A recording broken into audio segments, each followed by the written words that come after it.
July 1st, 2025. If we could all stand for the Pledge of Allegiance. Rocco, why don't you lead us today, if you don't mind? To the flag of the United States of America and to the republic for which it stands, one nation, under God, indivisible, with liberty and justice for all.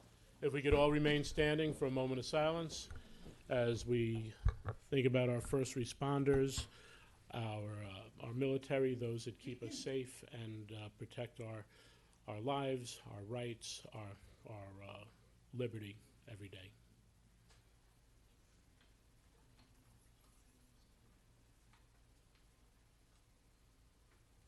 Thank you.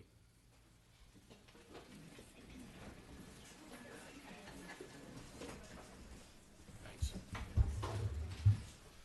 We will start with introductions to my right. Good evening, Diana Quast, Town Clerk. Good evening, Luciana Howard, Councilwoman. Supervisor Ed Lachterman.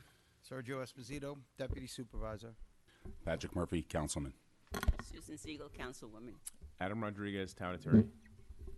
Okay, we'll move right to reports of town. I'm keeping mine pretty brief today because we have a lot of people that would, I'm sure, like to talk on some different things. Because of the 4th of July, we are on a abbreviated week of trash service. So today is Tuesday. Wednesday, there is normally no trash service, but whatever you get on Thursdays, whether it is trash or recycle, will be picked up on Wednesday, and then Friday service would be on Thursday. Whatever you get on Friday, trash or recycle, will be picked up on Thursday this week, and there'll be no pickups on Friday, the 4th of July. Also, Congressman Mike Lawler will have some staff here to help assist with federal agency casework, including USCIS and passports, immigration, United States Postal Service, Veteran Affairs, Social Security, or the IRS. And that'll be Wednesday, July 9th from 10 a.m. to 12 p.m. right here in the boardroom. Congressman Lawler will not be here. It will be staff assisting with constituent issues. And that'll be it for me. Real quick, I'll make it quick. I'm glad everybody's here tonight. We're going to have fun. So just the library has opened up its reading program for the summer. So if you take any of the kids there, it'd be awesome. And then I just want to congratulate Jimmy Graham, that retired from the Yorktown Police. I did 35 years. And Sammy Sansone, also retired. And that's it. Wish them all the best in their next chapter in life.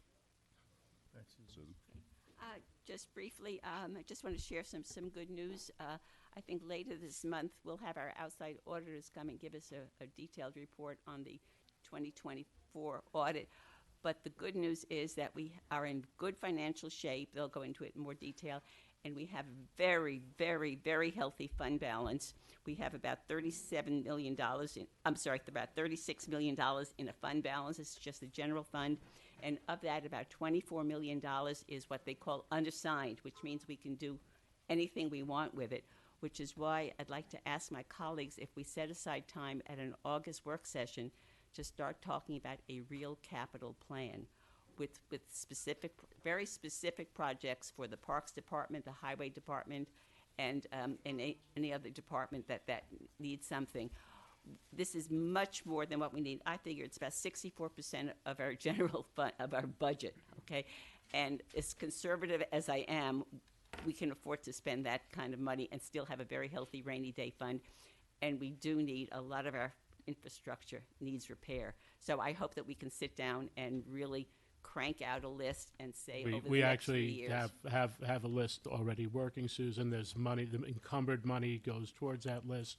And please, I think your statement is a little shallow on the fact that there are some things we cannot cross that money over into infrastructure-wise. We cannot use general fund balance for sewer extensions and things like that. Yeah, I'm talking about. I think that that's right. Yeah. We're doing ADA accessibility in parks. We have a lot of different projects that are already in works, including the pool relining that we know about. So, but thank you. I just have a quick one, too. I'll go last. I mean, I got nothing.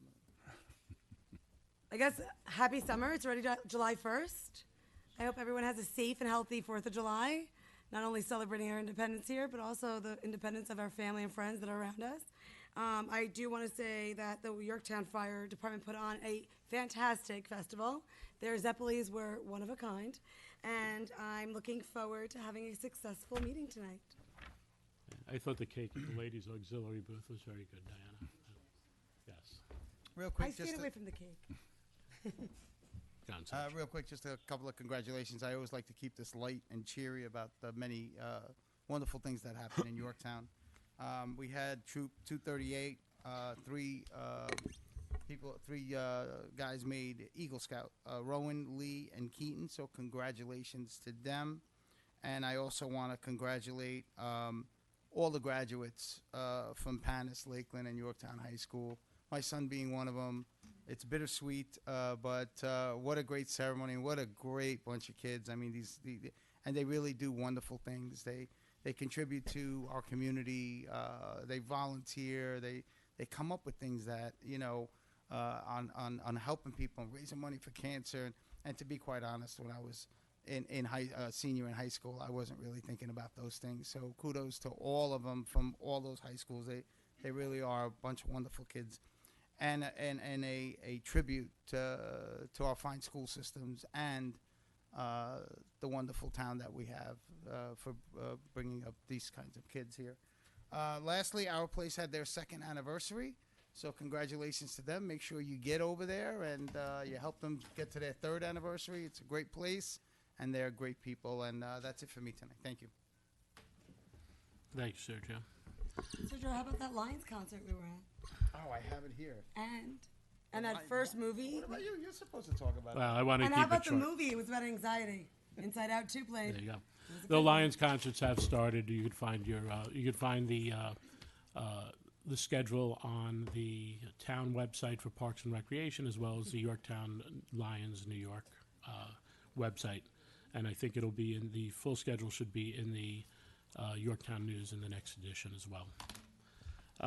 We have one proclamation today as we come up on Independence Day 2025, whereas on July 4th, 1776, the Continental Congress adopted the Declaration of Independence, affirming the 13 American colonies' decision to break free from British rule and establish a nation founded on the principles of liberty, justice, and self-governance. And whereas this historical act marked the birth of the United States of America and ignited a spirit of courage, determination, and patriotism that continues to inspire us today, and whereas Independence Day is a time to honor the brave individuals who risked everything for freedom, and to recognize all those who have defended and continue to protect our rights and liberties, and whereas Americans across the nation celebrate this day with parades, family gatherings, and ceremonies that reflect the enduring strength and unity of our country, now therefore be it resolved that I, Edward Lachterman, along with the Town Board of the Town of Yorktown, hereby proclaim Friday, July 4th, 2025 as Independence Day in Yorktown. I encourage all residents to celebrate this occasion with pride, honor, our founding ideals, and continue to work together to build a brighter future for all. And July 4th, 2025 also happens to be Jim Graham Day in Yorktown, as that is his official retirement date. So shoot off a couple fireworks for him and for his great service to our town, as pointed out by Sergio. Thank you. Do we have anything from John? Yes, I have something. So John continues to be on the mend, and he's healing well. Here's his poem. It's entitled Our Nation's Birthday by John McMullen. War. World War II brought the country together. The Vietnam War tore it apart. Technology. Social media first brought us closer together. Then it tore us apart. Holidays. Bring us together. Why can't the spirit of holidays carry us through non-holidays? Are we that forgetful that we need a parade or Santa Claus every day? Happy birthday, America, by John McMullen. There you go. And we did get an update that there is a power outage on Summerson Road. Thank you, Jay, for passing that out. So hopefully everyone has power throughout. All right, for personnel. Accept the retirement letter received from Captain James Gran for the Police Department effective July 4th, 2025. Appoint Justin Foley to the position of Police Captain in the Police Department effective July 7th, 2025. Be it further resolved that this is probationary for provisional hires, adheres to civil service law updated September 2023. Appoint Anthony DiPetra Antonio to the position of Police Lieutenant in the Police Department. This be resolved that this appointment is subject to a probationary period of not less than 12, no more than 52 weeks, commencing on the first date of appointment on July 7th. Appoint Sergeant Thomas Barra to the position of Detective Sergeant in the Yorktown Police Department to serve at the discretion of the Chief of Police. And appoint Chad Delgado to the position of Police Sergeant in the Police Department. Also with a probationary period of no more than 12 and no less than 12, no more than 52 weeks, and that is effective on July 7th. Appoint Laura Constantine as a member of the Conservation Board for a term expiring on December 31st, 2028. Laura has a great history with conservation, and she will definitely be an asset to our board. Thank you so much. Appoint Amy Swan to the position of Assistant Curator Permanent in the Yorktown Museum. Appoint Kayla Hama to the position of CAD GIS Technician Permanent in the Engineering Department. Appoint Paul Vasillo to the position of Distribution Superintendent Permanent in the Water Department. And accept the resignation letter received from Janice Seriano from the Finance Department effective June 24th, 2025. Can I have a motion? I will definitely make that motion. Second. All in favor? Aye. Great. Okay, so next we will move to public comment. We do have a couple of public hearings coming up. You can always speak during that if you want to speak on those public hearings, and that will be part of the record. For public comment, it's limited to 3 minutes. When you come up, please introduce yourself, please address the board, and please realize that you do not have to wait for courtesy of the floor to make public comment to the town board. We are all available by email, as I think we got probably 15 emails today. We are available by phone. We're available in person, and you could just reach out through the town website as well. Thank you. Good evening, Jay Kopstein. For those people who don't know, the town clerk now publishes a newsletter. The first edition came out this past week. It was an excellent publication, and thank you. Thank you. How come I'm not on that list? Good evening, Town Board. I am Howard Gould, Yorktown resident, and life is beautiful, and the summer concert was excellent, and more great bands to perform by the gazebo. Kudos to the Yorktown Lions. Now to my concern. I find it very contradictory, and I just want to get the facts and only the facts.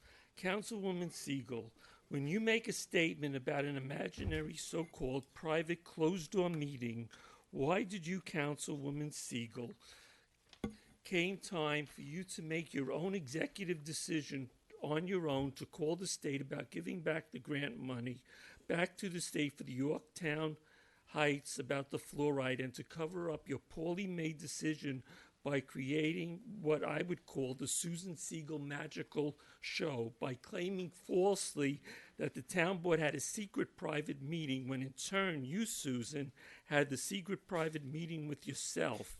And still, Susan did not answer Deputy Supervisor Sergio's question, which was asked to you, Susan, very kindly several times in the last 3 board meetings.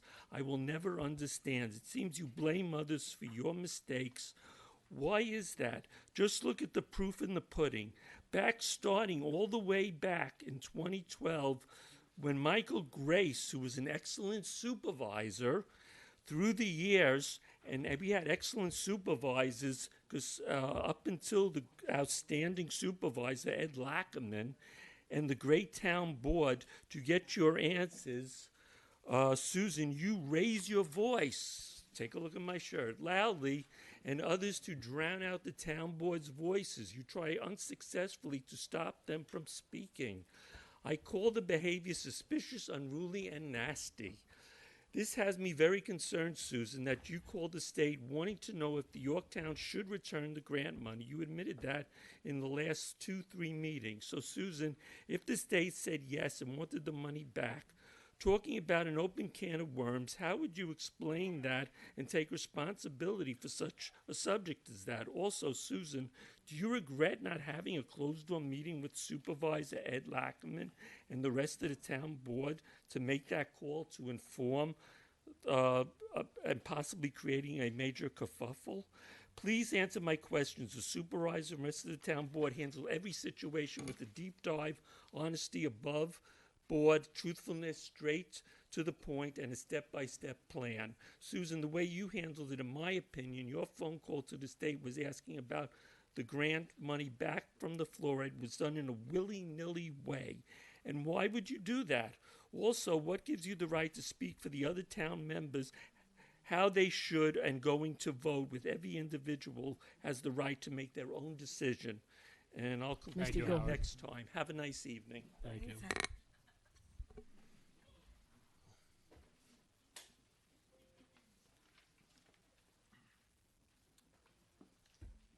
Good evening, Board. How are you?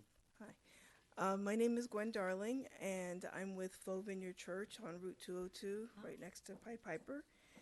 And I'm here today just to let everybody know that we're going to be holding an event called the Hope Fest. It's going to be over in Jack DeVito Field on August 16th. And we just felt that it was something that would be good for our town. So many people are experiencing anxiety and stress in life, some of it due to personal reasons, some of it due to what's happening, in our country or various other places. And we just wanted to have a day that would hopefully be a bit of a respite for people. We're going to it'll be a music festival. There's about 6 different bands that'll be coming out to play.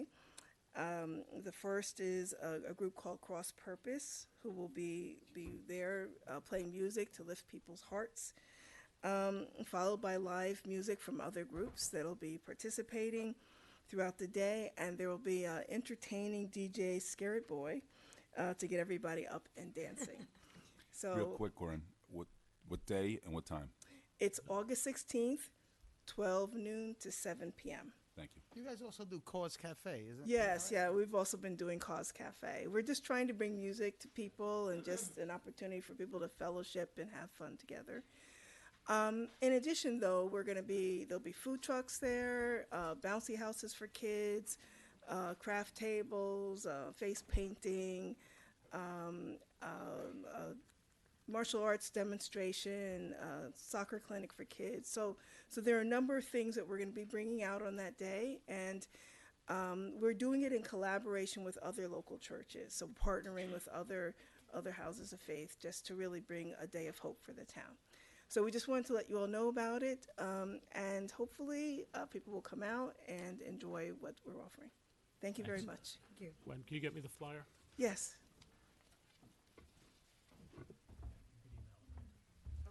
Yeah, we'll share it. Thank you.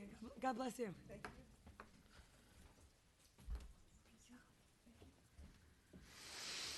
you. Lake Day. Good evening. Hey, Ken. Why don't you give the report? You say, Ken? Ken Belfer here in the capacity of president of the Mohegan Lake Improvement District to say that we've planned our annual Lake Day event for Saturday, July 12th. Hopefully not for rain date Sunday, July 13th. Hopefully we won't have what we just had outside. but I just want to share a couple of the highlights. It's a long day, so it starts at 8:30 in the morning with a hike in Tall Timbers Park, and at the end of my the remarks, I hope you'll confirm if you're willing to lead. Yes, we'll be there. You are? Yes. Okay. Hike led by Councilwoman Howitt. There's a kids fishing derby at 9. There's will be bagpipes opening up the events at 1:30 at another beach. There are 6 different beaches around the lake participating. There's Rick Lee from the Nature Awareness School, who does a great wildlife demonstration and has animals for the kids to touch and feel. Then there's a whole evening of activities with the Rapper's Delight food truck. There'll be a kids poster contest about what's special about the lake. It could be about the environment or animals or fish or anything. There's soul line dancing with the instructor Steve Dillard. That's at 6 p.m. Walkabout Clearwater Chorus, which was originally founded by Pete Seeger, and Disclosure, of which I'm a member, performing at 7:30. Chinese floating lanterns on the lake, which is probably to me, it's always the most special event of all. At 8:45, and then we have a movie night, which is episode 4 of the documentary series on the Peekskill riots, and the filmmaker John Scott Bennett will be there for a Q&A after the showing outdoors of the movie. So that's Lake Day. I'll give you the town board some copies. Thank you. Thank you, Ken. Thanks, Ken.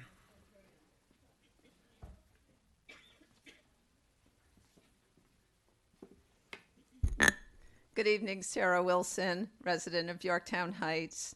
I, like approximately 35,000 other Yorktown residents, get my water from the Amawalk Reservoir. And I recently became aware of a threat to the purity of that water. There's a development called Granite Point, which was approved by the Somers Planning Board, 30 plus 40 years ago, of 23 homes on approximately 28 acres of a forested promontory that extends out into the reservoir.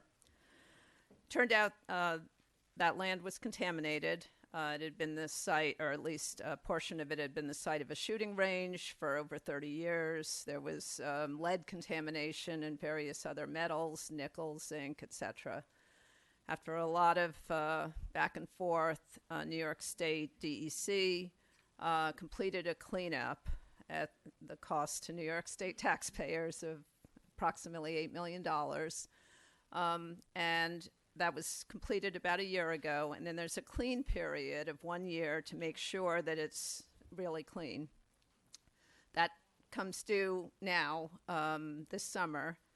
And assuming that's certified, the way is open for the developer to continue with the plan. And I'm certainly concerned, since 1990, this has been designated by Westchester County as a critical environmental area, a CEA. Any property within 500 feet of the lake shore would fall into that category. If the developer is able to move ahead with this proposal of building 23 single-family homes on 1 acre lots, you've got the road construction, you've got the construction of the homes, you've got the paved surfaces, you've got the runoff into the water, fertilizers. Ken will tell you about algae and all that stuff, and water, and of course the contaminants of pesticides and everything else. I get my water from Amawalk, and it's one of the shallowest reservoirs. I believe it is the shallowest reservoir in the system. I know Supervisor Lachterman, you're the representative to the Northern Westchester Joint Waterworks. I don't know if this has been discussed at any of those meetings, so I'd be interested to hear what the what the town board knows about this and perhaps could inform our residents. And I certainly want to inform the residents about the fact that Somers Town Board will be having their 1 July meeting next Thursday, July 10th. I plan to attend and speak at public comment. So, if any residents are interested in learning more about this, I'd encourage them to do so. Thank you. Thanks, Sharon. Yep. Can I borrow one of these agendas? Good evening, Larry Killian, Yorktown Heights. At the April 15th Town Board meeting, I asked a simple question. Why did the taxes go up 7.4% when the adopted budget said 6.6? There's been a lot of confusion, extraneous information. The answer is simple. An error was made calculating the 2025 tax rate in the budget you adopted in December. The outdated March assessed value was used instead of the September value, as required by a law on the books since 1948. When you started your budget last year at this time now, you should have factored in the loss of $1 million in assessed value at the JV Mall, which came in months before. Why not include it? You knew there would be a major impact in terms of assessed value and a resulting increase in the tax rate. And it is simply not true, as stated at previous meetings, that the outdated March assessed value has always been used in calculating the tax rate in the assessed budget. It's not true. For example, Tom's 2024 budget, Matt's 2023 budget, both use the official number as required by the 1948 law. The string of misinformation about the error is very troubling. And Ed, I think you owe the town an explanation.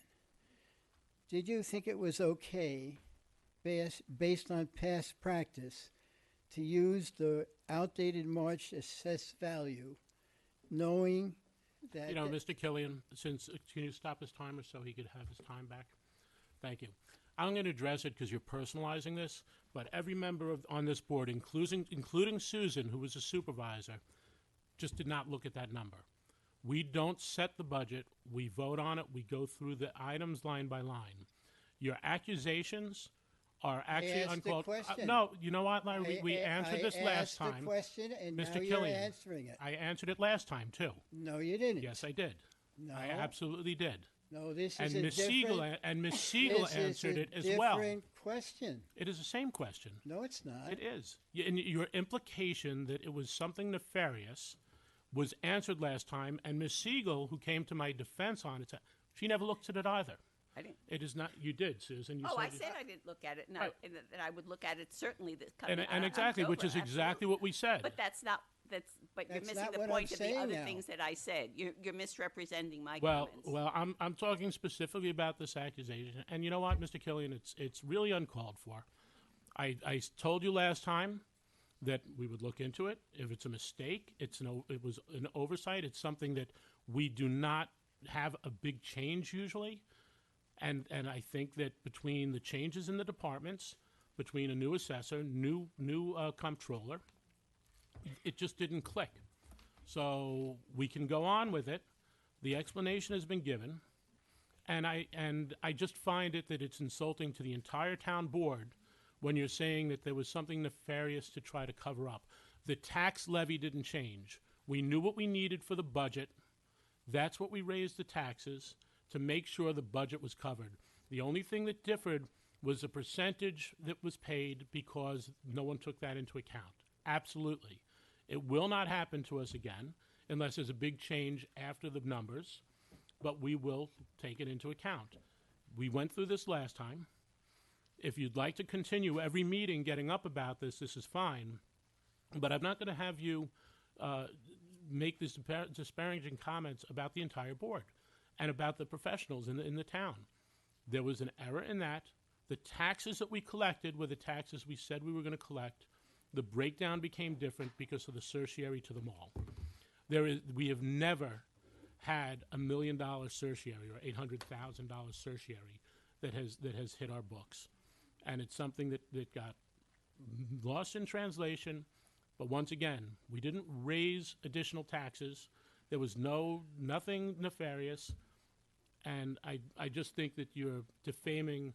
You know, you want to attack me politically, that's fine, but you're defaming the entire board when you say that, because we all sat here with that budget. So I would appreciate your not doing that. You want to look to me for things you don't agree with, that's absolutely fine. I don't mind. You have your 485B you want to talk about all the time. That's whatever you want to talk. That's fine. Don't just defame everyone. It's uncalled for. Thank you. I'm not. Mention that the town is in great fiscal shape. And I think, You could start is the it, timer again. is it not true that at the last meeting, it was accepted that the March assessed value has always been used? From what I was told, yes. I did not sit on every budget for that, but Well, and you would think that Tom Diana would put that page newly in his budget saying you have to use the September budget, and then he would go on to use the other budget. So that's information that needs to be corrected also. And if it were corrected, this is not a personal attack. I asked you a question, you answered that. That's good. But in terms of you and the other board members coming forward, the answer to the question was available the first thank you, Mr. Killian. meeting in March. Thank you.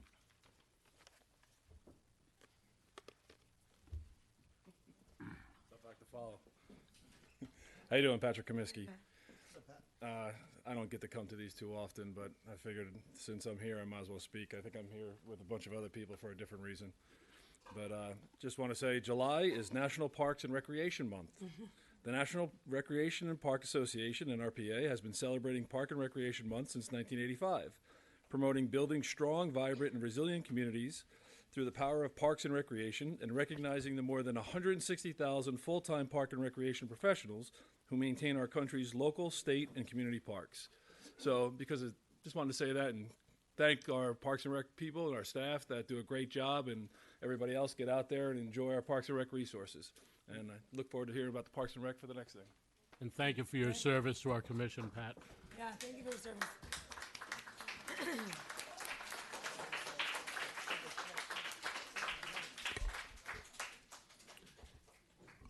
Any other comments for courtesy of the floor? Motion to close courtesy of the floor? Motion. Second. All in favor? Aye. All right. Thank you. Thank you for your comments. Diane, please make sure I get on that newsletter distribution for my town site. On the website. Public notices. When the Hope Fest, I think also was, it's at the Veterans Memorial Park, and it was also up at the Grange, which was a really nice time on that. Sarah, for Granite Point, I think that they finished the hearings before I was actually on the board for that, for Northern Westchester Joint Waterworks. So I will get an update from Rob Scarano, the supervisor of Somers, and see where they're at. I have some favorites that shower and drink that water as well, so I'll join you on July 10th. Yeah, I do know that they've been using the Amawalk plant less and less. And that's really because the water needs so much cleaning and chemicals and expenses. They've been trying to get away from using it as much as possible. It's really during emergencies, so they've been pumping the water out of Cortland. I think that's why they started doing the well waters nearby, because they couldn't hold it. But we will see where that ends up, and that'll be it. Susan, do you want to address Howard? Howard, I will say that whatever any council person wants to call and talk to a representative, doing it on their own, there's nothing nefarious about that. There's nothing wrong with it. You're allowed to have that conversation. That's how you get information. Whether you agree with what's being asked or not is totally a different story. But Councilwoman Siegel did nothing wrong with any of that, and she was appropriate in trying to get her information. But that's all I'll say on that. Susan, I don't know if you want to address. Thank you. Many people here don't know, but I've been around since 1970. I've been an outspoken person in this community since 1970, and I will continue to speak out. And things have to be said, and whether I am sitting at this side of the table or that side of the table or writing in the newspaper or on Facebook or wherever, I will share information, and I will share information, facts, plus also my opinion, and I will separate them out. Thank you. Also, by the way, Howard, it was a resident at one of the fluoride meetings that raised the question about whether the state would ask for a refund. Gwen, thank you. I think it's an exciting meeting, an exciting event, your Hope Fest. I wish you a lot of success. This community has to come together. We can disagree on issues, okay, locally, nationally, whatever, but we should all be civil and work together and hope. Ken, thank you. I wish you a good day on Lake Day. And I just want to share with the community all the work that the Mohegan Lake District does to kind of preserve Mohegan Lake, which is, it's always in danger. And they have for years and years and years done something. And at last night's planning board meeting, Ken and Laura Kobar, who was, I think, the second in charge at the MLID, had a fascinating presentation about their latest effort to keep that lake clean. They're going to use what they call natural bacteria to, quote, eat the muck at the bottom of the lake, because it's that muck that leads to the algae bloom, which then leads to the closing of the lake. So Ken and Laura and all of the other people in MLID, I thank you for all the work that you do in the lake. Well deserved. Larry, in terms of the AV, I think the issue is very simple.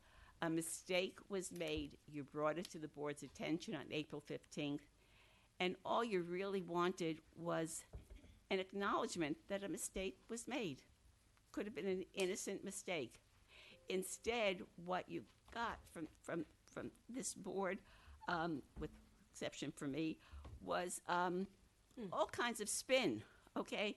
All kinds of extraneous words. We even were told that you're going to continue using the March date, even though you knew it was wrong and you had to use the September date.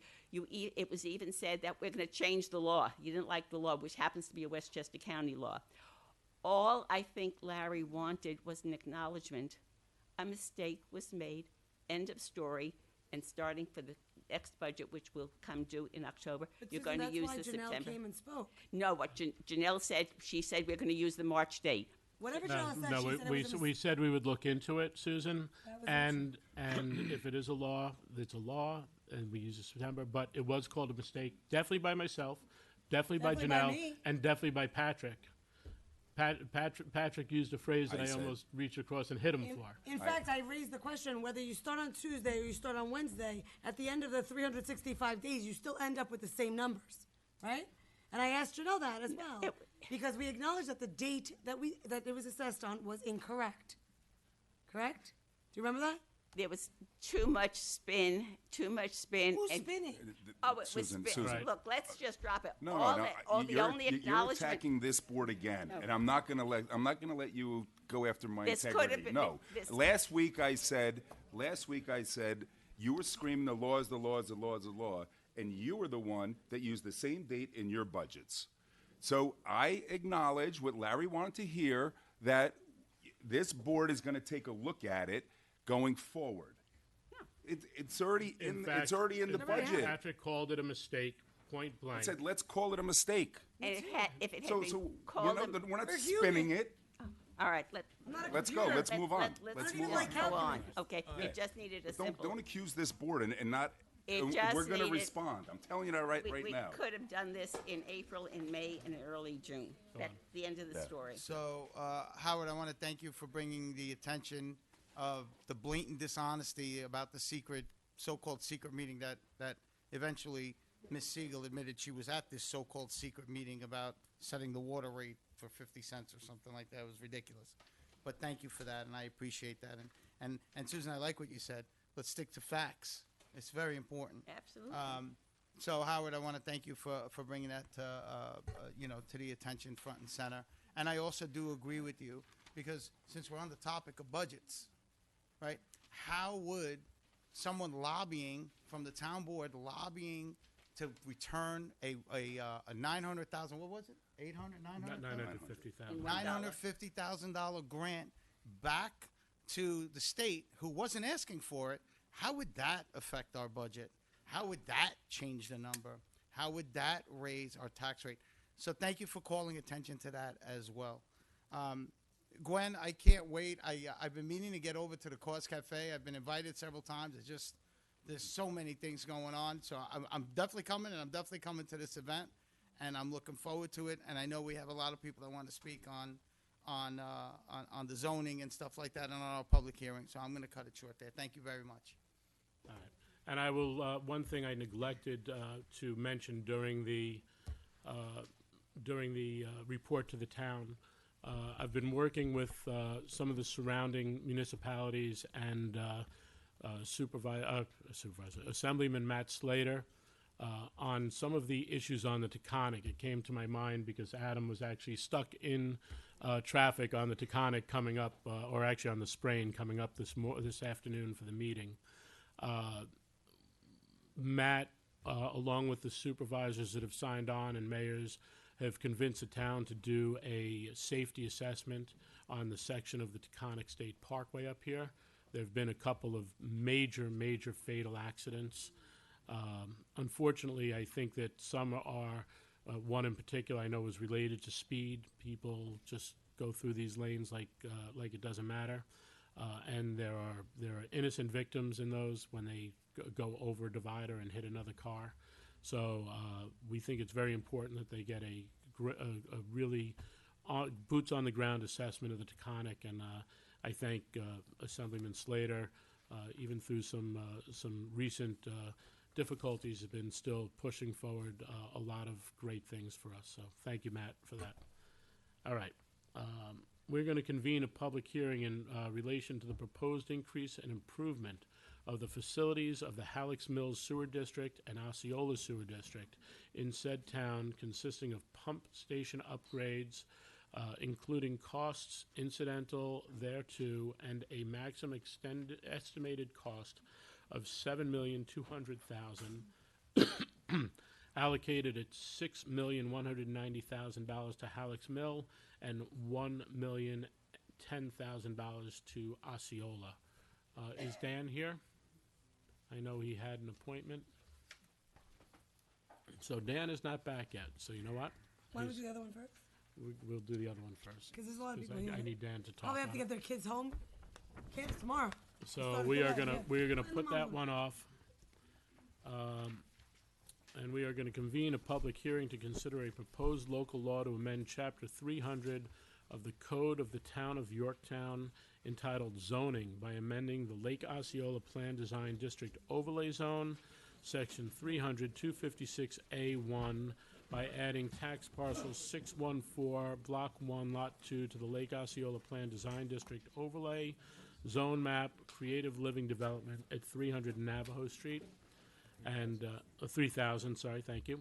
And I do see that Michael Grace is part of the legal team on this, so I will make sure that everyone is aware that Michael Grace handled a personal injury case for me recently, so we do have a business relationship in that respect. And Michael Grace is also my landlord, and he's a fantastic guy. Right. Notice. Okay, we have our notice here. We have our... Do you have your file, or? There's your public comments. Okay. These are the public comments. And when it comes time to open up, we have a list to start with people that want to speak. Okay. We'll call them. We have our public comments here that are all part of the record. I know that there were a few for and a lot against. I think that, and these go back to 24. I think it's important that we know that part of this process is going through the environmental assessment form, because every project that we see without delving into has its flaws on the surface. But that's why the requirements are on them to do an environmental assessment form and go through the different experts, whether it be traffic, environmental, so on and so forth. It's just important that we, we understand that tonight's meeting is about adding this property into the overlay. It is not about an approval for the exact development plan. That is going to come if this happens, if this goes through, and if this part is successful. Then we're going to come back here again to actually discuss the actual project itself. So today is more focused on the overlay district and expanding the line and adding these guys, this property into that. That's really what this is about tonight. And you can make your comments on whatever you want, but I just wanted to make sure that we are in full understanding that any kind of disapproval or approval or anything like that doesn't guarantee any project, and not in my mind anyway. Thank you. Okay. Good evening, members of the board and members of the public. We thank everybody for coming out. On the state of my shirt is not a reflection of my nerves. I did not anticipate rain tonight, so that's what's going on here. And on a Tuesday night, it's nice to have the public here to be heard.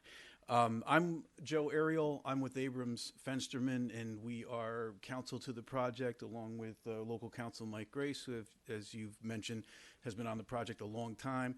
And shortly, I'm going to ask Mike to come up and for the benefit of the public, tell kind of how we got to where we are today. I just wanted to set the table a little bit, and some of your comments have already done that.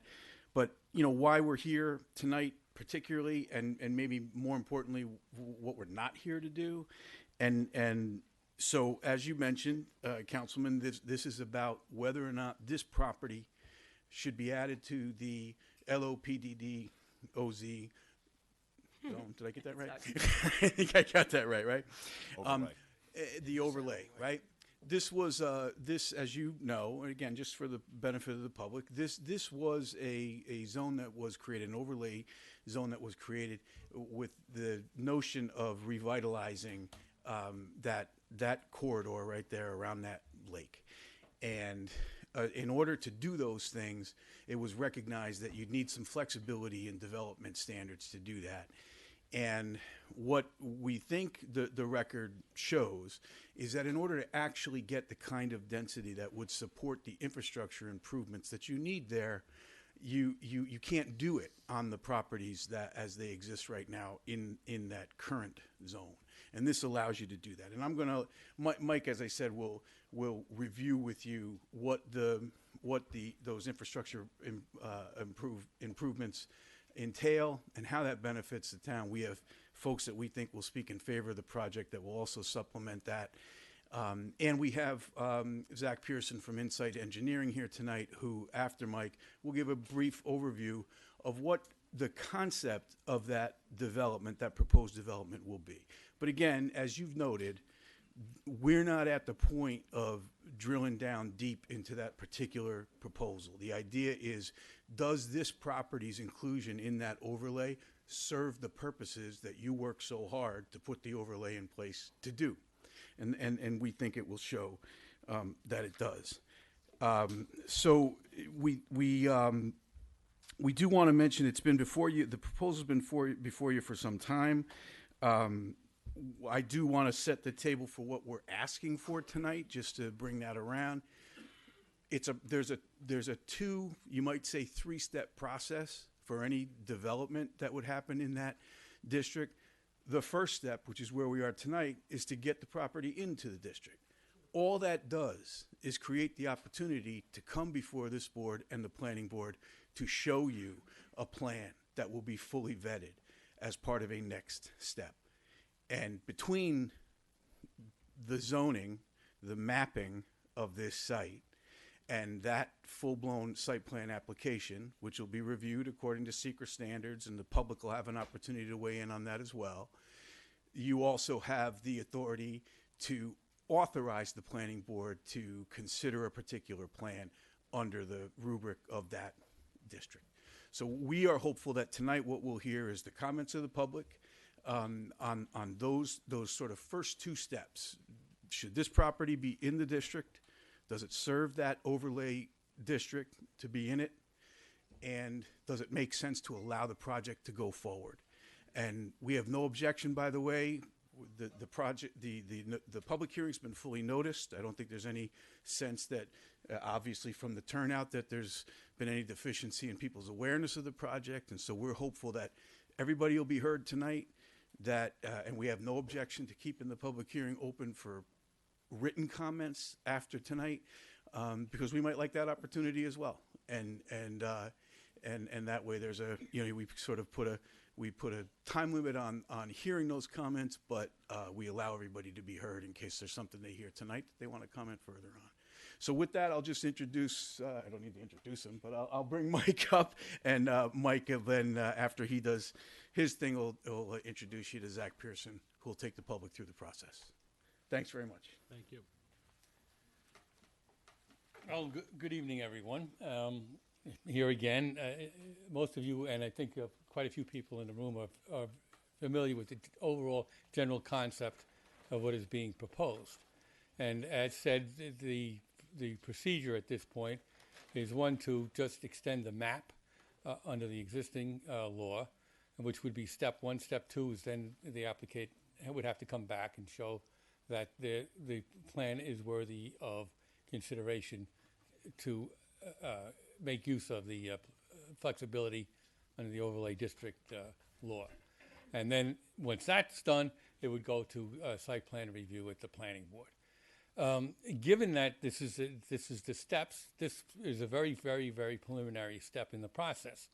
And in that regard, we have been on this for quite a few years, and quite frankly, as stated in the planning board last night, I believe we've been overtasked in making information available as to what the project entails, and I think that's important, and also what the public benefit is to the town in considering this project and the extension of the map.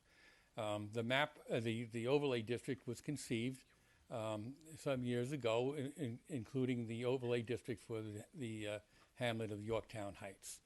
And the idea was to take, at that point, there was two hamlets of the 5 hamlets that we usually consider the 5 hamlets of Yorktown. One is the Compound area, one is the Shrub Oak Mohegan Lake area, one is the Lake Osceola area, one is the Heights area, and one is the Kitchewan area. And the two areas that seemed to be in economic suffering, so to speak, was the Heights area, believe it or not, because we had a vacant shopping center, which is now Uncle Giuseppe's, and attracts everybody from all over the county, and some probably from Connecticut, and maybe even as far away as Massachusetts. So, and it's an excellent place. But there was wisdom in when the town board looked at what would needed to be done to revitalize the Heights area. And so you created these overlay districts to create flexibility. And I think what you've achieved, you achieved what you were looking for in the Heights area.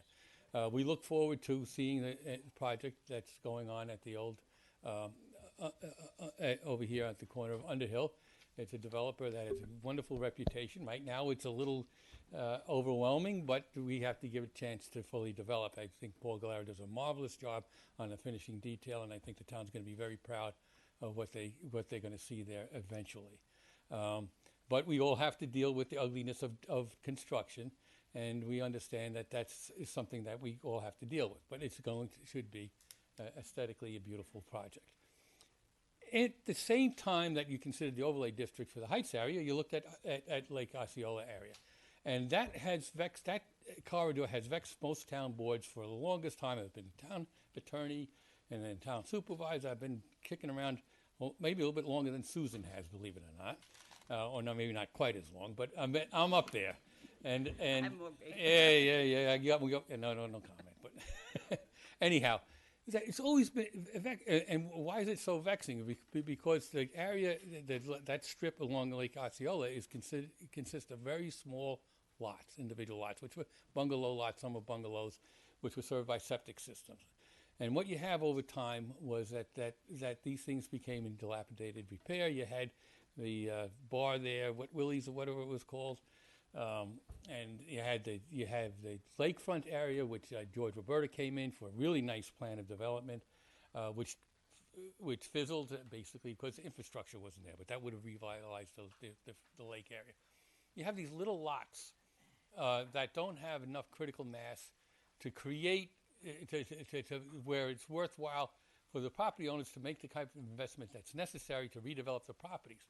Even the soft costs in trying to redevelop those properties makes it prohibitive based upon the return in investment.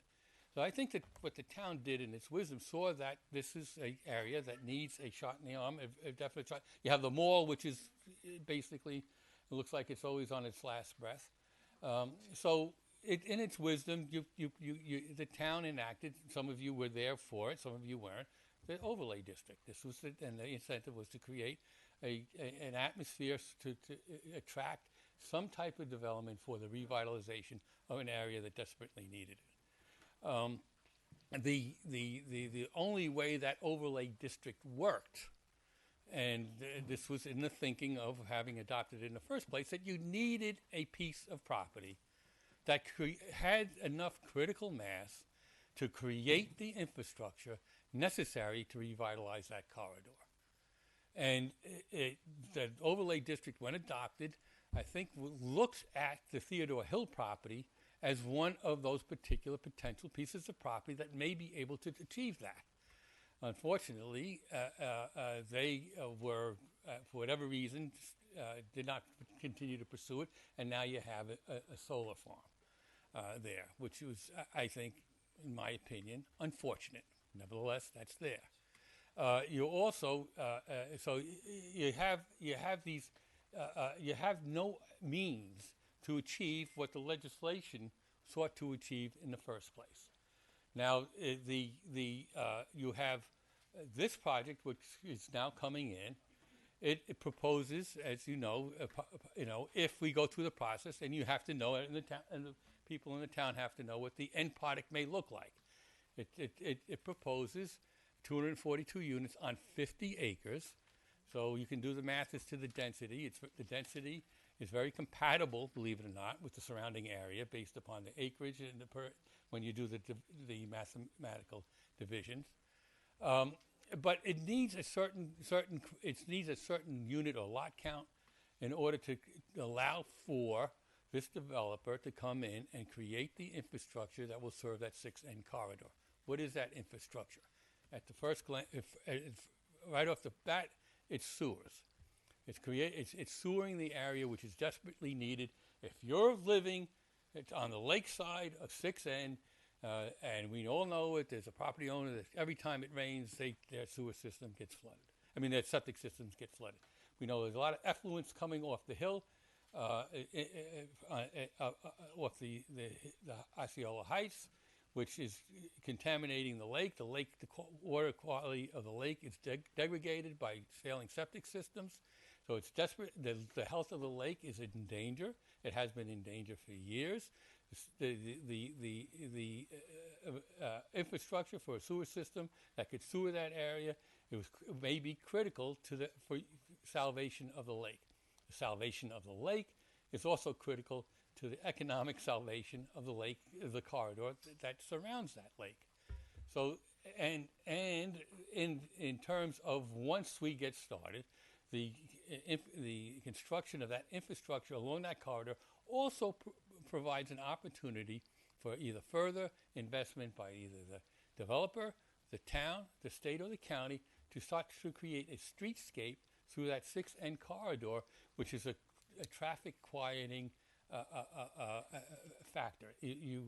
Right now, 6N, we know there's been fatalities up there. What happens is that 6N looks like an old country, like a country road, looks like a 55-mile-an-hour country road, and that's what happens. People pick up speed there because there's an undeveloped hill that abuts that roadway. It looks like a country lane, a road, and so people end up picking up speed. Traffic quieting infrastructure can be part of this project in conjunction with partnerships with both the town, state, or county governments, where you put in sidewalks, where you put in street lighting. These are all traffic calming elements, and the proof is just go drive down Shrub Oak by the library. All what you see on the side of the road in Shrub Oak calms that traffic. It automatically just calms the traffic, and that's the same kind of opportunity that you're going to have in this project. Why do I bring these things up? Because I think that this, and I mean it sincerely, after having been town attorney for up 10 years and three terms as town supervisor, I've seen all sorts of things. There's always been an issue is that corridor, and how do you handle that corridor? And you know, I've had lots of discussions in the past with our planner of doing some master planning for it.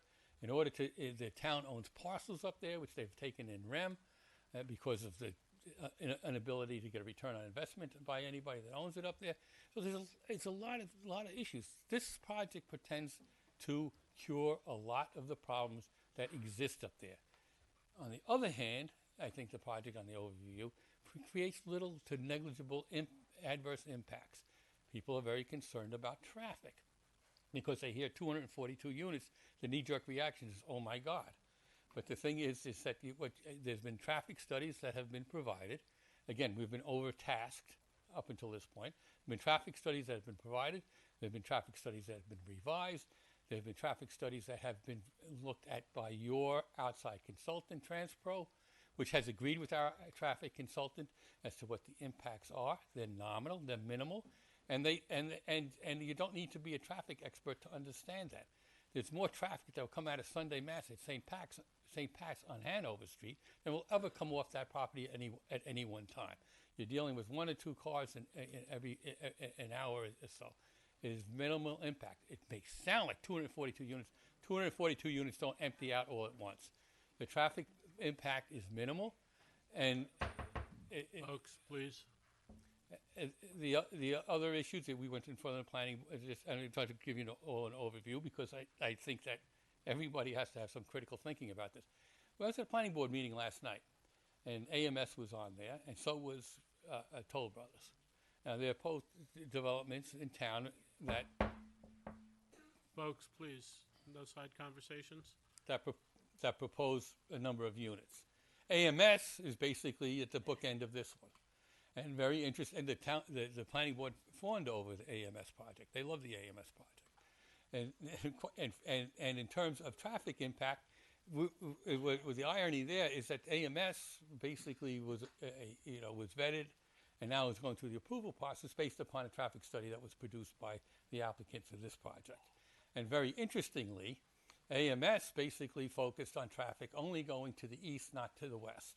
I guess they'd have figured that the AMS, because it's at the eastern end of that corridor, is not going to impact traffic to the west, and they're probably right. So the thing is there isn't going to, the idea that there's going to be a cumulative impact by this project and AMS is not necessarily true. Plus, this, in terms of traffic, there are two means of access to this property, which is both Navajo Road, which goes out to 6, a major corridor, and to 6N. So you're going to find out that once you do a deep dive, which we welcome everybody to do into the traffic study, you'll see that the traffic impact is nominal. Let me also talk about, when we talk about, again, a knee-jerk reaction, because I think that's what we're dealing with when we have people that are adverse to it at the first blush. You talk about visual or aesthetic impacts. Well,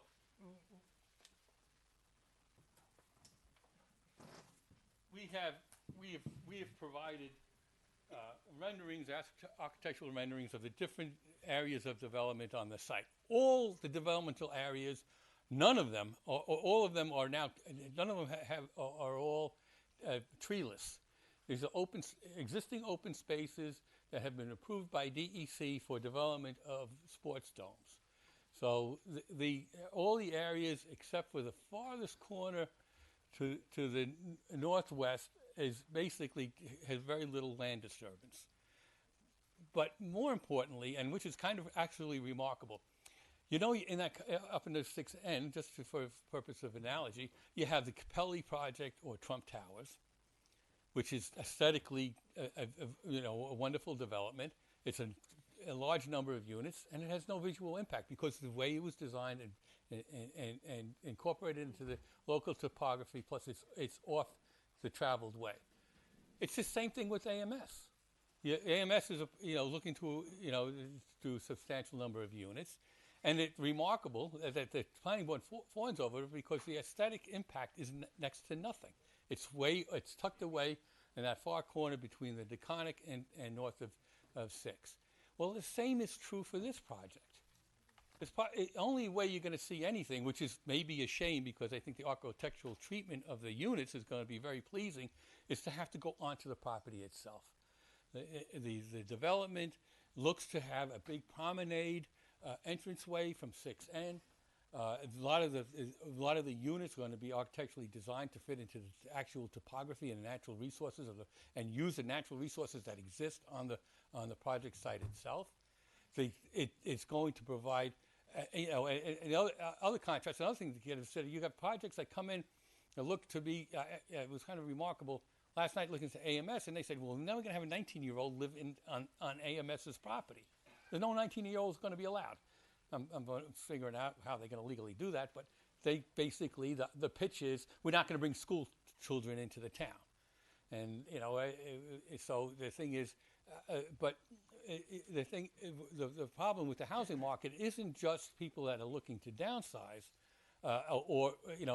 so it becomes post 55-year-old of my category of human beings, that are looking to go into those type of units. You also have families that are looking to be look. AOC loved being brought up in Yorktown. It was a great place for her, and it's a great place for a lot of people that maybe rise up to be the future president of the United States. In other words, the diversity of housing is necessary for a vibrant community. We think that on balance, what you're dealing with here, once you get past the knee-jerk reactions of the unit count, everybody wants to gasp, everybody clutch their pearls. Once you think you start getting deep into the project and what it has to offer, that end of our town are desperately needed. Just have to drive by it. What you have invited by not taking action on a project like this is solar farms and transfer stations. This is what you're going to get. You're going to dump on the last little bit of corner of the town of Yorktown because if you don't see the wisdom in a project like this and what it can bring to the town. I say all of this because I think it's only fair for the public to know where we think we are going to go, why we think the project has a lot of merit, and we're hoping that everyone here actually approaches this thing with an open mind, understands that the job of your board, the job of any leader in the community is to look out for the community on the whole. It's not just, sometimes I may not like what happens or what law you may pass, but, it's not my town, it's our town. And for our town, this is presenting itself as a wonderful opportunity. And I hope you see it that way, and I hope those who want to get a deeper dive, there's voluminous material that everybody can look at. I think once they look at it, they'll agree as well. At this point, I've talked much longer than I anticipated, and I'm sorry. That's a shocker. Ed's still awake, so I know I'm safe. But Joe, you want to bring up? We can bring up our engineer for any questions that you may have. And this is Zach Pearson from Insight. While Zach gets himself together, I just do want to mention too, again, for the benefit of the public as well, there has been a long history of this project and a lot of material submitted.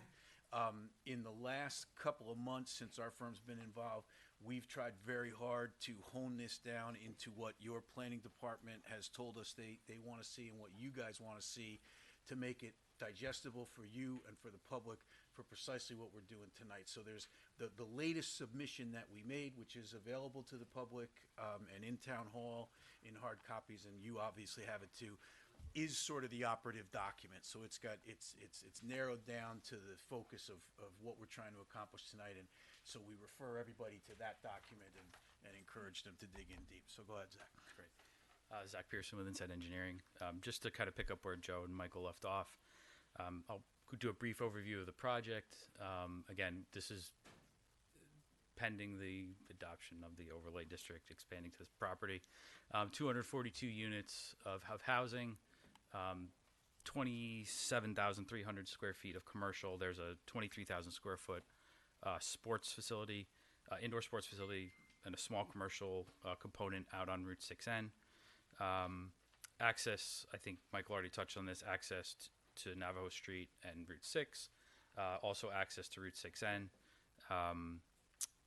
There is a proposed sewer extension for this property to connect into the Yorktown Heights sewer district, as well as the Peekskill County sewer district, and that would include improvements along Route 6N to connect this property to the county sewer in Hill Boulevard. Again, we provided an overview of the stormwater that would be needed, as this project develops from more than the concept plan that it is now, before it goes back to planning and such. Again, stormwater in accordance with state and town standards. I believe Michael mentioned the property is about 50 acres. 60% of that will remain open space with that concept. Again, we're not here to vet the concept now, just talking about the zoning. So. Zach, do you have a map that shows where this property is in relation to the existing overlay? Yeah, I had that up in the beginning. I can bring that back up. Sure. Yep. Just step up when you speak so this way people could hear you, if you don't mind. Please.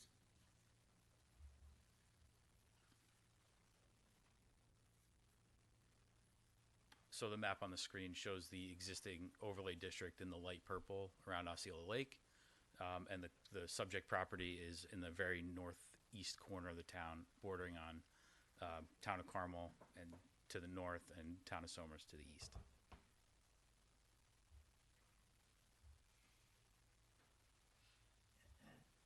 Do you know who owns the property just to the south of your site on the left side? Also, where I think which would abut 6N. I believe some time ago I did check, and I thought it was owned by the same owner.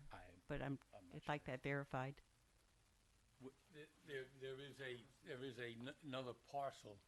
I think it's 13 acres, and you're right. It's, yes. Where it says the C in Mayapack and the S, that parcel there. Yeah, it's not proposed to be part of this project. I know, but is it owned by the same people? And they would that would benefit by the sewer line also. There would be, I would think, the whole corridor is going to substantially benefit from it. I think that's the real compelling reason why you need to seriously consider that. But it is the same owner. Yes. Thank you. I don't understand why it's not contiguous. I brought that up a long time ago, but we'll get to that, I'm sure, tonight.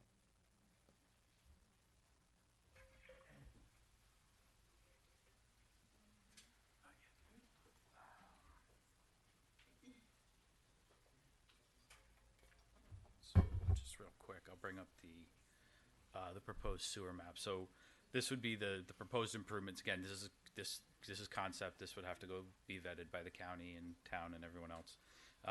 Extending the sewer from the subject property down Route 6. Sorry about that. I want to learn a little bit more about the sewer, because the sewer comes through and it gives all these benefits, but then it also creates a tax on some level because it has its own hub, and then there's a hookup fee. And as much as I believe that this is a gift to that side of the town, because that lake could be absolutely stunning and it would just flush itself out and there would be beauty there, I am concerned about the hookup fees and what would be there for those who live in those corridors. And I'm not talking about the commercial guys. I'm talking about right. At this point, I guess it's a premature discussion, but we're very open, and we've made ourselves. It's very clear that we're very open to looking at accommodating not only spurs but potential hookups. There's some history for that, I think, in the, on Gay Ridge Santucci. Road. Santucci. Yeah, Santucci. Santucci, Yeah. Gay Ridge. The thing, and also with Breslin on Old Compound Road. So there's some what you have to also understand. I know there's one woman there who's every time it rains heavy, she basically has no ability to have disposal because her septic is completely flooded. The real crime, and even with the trying to get Halleck's Mill done, which Susan knows, is when people have to do repairs. Yeah. At this point, it's tens of thousands of So dollars much money. if they can even do it. So the thing is that you know you're going to have at some point, and I mean this sincerely, at some point, some board is going to have to tackle and address the issue that is sewers in this corridor, whether you like it or not. And I think that what you now, when all of a sudden, I think when, in my experience for 20 years doing municipal stuff, is when someone comes along with a cure to a vexing problem that the town has had, you have to actually seriously consider it. I think, and what I think for the public, they have to understand, if you extend the map tonight, these issues still remain on the table for Yeah, us. Michael, I just ask these questions because everyone has a solution, and it's great until it needs to be maintained. Right. And it's great until it goes into somebody else's pocket who might not be as deep as someone else's. So I just like to ask the questions because But you're going to have an opportunity. Let's say you extended that map tonight. There's going to be an opportunity, another hearing, as to what the applicant's going to bring. Yeah. And at that point, I think you can condition the your referral to the planning board that these issues be resolved to the town board's satisfaction, no, not necessarily to the I mean, plan. I know you're wearing the applicant's hat, like kind of thing, but regardless, any work done there, for me, would need an incentive to put it into the overlay zoning, right? And that, for me, is an incentive. So I like to name it, like I recognize what sewer can do, and I also recognize what it's going to cost the constituents. That's all. Yeah, no, and it's No matter who's doing it. right. I think it's very, very cruel to have homeowners who can't. If you can buy a house that you can't have portable water, you can't get rid of your waste. It's horrible. Those septics there are just And constant money. You're providing the opportunity with this project. I think we're experiencing that sentiment through Halleck's Mills Yeah. with the people who want to be on sewer. Sure. and one thing though that I think is different here is because this would actually be done as a private job per se and not through the county. I know the county is trying to demand that every single person hooks up. On this project, people would have that choice, and I think that if I decided not to, but then went to sell my house, if I had a home there, it would increase my property value if the people knew they could come in. There might be and- people who wish they could have the choice. I can tell you what's really Can't afford to what's do really interesting. If you look at the Halleck's Mill Sewer District, the properties that actually paid for the infrastructure, which is the plant itself, most of those properties aren't sewered. What happened with Halleck's Mills, most of the sewers that exist were done privately. They were done through development. In other words, it was a developer, non-cost. Who wanted to build a house and he right? had to bring So sewage you had around. all these other projects to actually create the sewers, and very little of it. But back then, the federal government produced, I think 75% was from the federal government, 12.5% was from state, There were and more incentives. 12.5% was local. That money's dried up. Mm-hmm. And the bottom line is that so you have to rely on it. But Halleck's Mill, most of what's in Halleck's Mill is in there because the developer, at no cost to the district, created the sewer infrastructure. And this is the opportunity. This is common. This is what you're going to have here. So this is again, I present it because I think what people have to understand that just want to naysay it. You're naysaying it at the very expense of your neighbors who are in desperate need of this infrastructure. Well, So I think you have to. People are entitled to their opinion. No, and I know, but I need to educate them so maybe they can change it. Can you put that map back up about where the parcels, the light purple and that puppy? Put that back up there, please.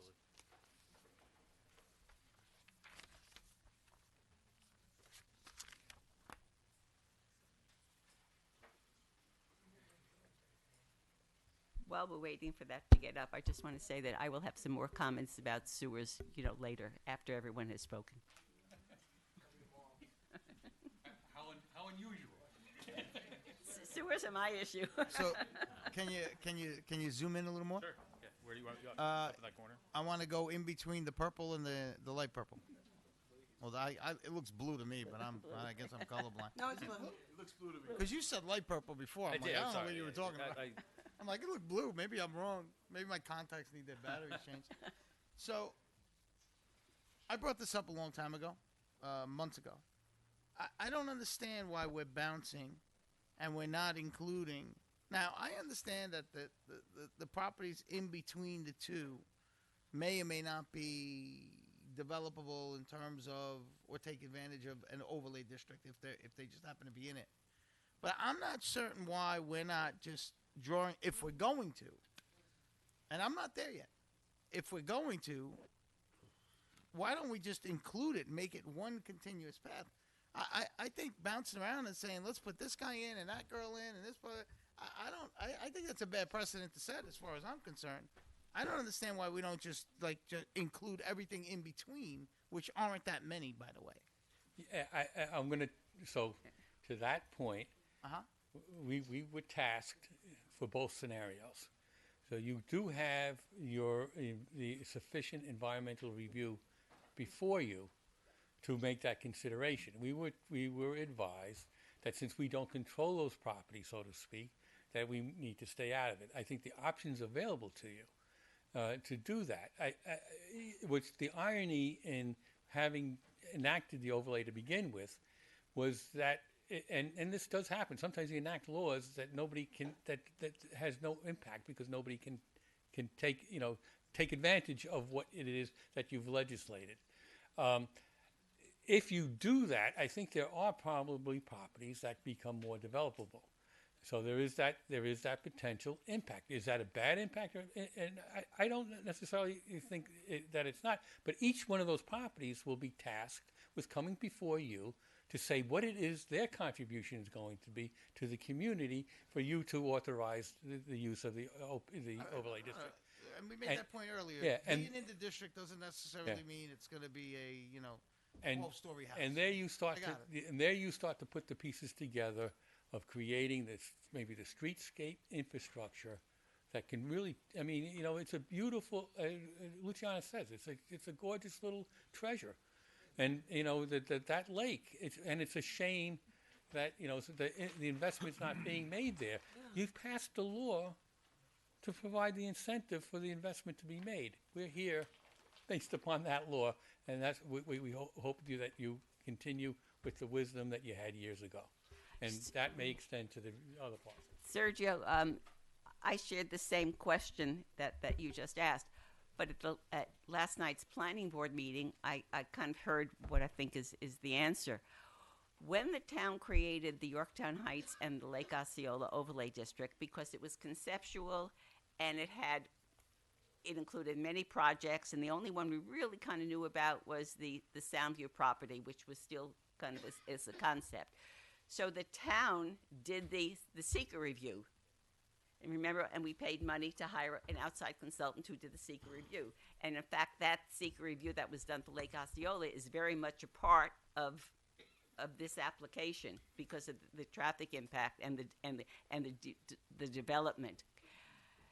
If you had a contiguous thing, then it would be other parcels that didn't have any development proposals. So it would be a town option, it would be a town function to extend the district, and then the town would have to do the EAF. In contrast, now we only have one very specific proposal, and so the town, the way it was explained last night, is because the owners of the Navajo parcel want to get into the overlay, they're the ones who are doing the EAF. Okay, and that's why it's separate, because this is not a town action that would have had a continuous district. Whether it makes sense or not is a separate issue. But that's the reason I was. I don't really mind if it's a town action. I don't see that as a negative thing. I think not at least looking into it and considering it is short-sighted. If I may, hold on. No, if I may, we're here for a public hearing. Yeah. I'd like to move on to the public. Yeah, there's a lot of people. and go there. Joe, make your comment, and then we're going to just real briefly to address that. The wisdom of connecting that entire corridor, I do think it does seem like the record indicates, going back to when this was first considered, appears to have been on the board's mind when thinking about doing it. We're following the lead of your planning department based on some of the comments that Susan has just made, and you know we are following up because it's not a we're ready on criticism this. to you Right. and the project. So, it's but a the criticism wisdom, to how the we wisdom look of at it. doing that is within your purview, but you know, for tonight we're here and for I this. was against it when the decision was made not to include them. Yeah. All right. So and I'm on record. and we did do an EAF actually that supported that aspect of it as well. That's also in the record. But anyway, I'm for moving on to. Thank you. Let's I hear what believe we everybody have has a to say. list, Madam Clerk. Would you like to call? We'll start out with Charles O'Neill.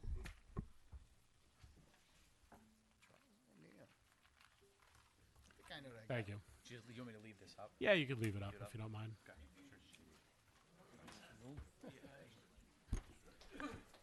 Again, I was at the planning board last night, and Michael did say that there'd be about 98 cars there. I'm the past president of Jefferson Village. We have people that have 3 or 4 cars, not less than that. So in essence, he's thinking about the people that are going to move in there. They're going to take a bus or they're going to walk from where and to where. I think that was a crazy statement he made. But besides that, I'll just go back to my original thoughts. The stormwater, again, I have concerns with. It's going into Lake Osceola. It will end up going across Route 6 and into Jefferson Village.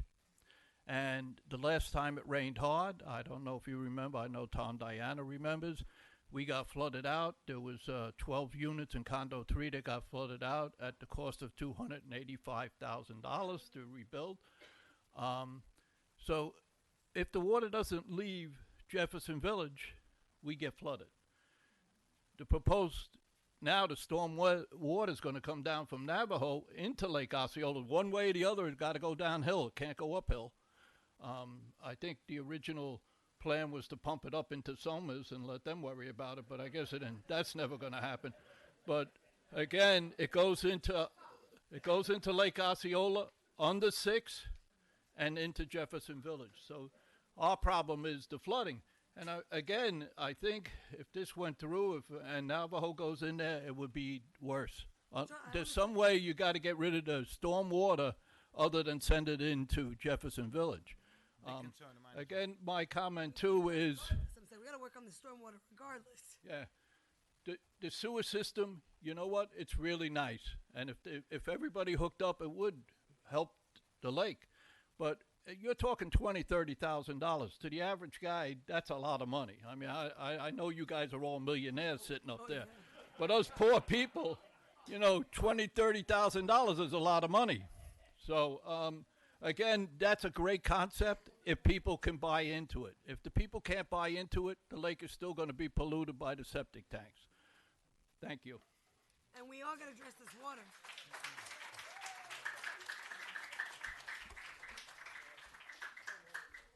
Ann O'Neill.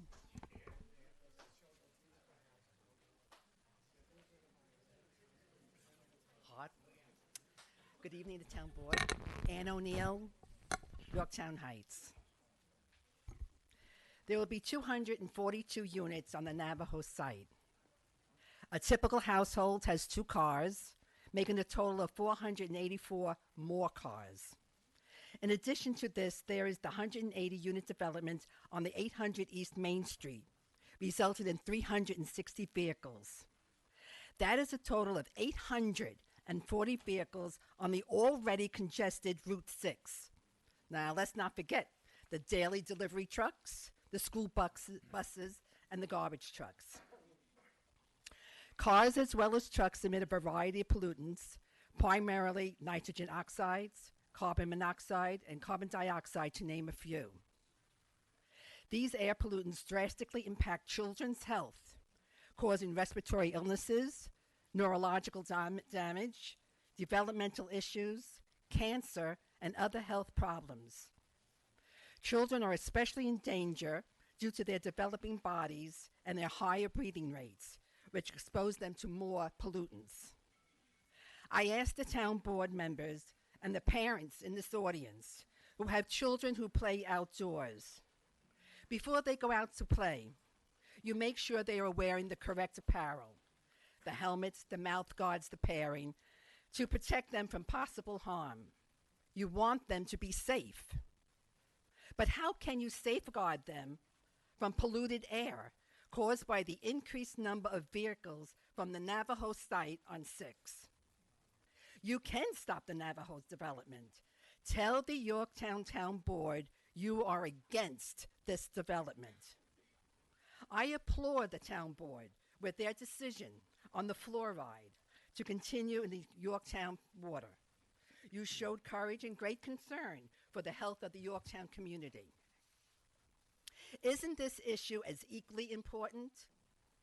Please display the same courage and concern from the harmful effects of air pollution on your Yorktown community and especially on our children. Please say no to the Navajo site. I was going to end here, but I attended last night's planning board meeting and heard Michael Grace mention that the Navajo development will have a positive impact on the Yorktown community, the mall, and Jefferson Village. On Jefferson Village? Were you not listening to the Jefferson Village residents at the town hall meetings when one after another voiced their concerns about the children living in these units will probably attend the Yorktown schools, which are already crowded? We'll need more class space, more teachers, and school buses will be needed. More public services such as police, firemen, paramedics, EMTs, and garbage pickup will be needed to safely accommodate the increase in the Yorktown population. At the present time, to make a doctor's appointment, it takes at least 3 weeks if you're lucky. With the increase in population, the waiting time will be increased. Do our hospitals have enough beds, staff, and equipment to provide care? The congestion on Route 6 was previously mentioned. It is a one-lane state road. Where are the 840 vehicles to go? The median age of Jefferson Village is 70 to 80 years old. There are residents with chronic medical conditions and others who may need medical attention. What would be the response time for the emergency vehicles on already congested Route 6? Recently, there was a devastating fire in Jefferson Village. The response of the fire and the police departments was commendable. If the congestion on Route 6 is to be increased, is Jefferson Village at risk? Lastly, who is going to pay for the increase in the above stated services? Us, the Yorktown residents. Yes, the incoming residents will pay their portion, but Yorktown residents will have an increase on their present tax bill for schools and public services. I am sure there are positive aspects of the Navajo development. Wait a minute. But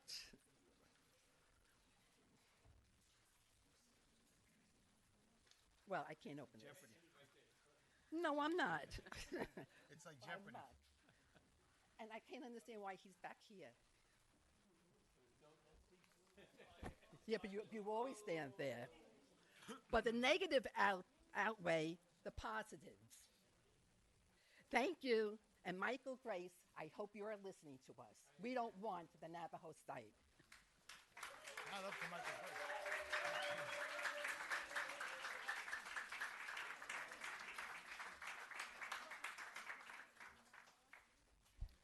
Jan Merchandani.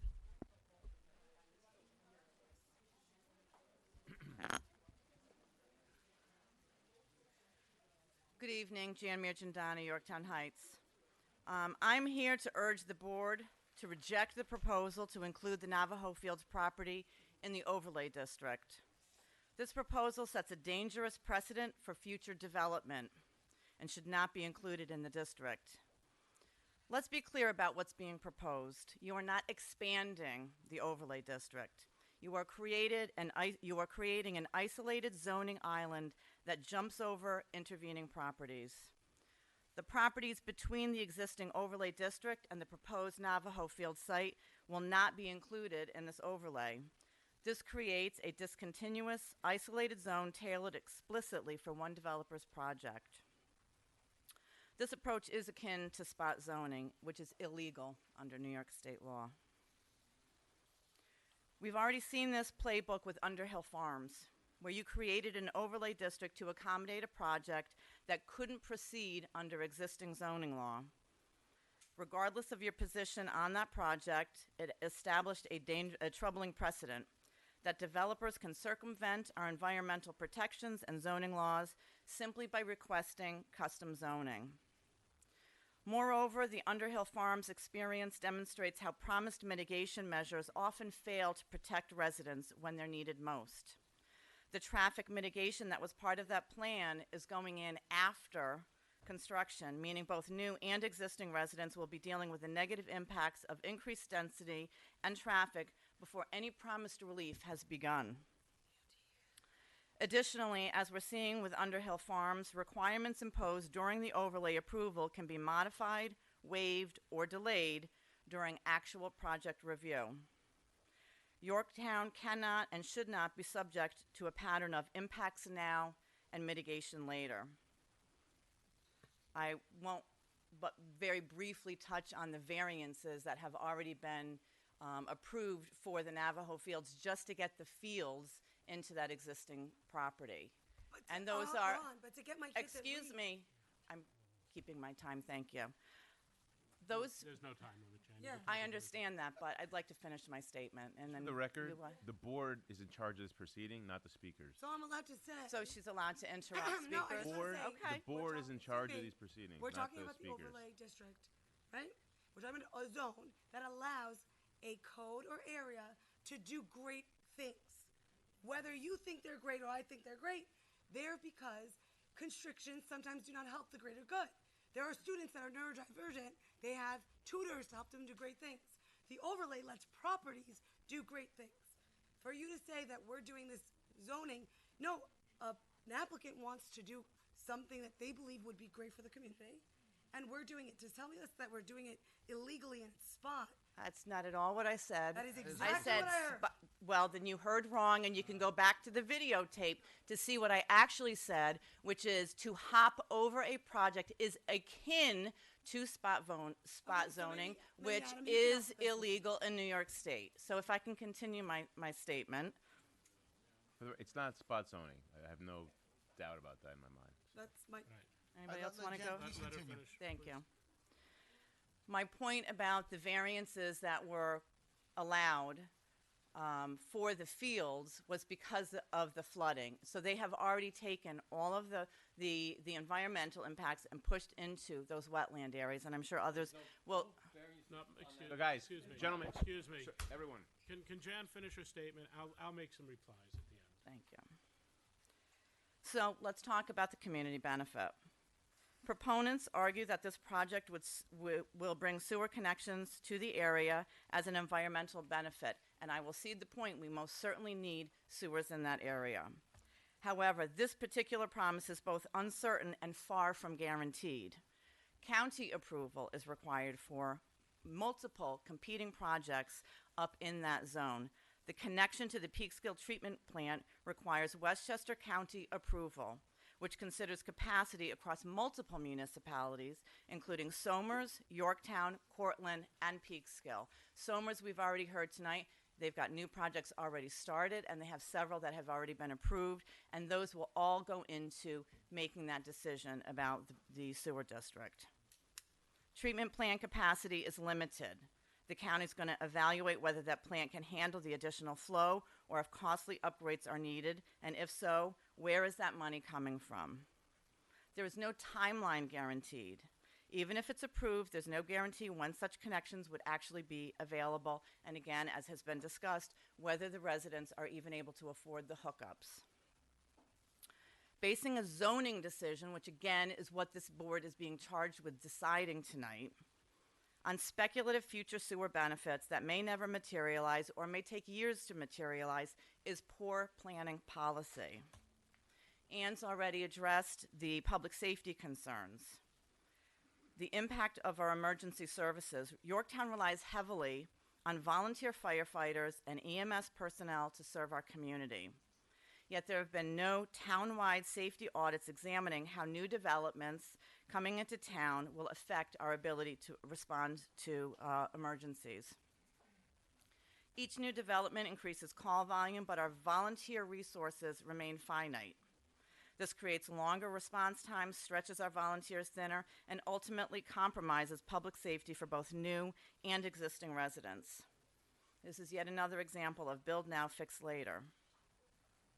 Before approving any overlay increases that increase density and development, you should commission a comprehensive study of our emergency services capacity and require developers to address the necessary improvements up front, not after the developments have gone in.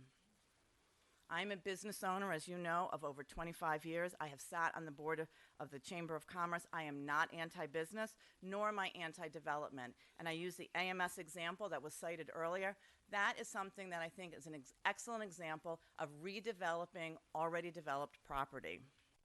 I believe property owners absolutely have the right to develop their land, but that right does not extend to imposing unreasonable burdens on their neighbors. When wetlands are disturbed, the natural flood protection they provide is lost, and the downstream property owners bear the cost through increased flood risks, higher insurance premiums, and potential property damage. The area we are talking about has a documented history of flooding, as has been mentioned earlier. Wetland disturbances will worsen these issues, effectively privatizing the benefits of development while socializing the costs. Why should neighboring property owners see their flood risk increase and their property values potentially decrease to accommodate one developer's project that can't meet existing environmental standards? I anticipate you may hear several arguments in favor of this overlay inclusion that deserves scrutiny. The decision is not just about the overlay. The decision is just about the overlay, not just the project. This has been pointed out before, and this distinction is disingenuous. You are not reevaluating the overlay district. You are creating a zone separate from it. Property owners have the right to petition for zoning changes. Absolutely they do, but that doesn't nor should it guarantee approval.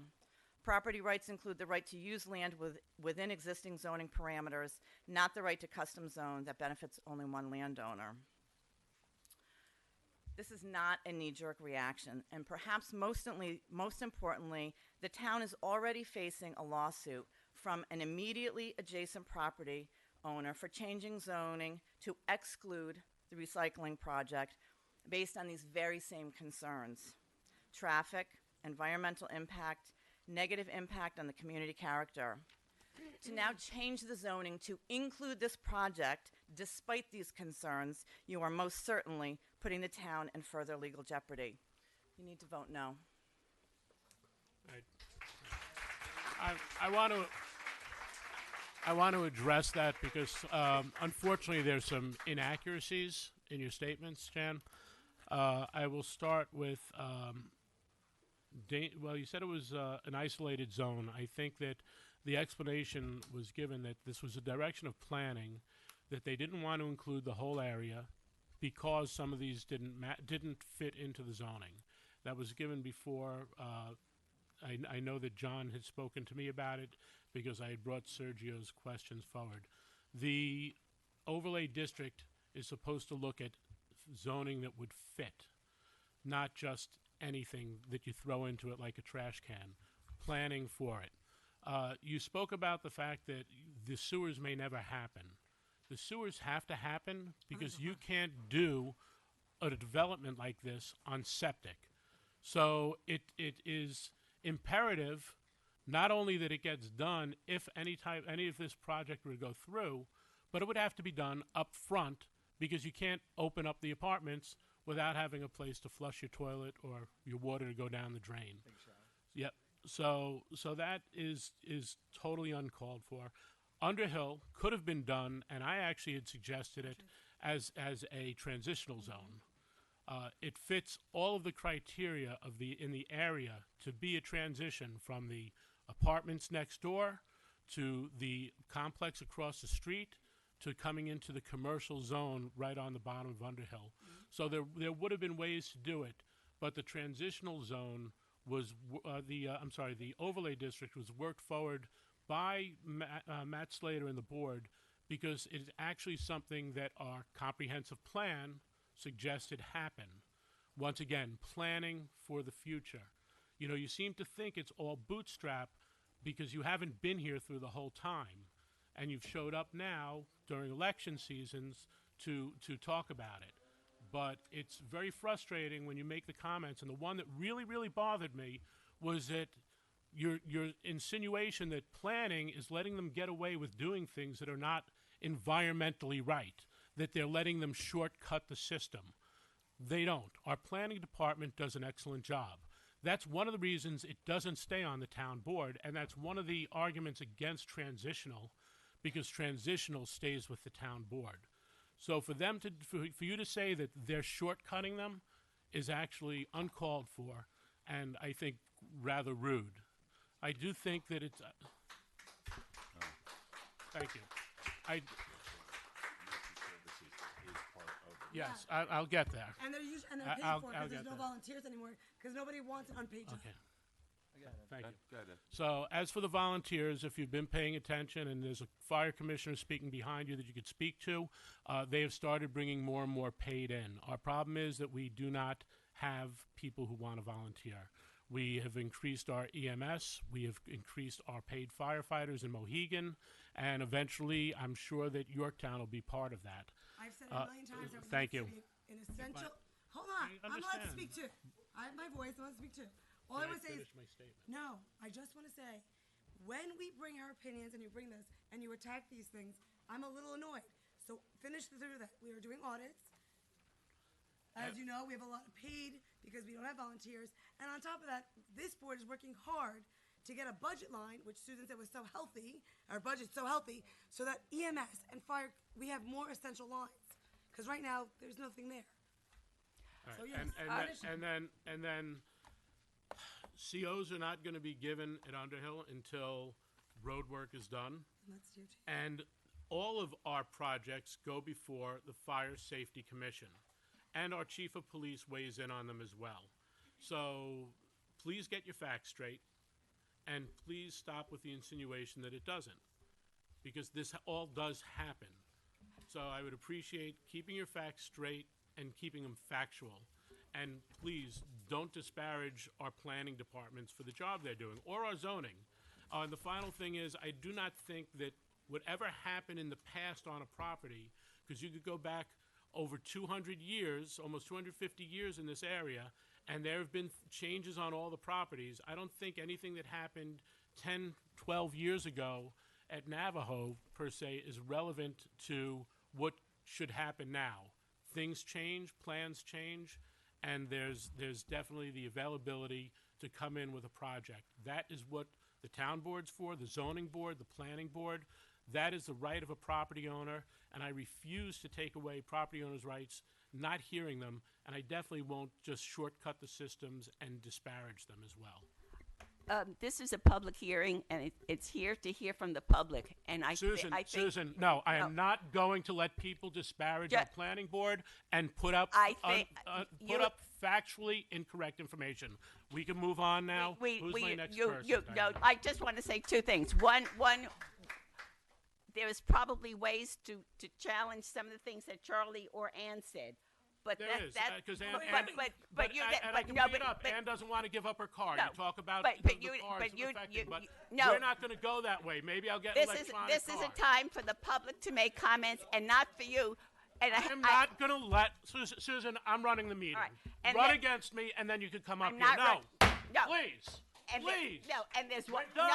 No, we're not done. And I don't think you should be criticizing specific people. We're criticizing lack of facts, not what their opinions. Thank you, Alon. We're hearing everybody. Well, you may not be happy exactly with everything I'm going to say either, but I'm going to speak my mind, and I hope I've heard several people, many people actually here, making good points, and I've addressed certain things, and I had things written down that have been already addressed by other people, but let me go at it, and I don't mean to offend anybody.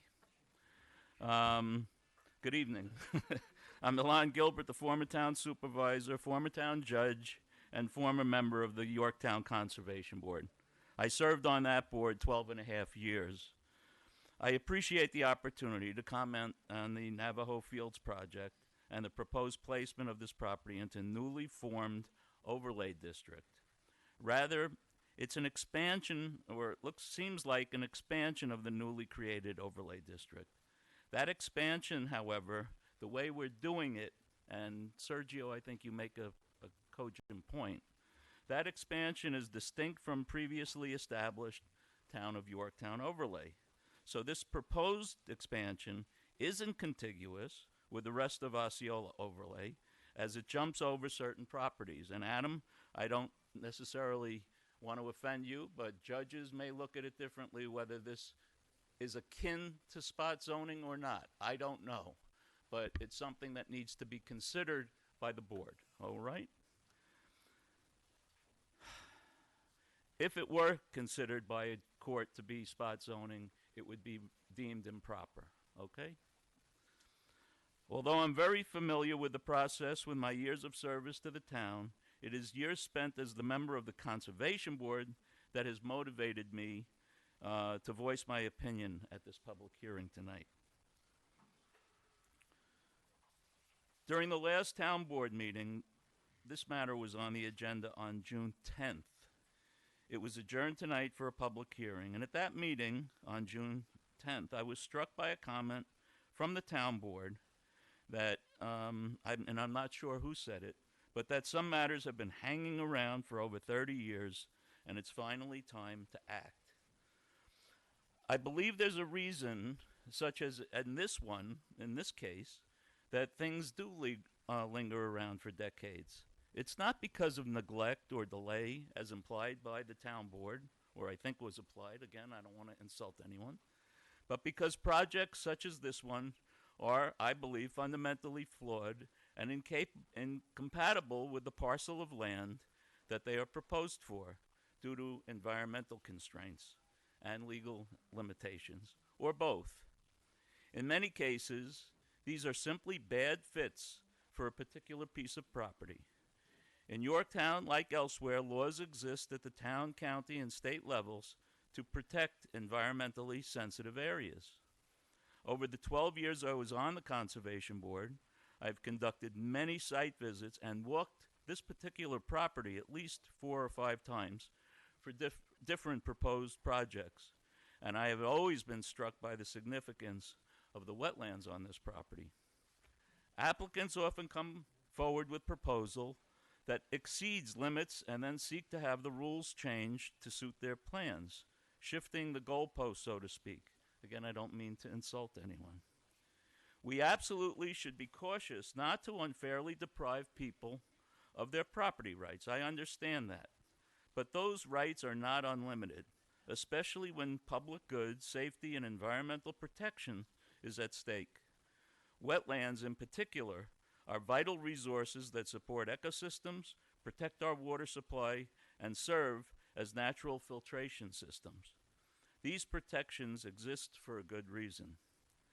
Consider this analogy, in terms of property rights. Someone owns a land on a cliff in California and wants to build a house with a breathtaking view.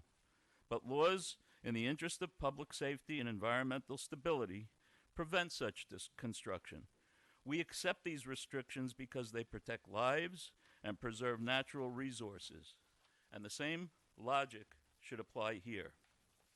By the way, to add greater significance to our public hearing tonight, the current bill pending in Congress, which I don't want to get into any controversy, it's quite famous at this point, but within its parameters, I've done some reading of that bill. And one of the things in that bill is that EPA protection is being eliminated by eliminating funding and oversight on the federal level. This is not hearsay. I actually read that portion of the bill.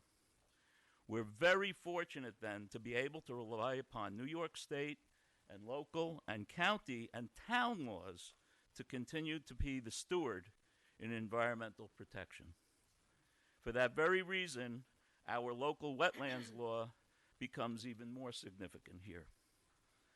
Obviously, we're here for Navajo Fields project question, but there's a project in Somers, as Sarah indicated, that many people are concerned about as well, and I believe has relevance here.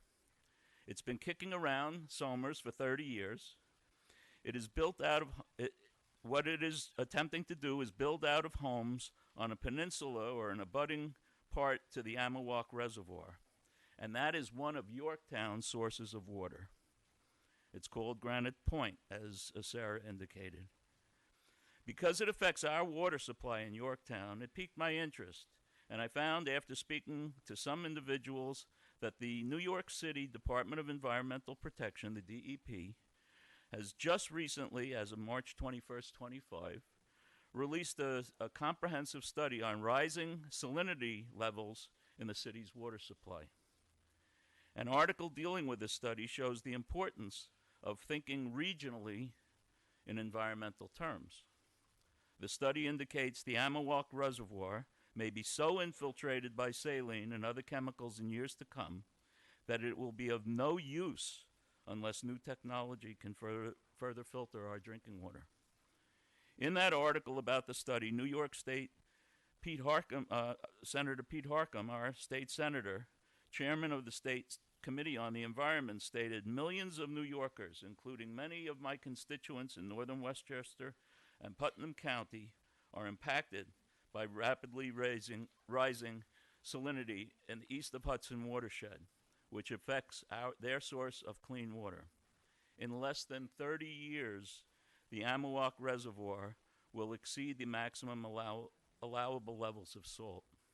Once contaminated, it could take decades for the reservoir to return to acceptable levels. All levels of government, and I emphasize now, all levels of government must work collaboratively and with all deliberate speed to protect our precious drinking water. Additionally quoted in that article, New York State Assembly member Mary Jane Shimsky said, DEP's findings should be a wake-up call to anyone who thinks our water supply is immune to environmental degradation. We must take the corrective steps needed to protect this resource, and we must do so right away. If we don't, the damage to our residents, agriculture, and wildlife will be irreversible, and the cost of replacing our water infrastructure far more expensive. This all points to our need to abide as best we can to whatever protections that are currently in place, unless we want to exacerbate and shorten that period of time. Navajo Fields, if it's permitted to go forward, I would think, as designed, exacerbates this crisis by degrading the wetlands, creating an enormous amount of impervious surfaces, flooding potential, and creating a need for salting of those surfaces for snow and ice removal. If I understood correctly, Mr. Tegeter, the head of our planning department, stated that the Navajo Fields project could not move forward under the current zoning due to wetland and other constraints. Hence, the proposed solution is to place it into an expanded, newly developed overlay district that allows greater density and flexibility. As I previously said, this appears to smack of spot zoning. Again, maybe not. In effect, a strategy circumvents existing environmental laws by creating an alternative path forward to projects that otherwise wouldn't qualify.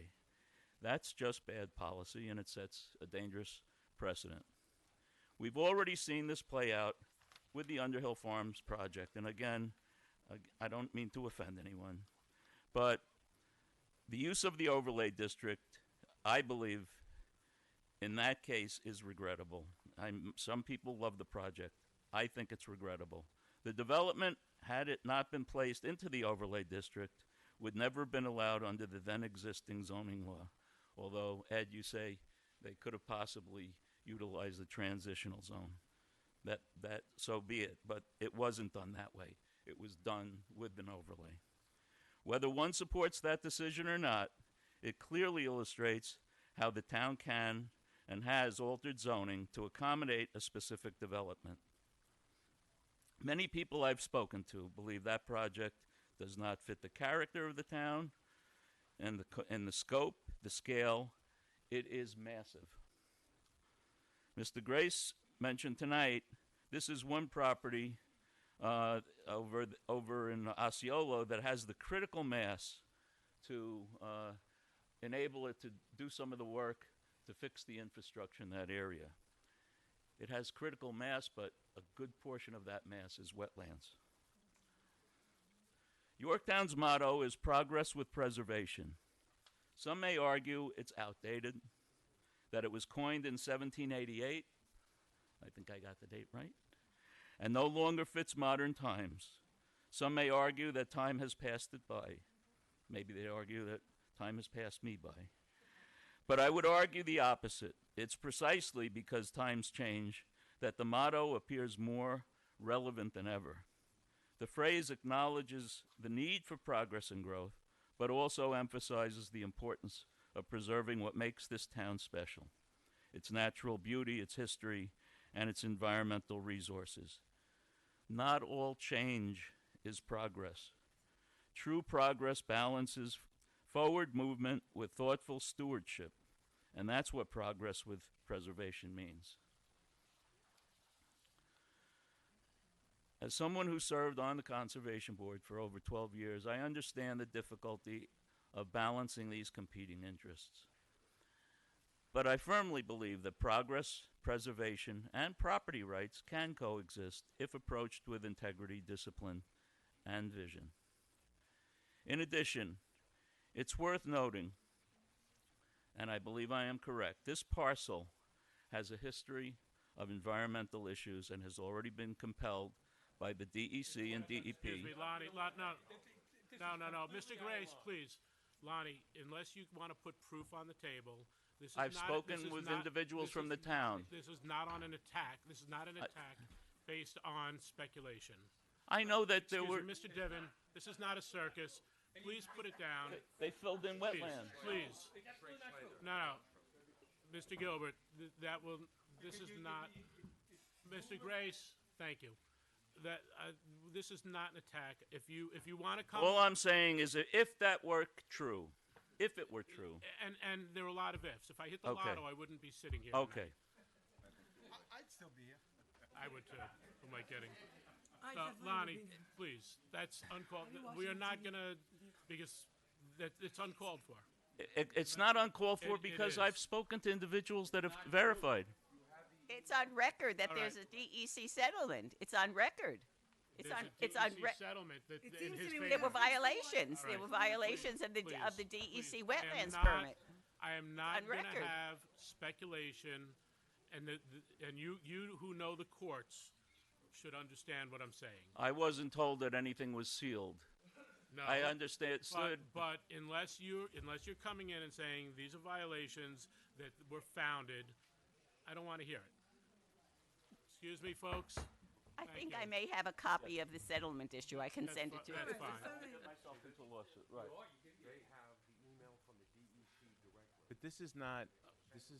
This is tangential to what you're considering tonight, at Thank you. best. Thank you. But he has a right to say something. No, and the board has a right to narrow Right. and focus I will- comments I will- on the actual issue before the board I tonight.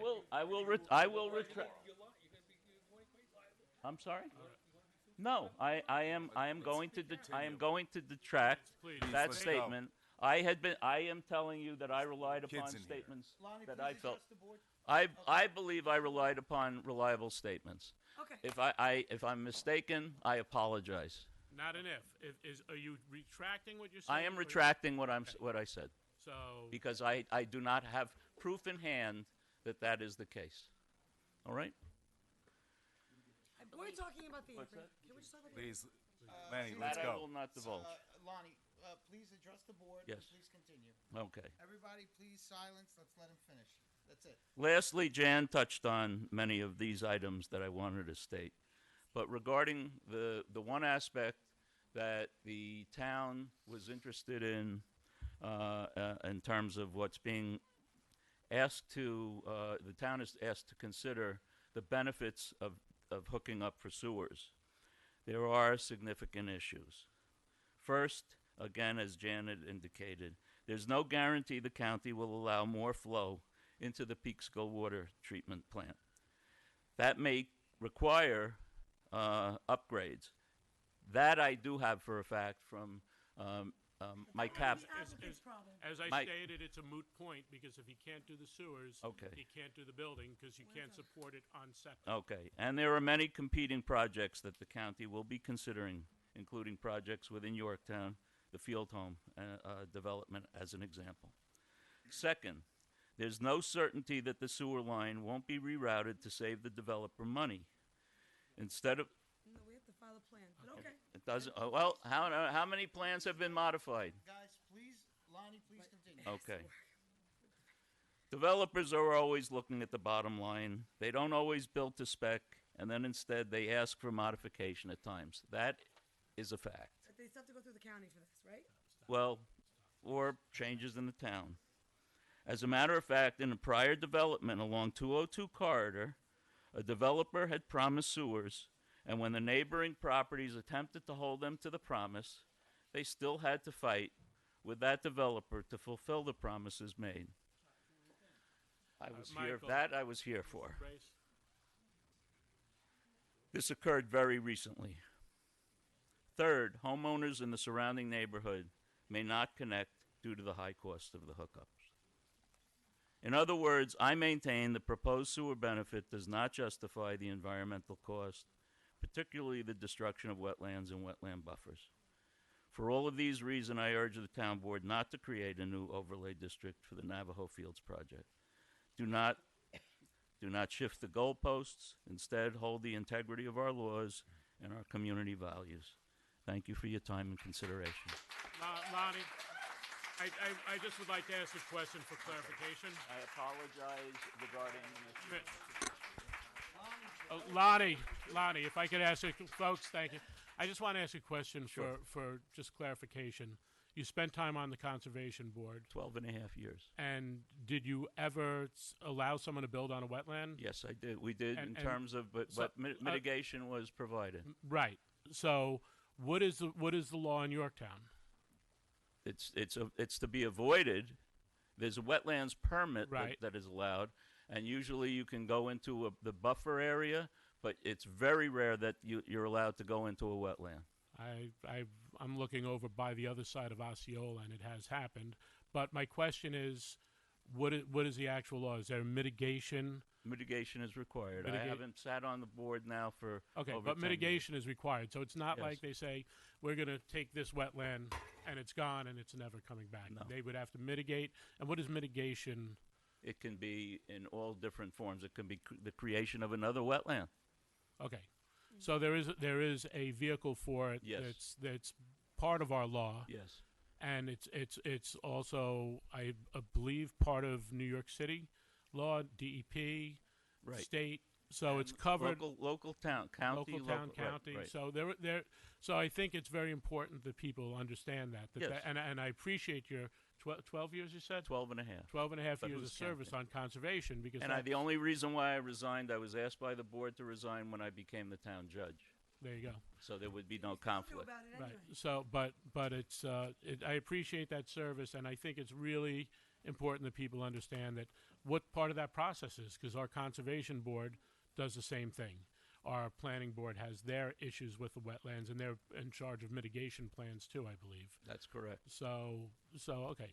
I just want to make sure that it was sort of complete record that hey, we want to avoid it.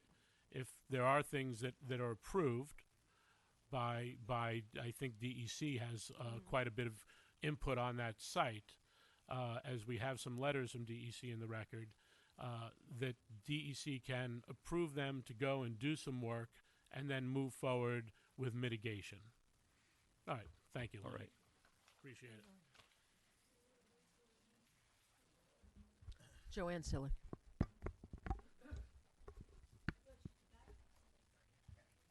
Never, Joanne.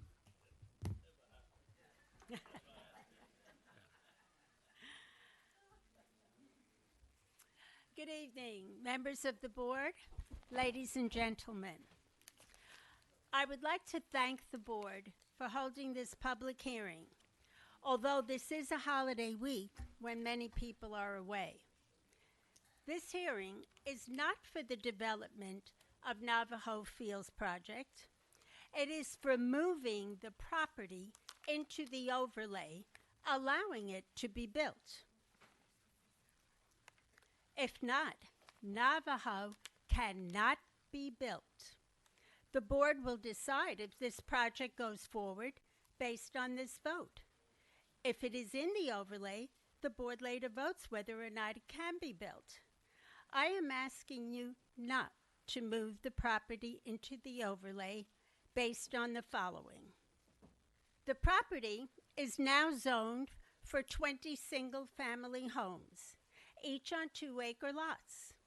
The developer is proposing a massive development with 242 units on the same parcel. He must meet the 8 criteria required to go into the overlay. I took the liberty of answering each one, showing that the developer cannot meet those requirements. Number 1, is the project consistent with the goals of the comprehensive plan? No, it is not consistent with multiple units replacing single-family homes as stated in the comprehensive plan. Number 2, will the project be detrimental to the character of neighboring properties? Yes. Existing single-family homes versus 242 rental units, clearly this will be detrimental to the character of the community. Number 3, will the project cause problems that could affect our health and safety? Really? Yes.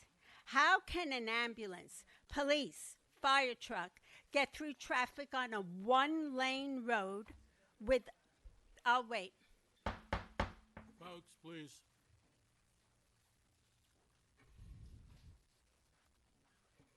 Please continue. Number 3, yes, how can an ambulance, police, or fire truck get through traffic on a 1-lane road with almost 500 more cars on Route 6? How is this safe? On a personal note, you've heard it before, but I'm going to repeat it. It's worth repeating. I live in Jefferson Village. We had a devastating fire this year. The fire engines were there in less than 5 minutes, along with police and ambulances. This time frame would not be possible if Navajo is built. The town is putting the safety of residents in danger. I'm going to play a very short clip from the June 17th Town Board meeting.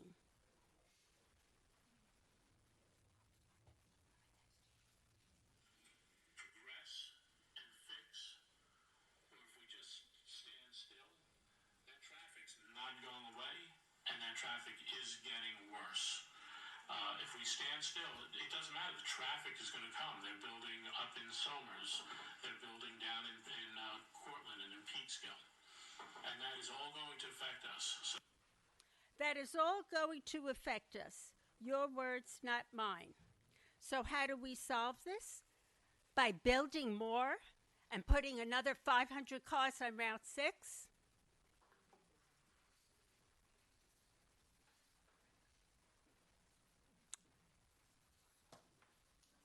Bear with me.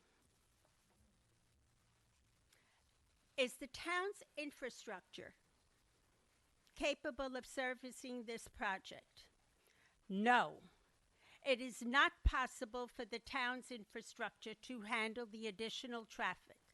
Transpo Group was hired to do a traffic study.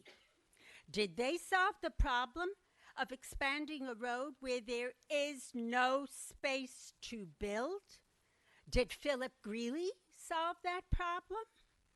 10 traffic studies cannot solve that problem. With almost 500 from Navajo, 260 from AMS, good luck to anyone on any road trying to get onto Route 6. We will be landlocked by traffic. Number 5, will the project eliminate a blight in the district? No. How can multifamily dwellings eliminate blight, a plant disease, when overcrowding is likely where you are likely to find blight? Number 6, will the project be consistent with the goals of the overlay district? No. This project does not protect environmental features such as wetlands. Number 7, will the project exceed the limitations set forth? How will you guarantee that the developer will stay within the limitations? Number 8, is the project likely to contribute to economic development? Absolutely not. It will drain the town with the cost of police, fire, schools, sanitations, etc. Our taxes will undoubtedly go up considerably. Richard Fahn, chairman of your planning board, advised you to take a holistic approach involving the surrounding areas. Clearly, you have not done that. This project is not in comport with the existing single-family homes there now. Phyllis Buck, co-chair of your conservation board, stated, and I quote, "It's not Joanne talking, this is your conservation board." Quote, "The area of the proposed extension encompasses the wetlands and stream that feed into Lake Osceola. Developing 250 units would greatly add to the impervious surface, resulting in adverse impact on water quality entering Lake Osceola. We do not support the rezoning." When getting petitions against Navajo, a young man told us, "If this project goes through, Yorktown will become like the place I moved away from." The need for sewers is lauded by the developer, and certainly no one will object, is certainly needed. He offered to put in a trunk line. However, it is the responsibility of the homeowner to hook up at a cost of $10,000 to $30,000 per home. I didn't pick these numbers from the sky. I spoke to a plumber who actually does this for a living. Those are the numbers. The town board has discussed financial assistance. I'm so glad that you have. But to date, unless I don't know, nothing has been offered officially. Halleck's Mill is still waiting for the same reason. By the way, does the town have a signed agreement with the Peekskill Sewer District to take sewage from Navajo? How can the board vote without all this vital information? Maybe you have it. I hope so. I'd like to hear it. Why would this board move the property into the overlay, losing control of the project? Not completely. The proof is before us with Soundview, which is in an overlay district. The developer had the freedom to make numerous changes from the original plan, and the town did little to stop this. Many have asked me, why are you spinning your wheels? It's a done deal. If anyone is interested in being elected or re-elected, I suggest you listen to your public.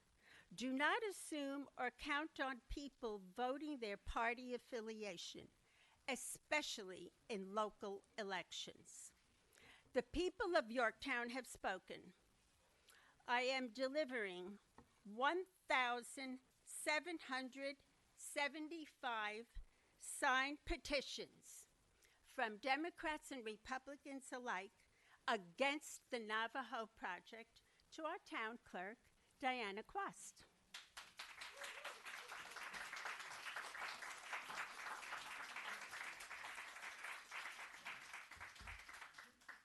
These petitions speak for themselves.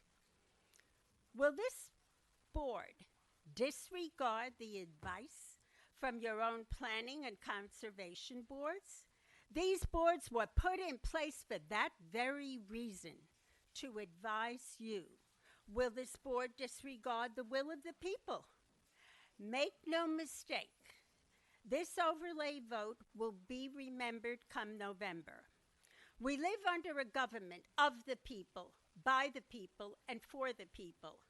Are you for or against the will of the people who put you in those seats?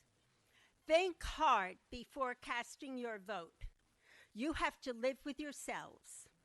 Do you want to be the board whose vote destroyed Yorktown for generations to come? I sincerely hope you will vote wisely by not moving this property into the overlay and keep our beloved town the gem of Westchester. Thank you so much for listening.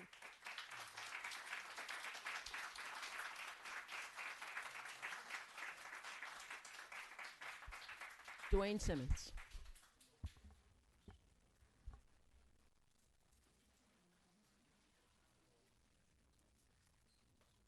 Hello, Board. My name is Dwayne Simmons, and I'm the president of Jefferson Village. Wait, speak closer to the mic. They can't hear you in there. Can you hear me now? Okay. So, first of all, I just wanted to say a lot of the things I was going to say were already said, but you know, I didn't listen that well in civics class, but something seems wrong about all this Michael Grace propaganda up here while we're speaking on different things. Dwayne, you're talking about an attorney who's hired by someone to talk about the project. But I'm talking about leaving the stuff up here. He's representing a case, and we're leaving all his stuff up here. It's like he's still speaking. Not only that, he stood right behind everybody and interrupted. That I had a problem with. Now, guys, you know that's wrong. You know you should have told him to sit I down. asked him to not, right, and he Okay. is sitting. But this is a project we're talking about, and it's on the screens too. I think it's fairly important that that's accessible for everyone to see. Okay, so it as should we be talk. here, and here. Okay. It is what we're talking about. Okay. It's also in all these pages too. Okay, so all these papers. So the thing about that I think about as the president of Jefferson Village is mostly the traffic. You know, I think about the people that I see every day, and Jefferson Village is 55 and older, so it's a lot of older people. And you know, best case scenario, when I was listening to their presentation, which seemed like a filibuster for a while, but when I was listening to it, I was thinking about, he said that this more traffic, basically, I'm paraphrasing, more traffic has a calming effect. It helps stop accidents. Well, I guess if you can't go anywhere, yeah, it's going to stop the traffic because you have so many cars now on Route 6. I can't see how anybody can say that they did a study and the traffic has no impact on people.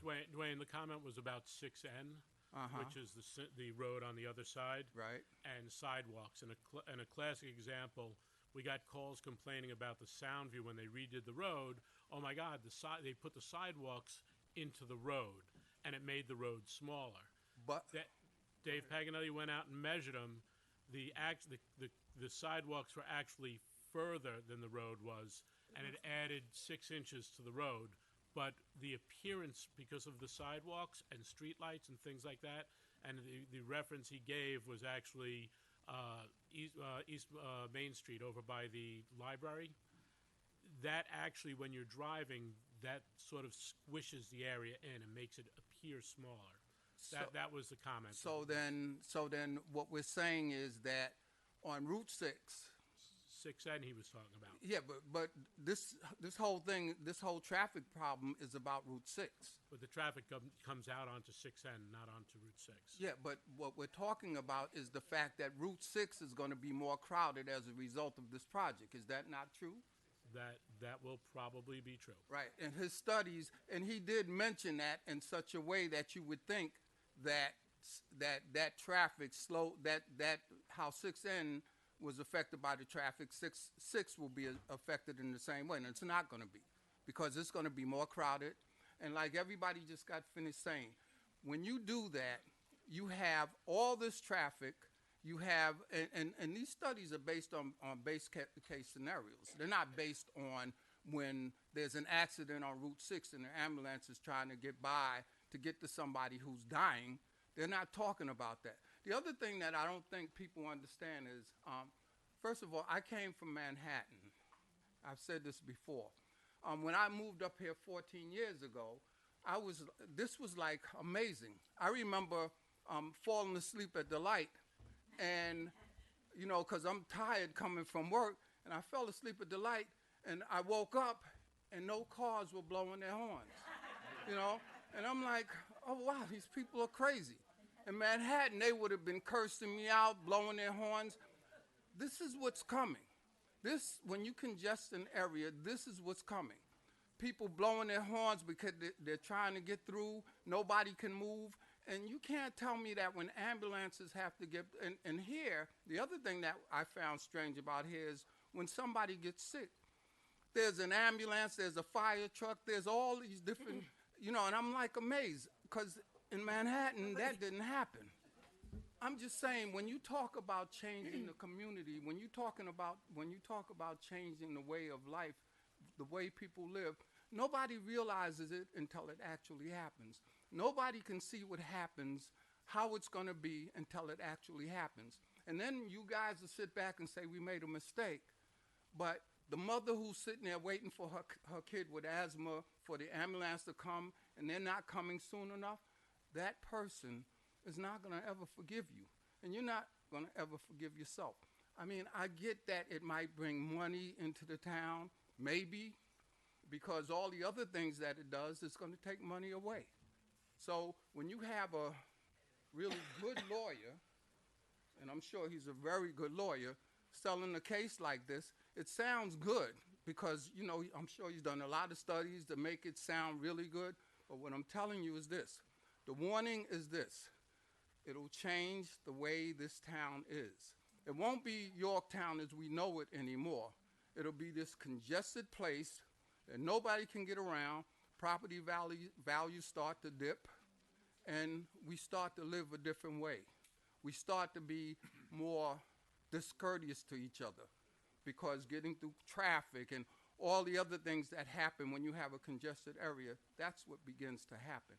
I'm telling the board, if you care about your town, if you really do, because the police in here, their job is to protect and serve, and they do a good job, but it's your job too. Your job is to protect and serve. I remember having a conversation with you, Ed, and I called you a politician, and that really pissed you off. Because you said, I'm not a politician, I'm a servant of the people. I respect that. Prove it. Prove it. My name is Dwayne. Thank you.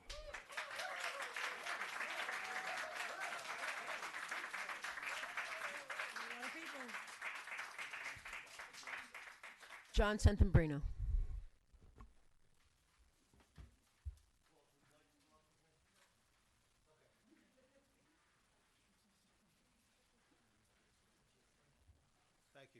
Thank you. My name is John Santambrino. I asked my co-conspirator, Walt Daniels, to come up with me. He's the chairman of the Open Space Committee in Yorktown, and we were assigned this position probably about 10 years ago. And just want to make some observations. I wrote them out here so I would remember them because I got a little dementia. Let's look at the pros, okay? Everybody talks about the negative. We've got to talk about the positive. We're going to get some new residents in town, hopefully some young people that may want to sit in those chairs in the future. The income tax revenue that's going to be amassed by these projects.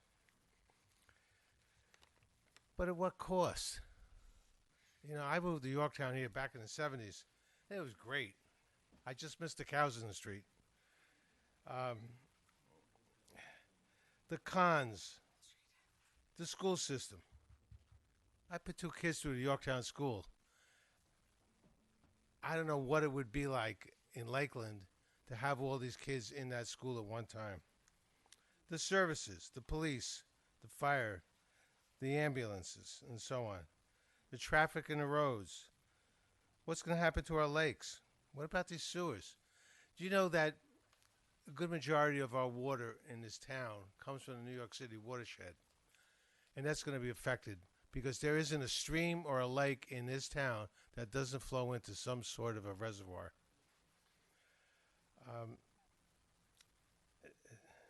Down the road, this unit is going to affect us by creating more sewage.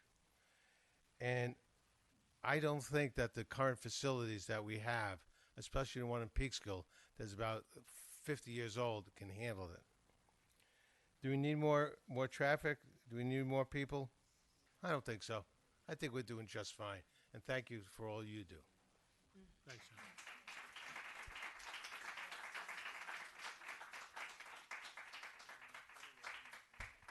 Barbara Denoa.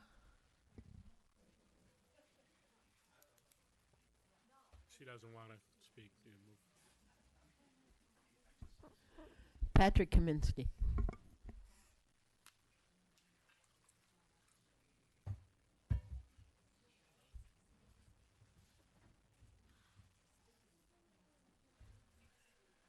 How's everybody doing today? Good, PJ. How you doing? I'm lovely. So, first and foremost, I want to disagree with Mr. Grace. Construction is not ugly. Construction is very beautiful, and sometimes you have to break some eggs to make some omelets. Amen. And I'm very surprised you didn't use the word bucolic when he was talking about the property. I apologize. I did not get a chance to review the package beforehand.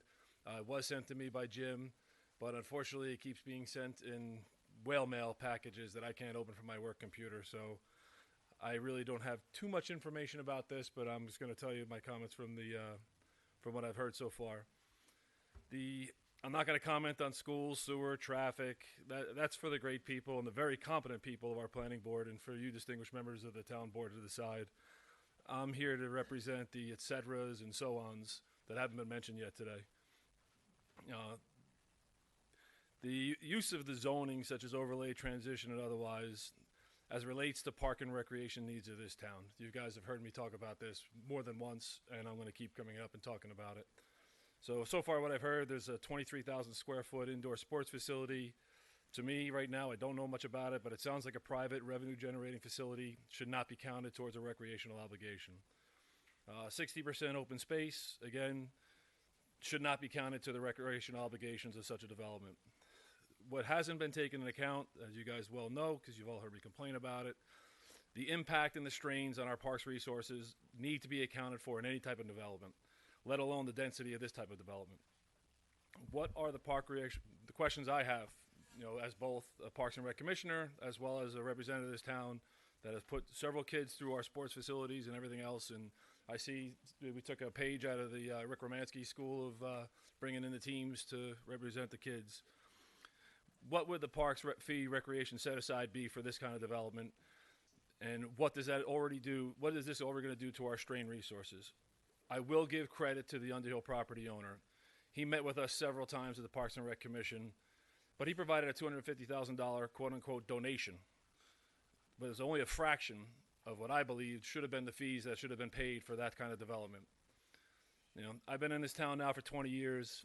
This woman sitting on the left recruited me into the Parks and Rec Commission. I'm the second longest tenure on the Parks and Rec Commission right now. Joe's been around since about 1789. But we have too many of these developments that are coming on board in this town, overlay district, transition zone, whatever zone we want to call it. But in the last 5 years, where I've been taking a really big part of this argument, they have been given no appreciable recreational benefit to this town. I'm going to ask you guys again, and somebody's mentioned it earlier, during an election season. The town board needs to address and fix this globally. But at minimum, with the use of trying to rezone properties for things like the overlay zone, this has to be taken into account. We need an infusion of money into the trust and agency to fix the beautiful properties that we have. Again, July is Parks and Recreation Month. So I encourage everybody to get out there and enjoy them, especially the new pickleball courts that are recoded. Yeah, so that's my main complaint. We continue to make this better, and planning board, you guys, you make those decisions, and you guys take the arrows, and God bless you for what you do, and I thank you for putting yourselves out there in the public like this. But I'm still going to come up here every single time I can and champion what we have to do to keep our parks and recreation resources beautiful, so it's not a tax burden on the town. Developers should be coming in here, giving us the money to be able to beautify the town and our parks and resources. Thank you. Thank you, PJ. Jay Copsney.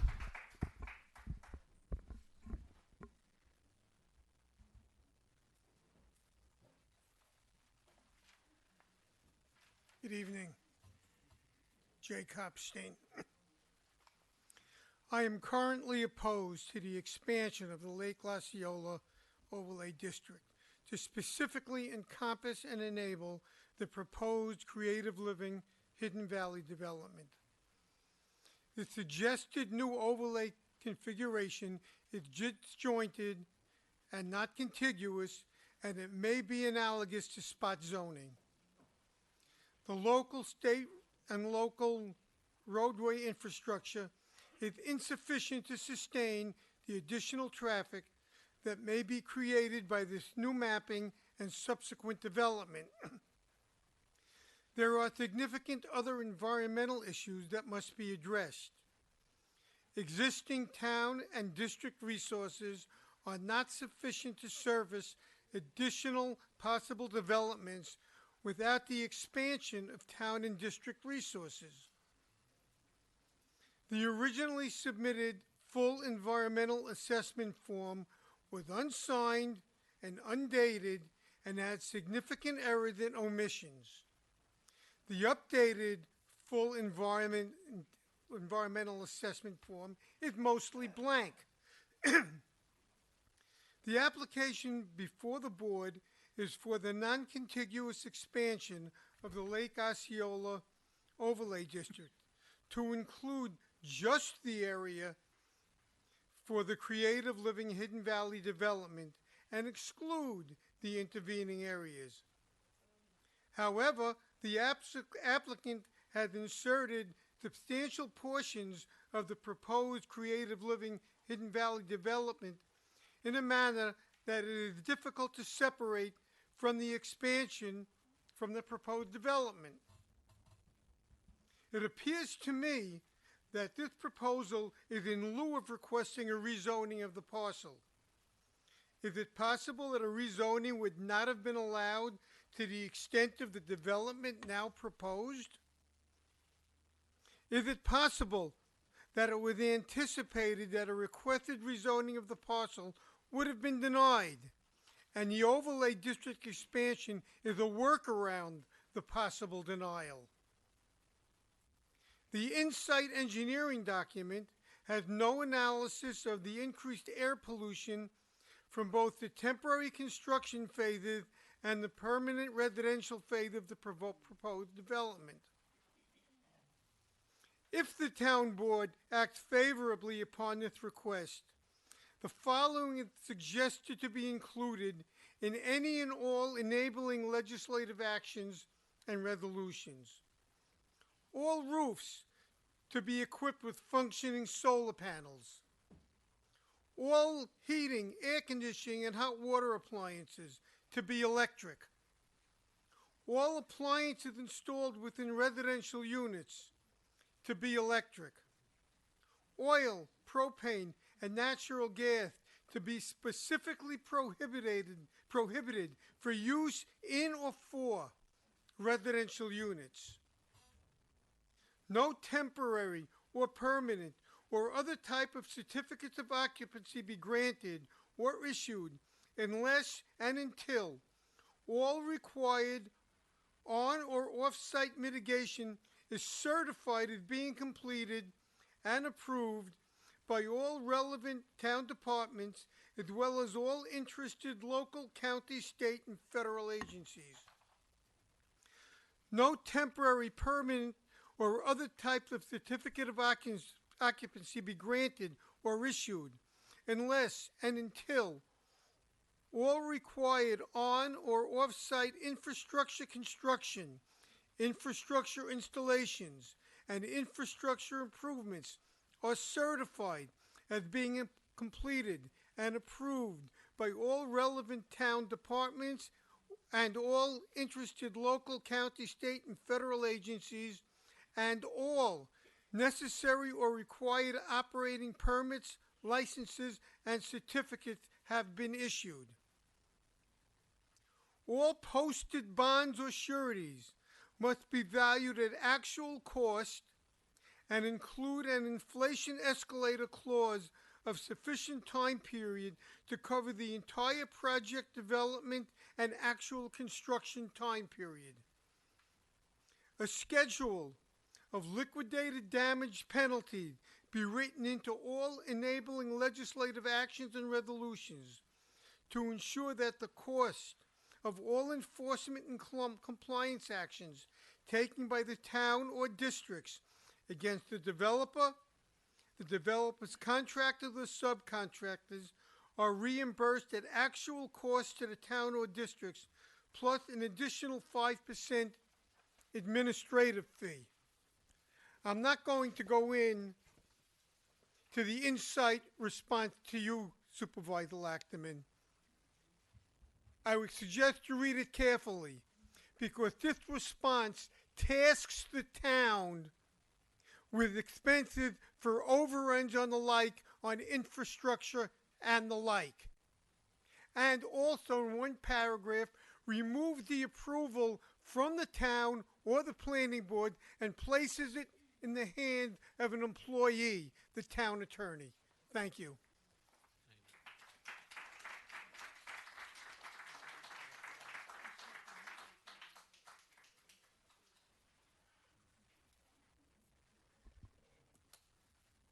R. Tamerberry? It's hard to read. Maybe sign as an R. Let me see.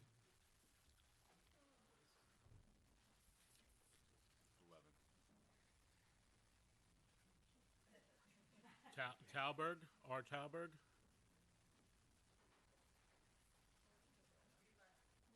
Oh, I left.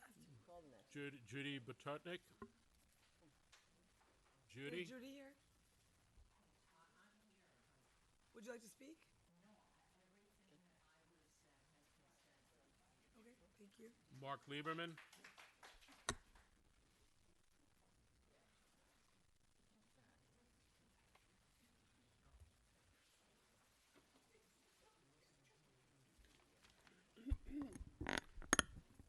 Good evening, Mark Lieberman. Recently moved to Independence Court in time for Independence Day. I asked Supervisor Lachman and Council members Howitt, Esposito, and Murphy to recuse themselves from this decision. I understand the influence that powerful political operatives and especially former office holders have on the selection of a candidate for local town office.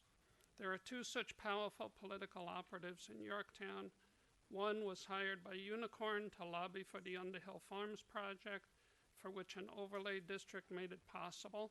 That's Patrick's brother. The attorney for the project being discussed tonight is the other powerful political operative I'm referring to. Yeah. I'm focused on political careers. Mr. Lieberman. I'm focused on political careers, not the business relationships discussed at other I love how meetings. everyone has the same narrative. Mr. Can we just talk about Hold the on. overlay? Mr. Please Mr. recuse Lieberman. yourselves. No, he got what he- Okay. he got what he said. Yes. We will not be recusing ourselves, Mr. Lieberman. I deal with just about everyone in this room, including some people on the opposite side, dealing with Jefferson Village JOC on different issues. We don't recuse ourselves because we deal with people.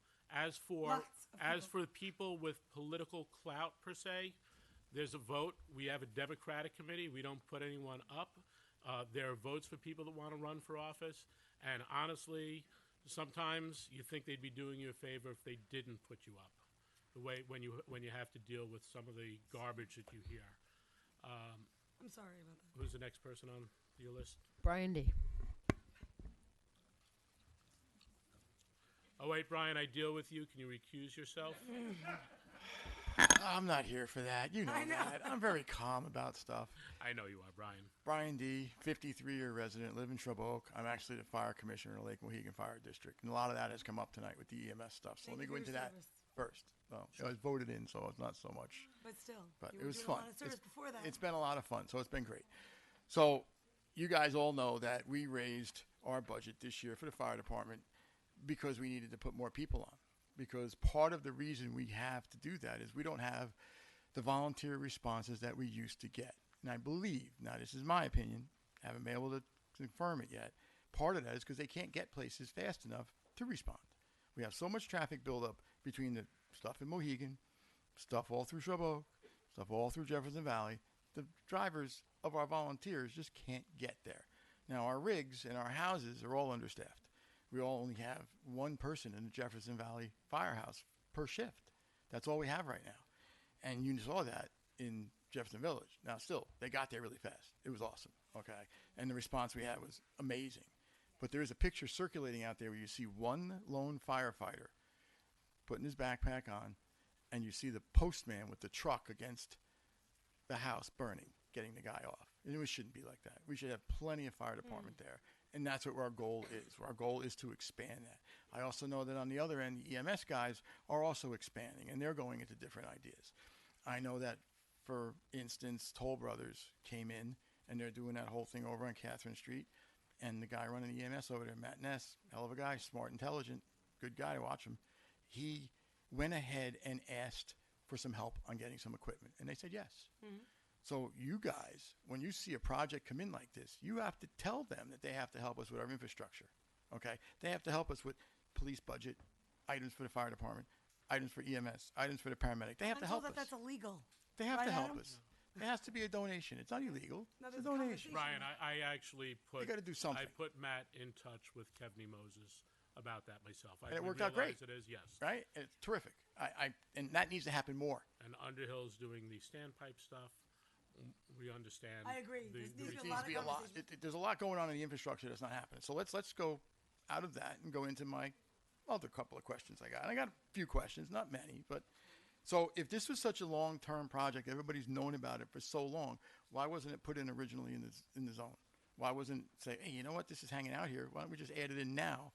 And why are we all sitting here now tonight, years later? It's a Okay, great it should have been put in the beginning. Well, the question is, I think that nobody figured it would work, and that's why they didn't do it. So now they came up with a plan to try and make it work. So I'm watching the sewer when they had it up on the screen before, and I was looking at it. The sewer just runs along 6N, all right? Now, the people on 6N can hook into that pretty simply, not too bad, but they got to pay a pump up because that is downhill to them. So those are going to be expensive to come up. I get that. But we're trying to benefit the revitalization of the area and the lake by putting these sewers in because of this development, okay? So now the other houses in the area, which are up the hill on Perry Street, and all through those back roads and all up Wood Street, there's no setup for them. So that's still going to have to be something the town has to deal with. They're going to have to hook up those couple of hundred homes up there. They're going to have to dig the road up, come down Perry Street, come down all the side streets, put it all together and come down. There's a cost. Who pays for that? Those people aren't going to be able to hook up for years, decades. So I can't see this little project, haha, that it's going to work to fix the lake in any time soon. I don't see it being 10 years, we're done. No way. Because you're not going to have the money to build out the infrastructure to feed all those homes up on Perry Street and up on Wood Street. It's just not going to be there. And all that sediment that's still running down the hill now will still be running down the hill in a decade from now. And you're still going to have the same problem at the lake. The only thing you're going to fix with this is this development and those few houses against 6N directly and a couple of businesses that are there. Now, the overlay district, in my eyes, was supposed to revitalize an area, which means people should be able to walk to the hamlet, go shopping, not have to use the car so much, cut down on traffic a little bit. And that would be good. And this one over here, even though there's a lot of controversy, they can walk into town and go shopping and do things, okay? This one, where are you going to go? You can't walk on that street. You get killed, okay? There's accidents there all the time. Matter of fact, 3 years ago, 2 people died right on that piece of property. They had a head-on collision. Both cars rolled over. 2 people were dead right there. So you cannot walk on 6N in its current condition. You can barely drive on it. The mailman stops. And you're going down this way, and they're coming this way. The mailman stops. They come over in your lane head on. Happens all the time. There's accidents there all the time. trust me, I listen to the scanner. I'm on that end of it, so I hear it. This project will only exacerbate that. It's just going to get worse. You don't have the infrastructure to hold a project of this size. You can't possibly build a sewer system and think that's going to solve all the other problems, because it can't. Because you can't hook everyone to it. You can't fix the roads with it.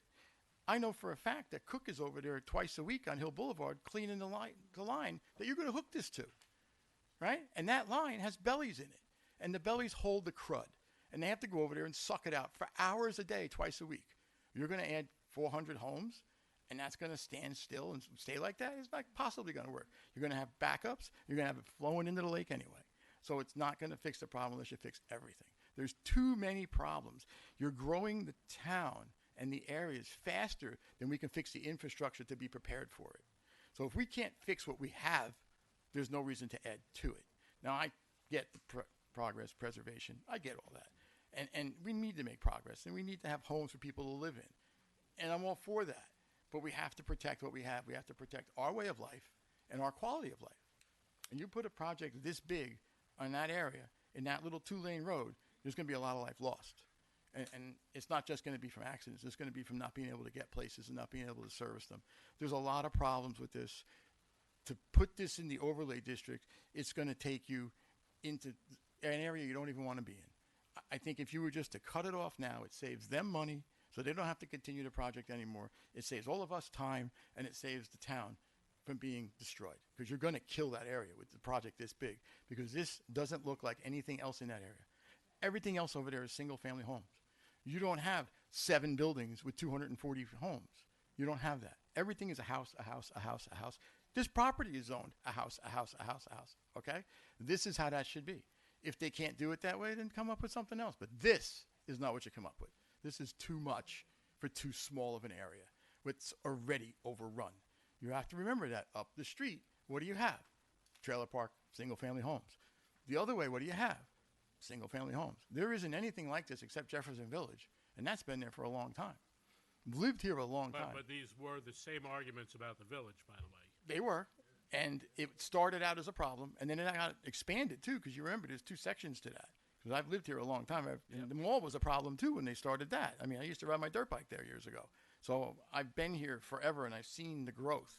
You know, Trump was mentioned earlier, and that whole design, that's a building that's laid down flat so you couldn't see it.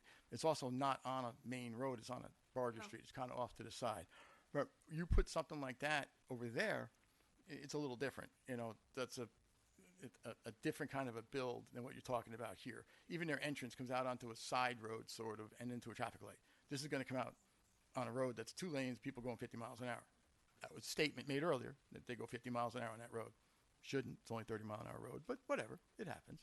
So to build something this large, because you're going to change the zoning, is going against our comprehensive plan. And I remember when that was done. Linda Cooper, I think, was in charge at the time when we started all that stuff, and all that time was spent, and all this information was given out, and I was part of it. I showed up at some of the meetings and went back and forth, and it was designed to be Yorktown.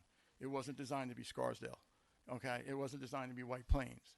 And that's what you're doing here. You're taking our little town, that's Hickville, USA, if you want to call it that, and you're throwing apartment buildings in. And this is all rentals. This is going to become a constant cash cow for the owner, okay? It's not a sell it, let people have their homes. This is a put it up and make money all day long. This is no different than a mall. This guy is going to put people in here. They're going to pay him rent every month, and this is what it's going to be. So how do you feel about the point of I love the consciousness around infrastructure. We talk a lot about infrastructure because I feel like we're such a big town. We can't even keep up. And, you know, based on 100% you can't. I can't fix the road if I think that the water pipe is going to break. I'm trying to make sure that we're conscious even how we spend the tax money, right? And then I hear that language of, like, diversity. Like, so many people want the opportunity to live here. So many people, maybe they don't even want to have kids, but they want to live here. Like, I hear what Jefferson Village is saying. I also feel like we should be fixing this water problem, whether it's in the overlay or not. We need to get so conscious in our new capital plan in fixing what's already here. Similar to what Pat was saying about putting a park. So Ed was at my house 2 weeks ago, 3 weeks ago. We met. 2.5. 2.5 weeks about flooding. My backyard floods like you wouldn't believe. And that's all from since that solar panel went in the same general vicinity where you're talking about over there. okay? But what do I do when the taxpayers ask me, I just want to rent something. I want to stay here and I don't want to own. I'm I don't sorry, wanna that's not fix what the our town plumbing. is about. It's that But simple. what about the people that want to stay, right? You have to find a way. Now, that's why you did also the accessory apartments, right? Didn't they just do a whole thing about that? And we're going to build accessory apartments. I know that my parents were the first accessory apartment in Yorktown. 3494 Overlook Avenue. They were the first ones passed, okay? And I know that apartment is still there, but it's not rented anymore. All right, so we're going to try to. We're off the subject now. Yeah, Okay. and we need to get back And on. there's a 'cause lot of if we people don't that want to finish by speak tonight. Then we So, need to finish by midnight. My big thing was the sewers, that you're not having it all the way up to all those houses. I will say, Brian, though, planning, if we don't start the trunk work, when we redo the roads, we could put in pipes, but we'll never be able to put the pipes in if we don't have the trunk down below. But your goal is So- to save the lake, Which- and by putting this trunk line in, it's still going to be 20 years before you save the lake on a project but that's at going least to. it's saved. But it won't. We have to think long It term. won't be any time quickly. No, and, probably not. And this building's really here aren't going to help it that much. All right. It's so long. Thank you. We'll talk offline on that. Thank you, buddy.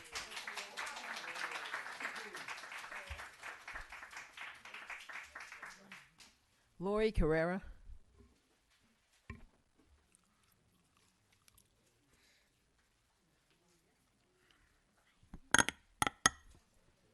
Good evening, members of the board and the Yorktown community. Thank you for the opportunity to speak tonight. Can you hear me okay? Yes. Okay.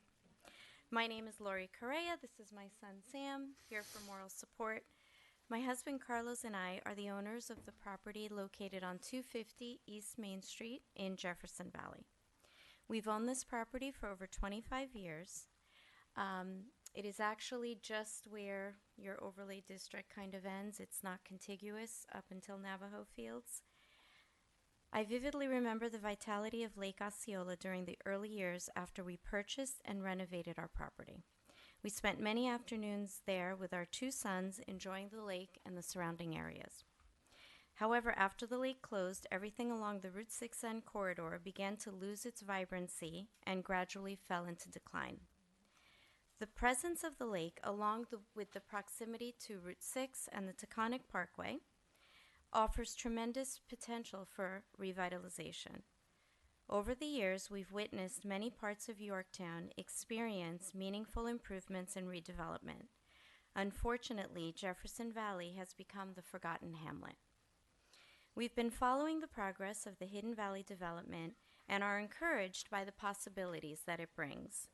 We believe the extension of the sewer infrastructure to the Route 6N corridor, along with the restoration of Lake Osceola over time, would be the catalyst needed to breathe new life into that area. With that in mind, my husband and I respectfully request that our property at 250 East Main Street be included in the PDDOZ economic zone, the overlay. We are asking for equitable treatment similar to what is being offered to others currently proposed for inclusion.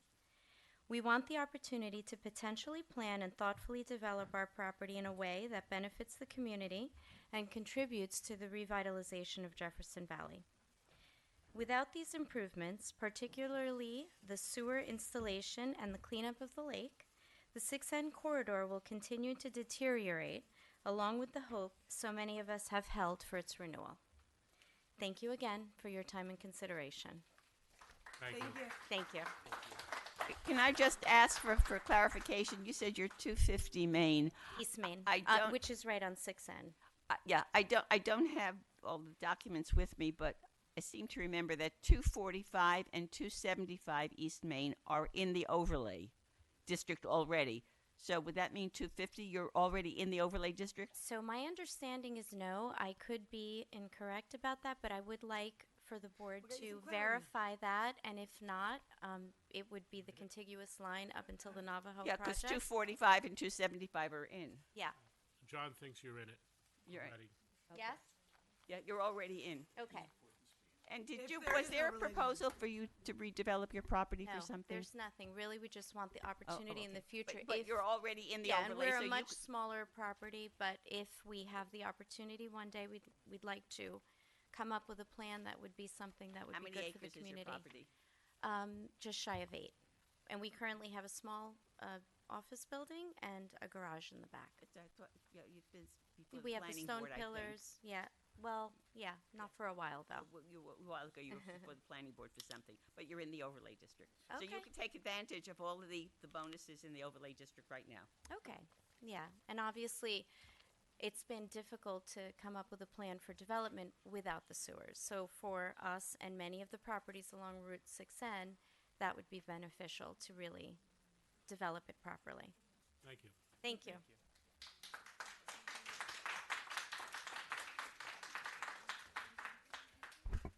Dominic Samsota.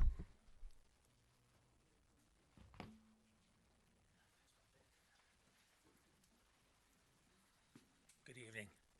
I'll keep this quick because it's past my bedtime. So, I first came into Yorktown. I rented an office from Laurie, and that was probably 20 years ago. Driving home one day, saw a house for sale in an office building on 6N. I bought it and said, what the heck? I opened up my office. I have 2 apartments down there. Actually, the deal was I had to buy the lot next to it, which was an empty lot. All it's good for is parking. The place was a disaster. I did what I could do to beautify it, put landscaping in the front, knock down a dilapidated fence, and put siding, roofing, cleaned it up. But without sewers, that's really all I can do with the property. I don't know what the overlay district, what your vision of the overlay district is, but I think any chance of developing anything, even on the vacant piece of property, is limited without sewers. So when this came along, maybe you don't look a gift horse in the mouth, and if it's something to work with the community to develop, I think it needs to be considered. And now it's bedtime. Thank you, Dominic. Have a good one.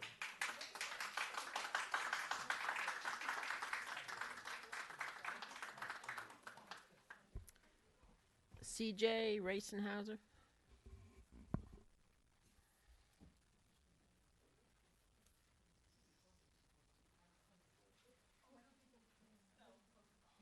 Good evening. Thank you guys for all you do, by the way. So I think we live in a great place. I'm sorry, could you introduce yourself? Oh, for the record? sorry, CJ Riefenhauser. I am a varsity baseball coach here. I teach as well here. I think Yorktown's a special place. I truly enjoy being here. I am here to talk about the fields and the field house at Navajo. There is nothing like that in this area. I think the opportunity to have kids in sports all year round in a facility that is in our backyard is one of a kind. I mean, if you have kids or in the sports world, you have to travel to Long Island or all the way up north to even go to any type of tournaments or anything like that. When I heard about the field house, I thought this is a no-brainer. Now you have kids, adults, boys, girls, all playing all year long in the summer heat and climate weather. The turf is needed, especially for these winter months. Kids can stay active, they can practice and compete, and yes, it needs running water and electric. But I do feel like it would help provide the small businesses around, help them thrive, as well as I think it's going to create more jobs. I don't think there is enough opportunity in this area for the kids to stay in sports all year round, and I think this is going to be a positive effect on the community, as well as this is going to where people want to raise their kids. Thank you. Thank you, Steve.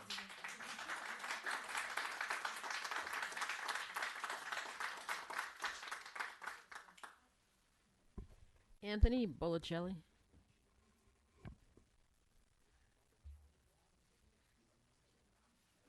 Oh, yeah. Larry Killian.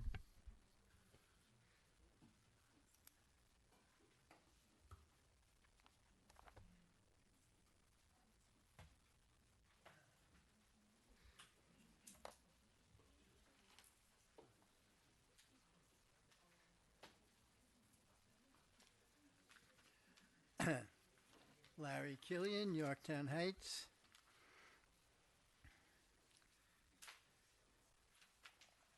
I am speaking in opposition to creating a spot overlay district for the Navajo Fields project. In my opinion, the town is already greatly overdeveloped, and the process used to assess the impact favors the developers in that it minimizes the impact on the residents of the town by not considering multiple projects and by focusing the study of effects just around the immediate footprint of the project, but not over other stressed sections of town. I'll start by talking about traffic, not traffic on Route 6, but in my neighborhood, Route 35 and 202, near BJ's gas station and Lowe's. With the addition of BJ's Gas, Lowe's, Starbucks, Trader Joe's, Wendy's, Taco Bell, Popeyes, Walgreens, now Dunkin' Donuts and Guiding Eyes, the traffic in my neighborhood has grown exponentially. So the question is, considering both the East Main Street former office complex development, which is now turned into housing, and the Navajo Fields project, what will be the impact of traffic in my neighborhood? Specifically from these two developments, how many residents will buy their gas at BJ's Gas? How many will shop for food at BJ's and Trader Joe's? When having to go to Lowe's or Home Depot, will they go a half hour or more across Route 6 or just a few minutes down to Lowe's? And the same thing applies to other projects. From the Heights section, for example, where will the new people living in Halleck Square and Underhill Farms go to shop and to gas up? There has not been a study of increased traffic in my neighborhood, and obviously there should be. The last study that goes back to the hearing that we had about the Field home, it had a traffic study, but it didn't have traffic counts from actually, the traffic counts were before Trader Joe's and Walgreens came in, and they used a statistical adjustment, which in my view was not adequate. And they looked at the evening rush hour as the greatest time of traffic, and actually their own counts showed it was after school time, which was not considered because of Panis High School there. So there's been a lot said about this project, but certainly one of the things that's not considered and should be considered is how it's impacting other areas. And I would argue that my neighborhood there has had an enormous increase in traffic in recent years. And all of that data of how many people are going to come there, because it really is horrible. Thank you. Thank you, Larry.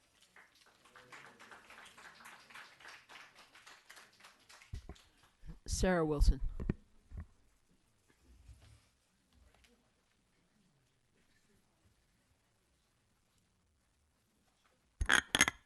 Good evening. Good evening again, Sarah Wilson. I'm not in favor of amending the Plan Design District Overlay Zone.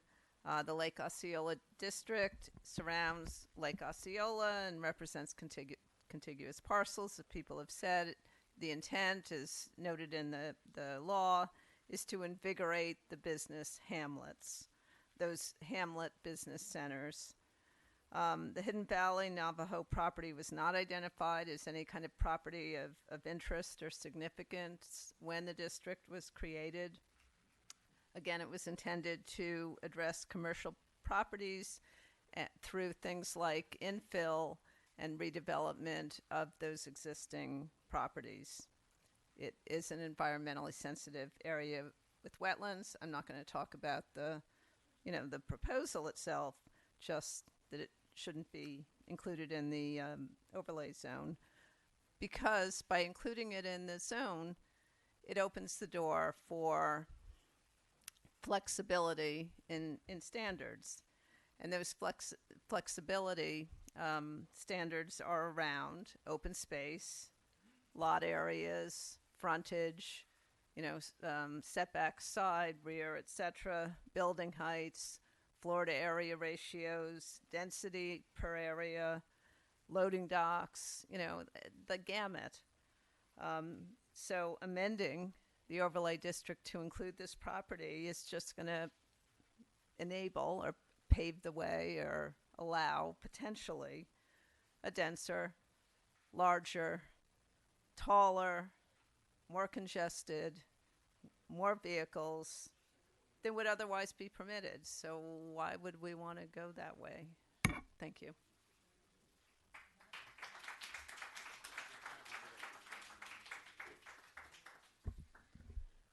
Zeph? I can't. Not even try now. I think it's Kamaj.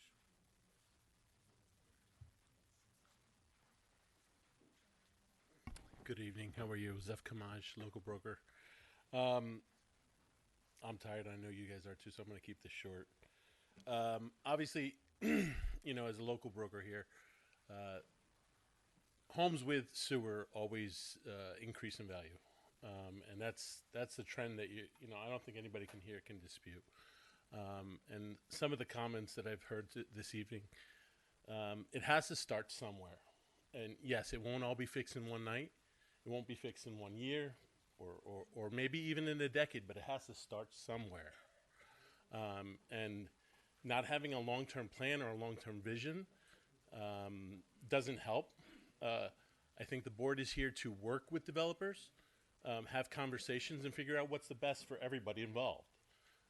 Saying no to a project without considering all the options, I think is foolish, especially if we're going to have progress with preservation. We need to think about the long-term future. I heard a lot of people talk about some of the surrounding towns. Just a mile up the street from this project, you have Avalon Bay, which is a rental community. So I don't understand how it's beneficial for Somers to have it, but we can't have it here in Yorktown. Why is that?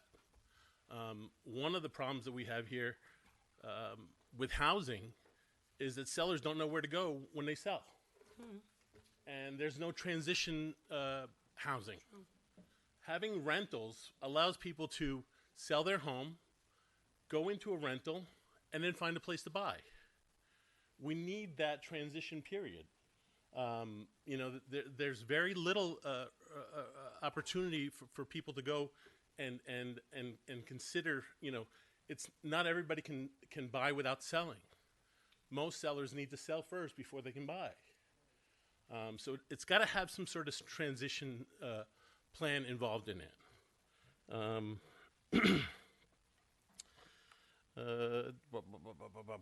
Yep. So,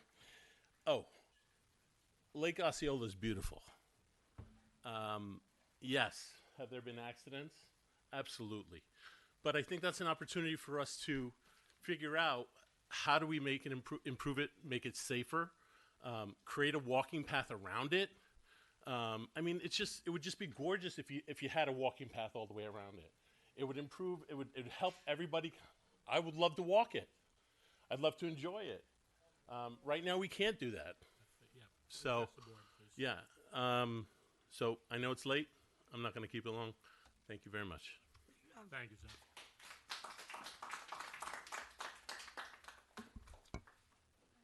Michael Sabatello.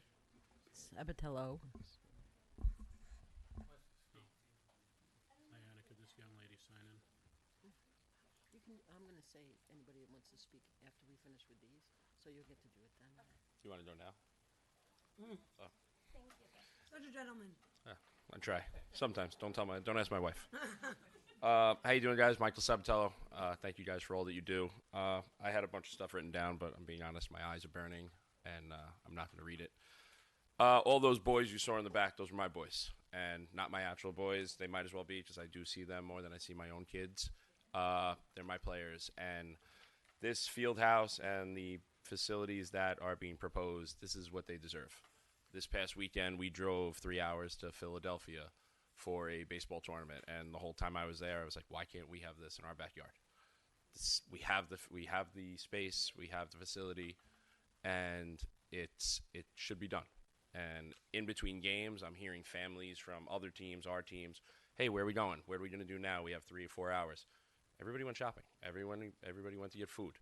And every restaurant out there was packed with kids from baseball. They had lacrosse. They had soccer. They had all this other stuff going on at the same time. We've helped out, since I've been running Navajo, the baseball facility, we've helped out Yorktown. We've helped out Lakeland. Shrub Oak has come over. We've done clinics. But after they're there for a season or so, they look to go somewhere else because we don't have running water. We don't have real bathrooms. And I have a little girl who's 7 years old. I don't want her going in the porta potty. Like, I don't want that. So I always have our portable toilet. I'd rather her go in the back of my truck in the toilet rather than go in the porta potty because it's gross sometimes. And it's hard to maintain that stuff. So running water, having a real sewer system, having real electric, that's huge. And again, the boys deserve it. The girls deserve it in the area. All the sports in this area deserve it. We've had a bunch of kids in this area go pro in the last couple of years. And again, when you ask where those kids played summer ball, it's not around here. They're going down south. They're going to all these other places because no one's coming around this area to watch these kids play anymore. They're driving to Pennsylvania. They're driving up to Cortland to these huge facilities because there's nothing around here. I'm a school teacher in New York City, and sometimes we'll go different school trips. There's actually better facilities down in New York City than up here. And that's sad, we have the space up here and we have the land, and I just think stuff like that should be up here. Thank you. Thank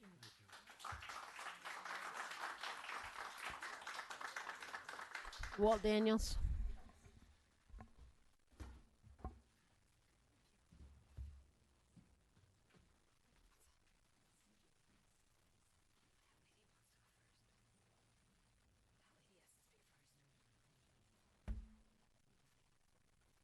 Walt Daniels, Chair of the Open Space Committee, but don't have an official report from the committee, at least partly due to, as Jay pointed out, the EAF in the packet is content-free.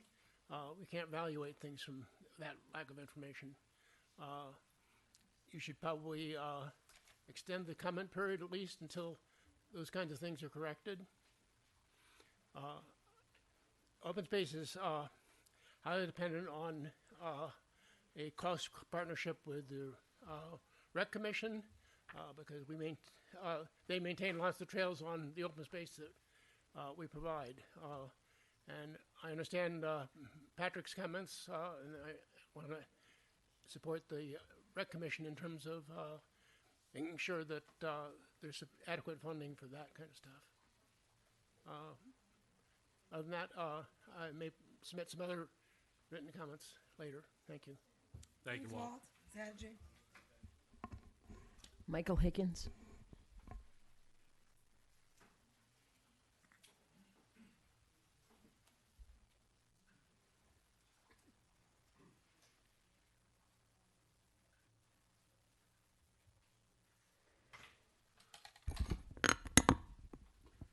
Hope I don't break this. Good evening, Michael Hickens. First of all, I'd like to apologize for appearing before you. I just, well, it's a very rain-drenched game that was stopped after the third inning. So, and then I rushed over here, not realizing that this many people would speak. Could have had time to go home and change, but so be it. And that's why Max is here as well. Speaking of baseball, Yorktown has fabulous baseball facilities, including the Tom Diana Granite Knolls Field, including the fields on Route 202, where we just had a fabulous tournament with scores of teams from around the region. So I don't think that that we need this sort of project to support the sports needs of our kids. And as a concerned parent of an athlete, that would be very important to me. But I oppose the proposal to add a new parcel to the Lake Osceola overlay district for two distinct reasons. The first is that the project itself is not in the interests of Yorktown residents. Adding more than 240 new housing units, in addition to more commercial development, will increase the stress on Yorktown's already crumbling infrastructure. Water mains break on a regular basis. The highway superintendent can barely keep up with existing potholes, let alone the new ones that will be created by adding more traffic to our roads. And don't get me started on the traffic. Look, you know I'm running for a seat on your board, so I've been out talking to even more people than usual. And let me tell you, I hear about the traffic and the monstrosity on the corner of Underhill and 118 more than any other issue. Traffic in Yorktown has never been worse, and there's no end to it in sight. Underhill Avenue gets backed up from the Taconic to Route 118. Route 6 is a disaster in the best of times, and forget about it during Christmas shopping, when it takes longer to get to the shopping center than to Midtown Manhattan. Yorktown has grown as people moved from the city to get away from the congestion. Thanks to decisions made by this board already, according to one lady I spoke with, Yorktown is now looking more like the Bronx she moved away from than the bucolic and peaceful place she thought she was buying into. Moving forward with the Navajo projects is a betrayal of the town's motto, progress with preservation. What are we preserving here, other than the interests of the property developers, who are leaving nothing behind except concrete and traffic jams? The jobs these projects will bring in the long term are laughably low paying, certainly not enough to afford an apartment here. Small condos are renting for $3,000 and up. This is no benefit to Yorktown. We're adding more commercial real estate while storefronts remain empty all across our town. This is, again, no benefit to Yorktown. Route 202 already looks like Route 6 in Paramus, one of those interminable, barren, windswept stretches of fast food joints, muffler repair shops, and used car lots. Soon, Route 6 in Yorktown is going to look just as crowded, just as barren, just as much of a conflagration of congestion and indigestion. Moving ahead with this project also means endangering more wetlands, destroying more trees, damaging the environment we all want for ourselves and our children. We should value the preservation of Yorktown's environment, its wildlife, its fresh air, and its natural expanses. Not every square inch of Yorktown needs to be measured in square feet and poured over with concrete. To paraphrase Joni Mitchell, we're paving over paradise to put up a parking lot. This is no benefit to Yorktown. Finally, I oppose the manner in which this project is being put forward. It's being done bass-ackwards from a planning perspective. The way this should go, you decide on a zoning for a particular area, and then you find a project or projects that fit the requirements for that zone. What you shouldn't do, what this board is considering, is to adopt a project and then rezone an area to suit the needs of the project and its promoter. The board should follow the law as intended and not amend the law to suit the needs of a property developer who has their own interests at heart and not the interests of Yorktown or its residents. The people I've spoken to, and many people here, clearly oppose this initiative. You may say that leadership sometimes means overruling the will of the people or having a clearer long-term vision, but that isn't the case here. This board hasn't articulated a vision for Yorktown other than saying yes to every development that comes along, as if all of Yorktown's ills would be alleviated if only this one more project is approved, and then the next one, and then the next one, while Yorktown residents pay ever higher taxes for ever fewer services, on top of an increasingly fragile infrastructure, a diminished quality of life, more traffic, less water, higher recreation fees, more stress on first responders and schools, all so another developer can get fat off our backs. The very fact that you would need to amend an existing law to move this monstrosity of a project forward says everything you need to know about it. The project fits Yorktown like a round peg in a square hole. If this board cares at all about the opinion of town residents and the legacy of what we leave behind for our children to enjoy, it should reject this proposed amendment of the town code. Thank you.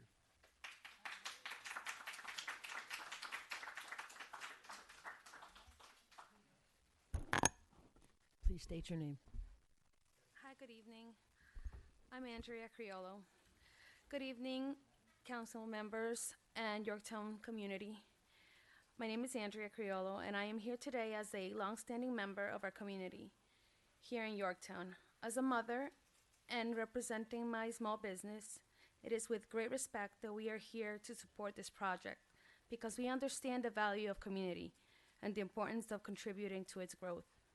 This project isn't just about expanding our business. It's about creating opportunities for all of us. It's about job creations, supporting our youth, continuing to support good family values. It's about creating spaces that will improve our community and to help us continue to spread the moral values, commitment, and sportsmanship you learn from a team. Our program consistently brings hundreds of families to the area week after week. Thanks to the steady and reliable foot traffic, several businesses owners at our local JV Mall, gas stations, have shared with us that they're increased their staff to meet the growing demand.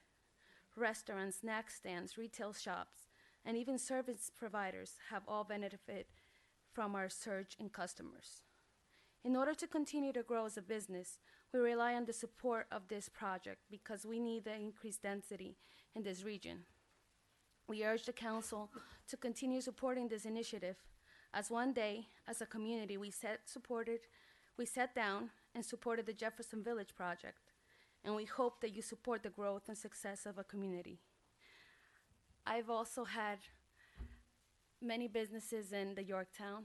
I was one of the unfortunate owners of one of the restaurants in the mall when the mall really went. So we never renovated our lease because there was not enough customers. Now I see I know the mall is struggling. I know that's one of the things that a lot of the people wish they had more. And it kind of brings happiness and hope for those business owners who tell us that whenever we have events and there's more kids and there's more families coming to buy to things because they're going to play in the sports facility that this would bring. So I would hope that you guys support the family values that is being able to go to a game and being able to share with your kids things that mobile devices nowadays have taken away. So I hope that you guys consider that and support this project. Thank you. Thank you.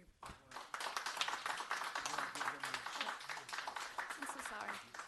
Also, as all of our members are also Yorktown members, we have taken signatures from them.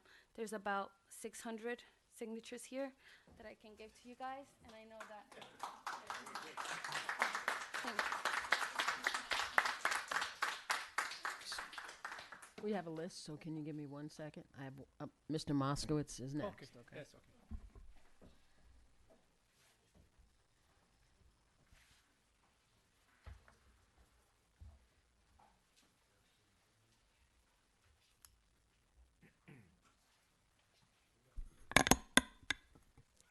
Paul Moskowitz, Yorktown resident. I have listened to the hearing so far, and what I observe is that except for 1 or 2 exceptions, almost everybody who speaks is against this project. And these are the people who live here. So what do we have to learn? Those in favor of the project are those who tend to make a profit. So of course they'll speak. You have the developer, the attorneys, engineers. Not that they don't deserve to make a profit, but they have a certain vested interest. It used to be that when a new project was proposed, the explanation was that it would expand the tax base.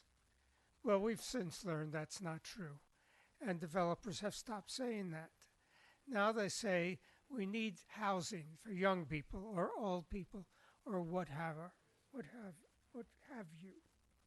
However, reading in the newspapers, the birth rate in this country has declined.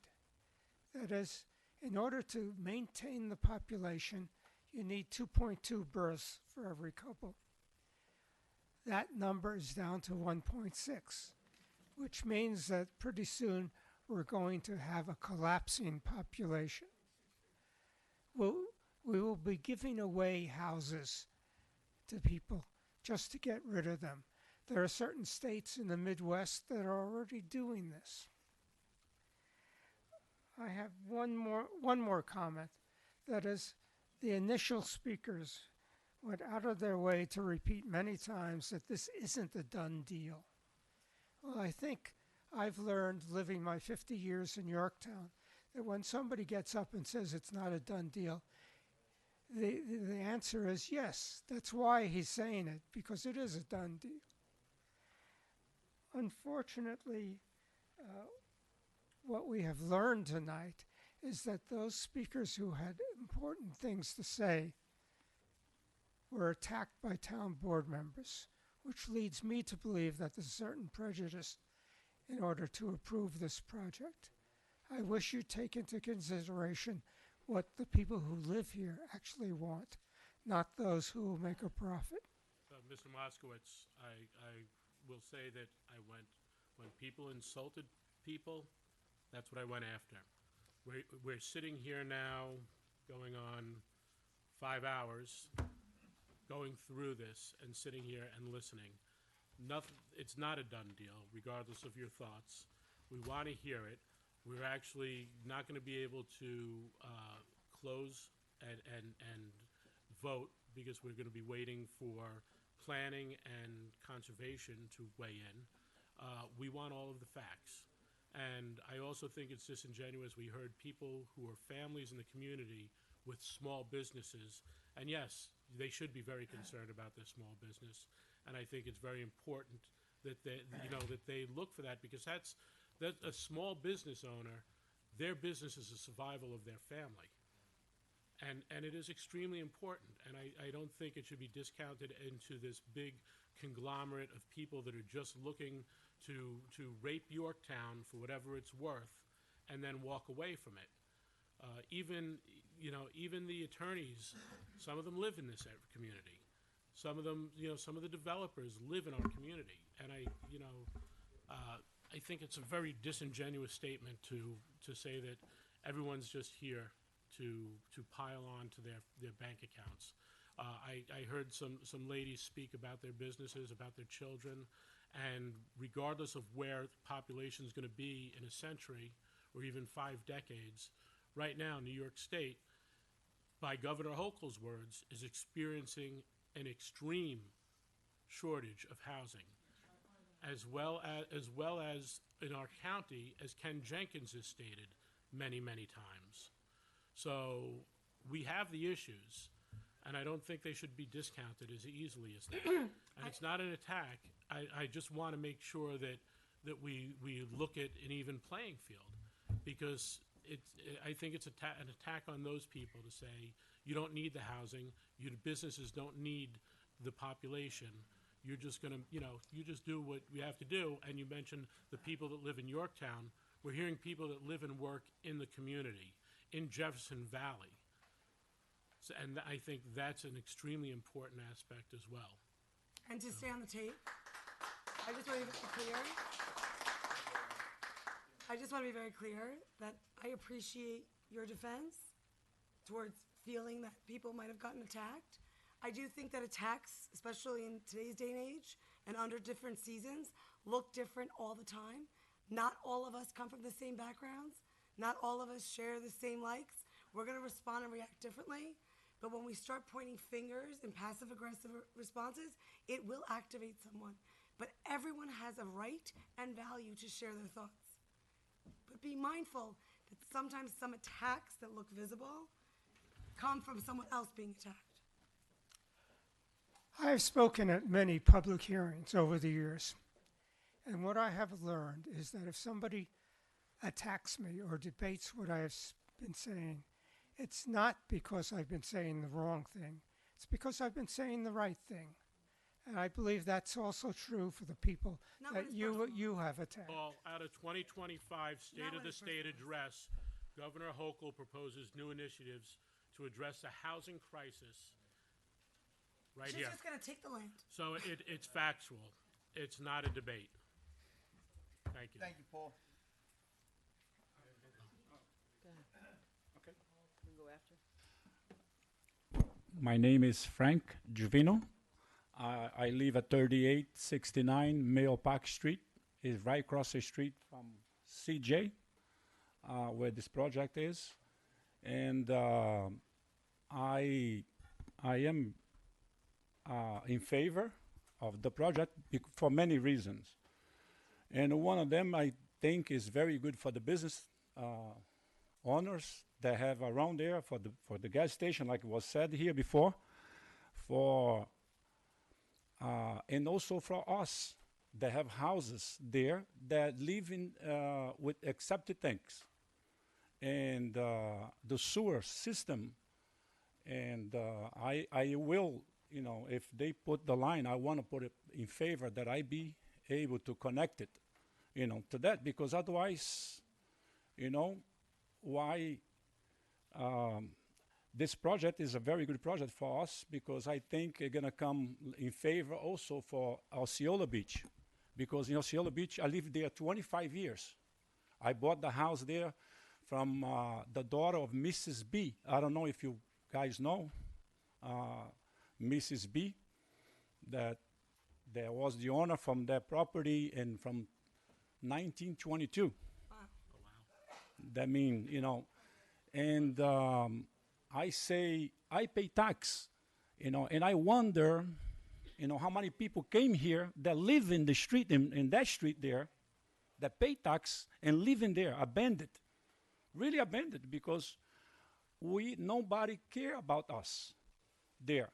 We have the garbage collection only for twice a week in the area, and nobody care. And this project is coming, I think, is in favor for us, because for the cleaning for the lake of Osceola. My daughter, my sons used to, they have the little boats. The paddle boats? They have the little boat there. Weekends, we go there and use and play there. It was very nice. But they closed the Osceola Beach because, contamination and a lot of other things. And I think this project is be very good, because this way all the other house can be connected to this, and that's I'm in favor. And I'm say thank you for all your time, for everybody that been here. God bless you all. Thank you.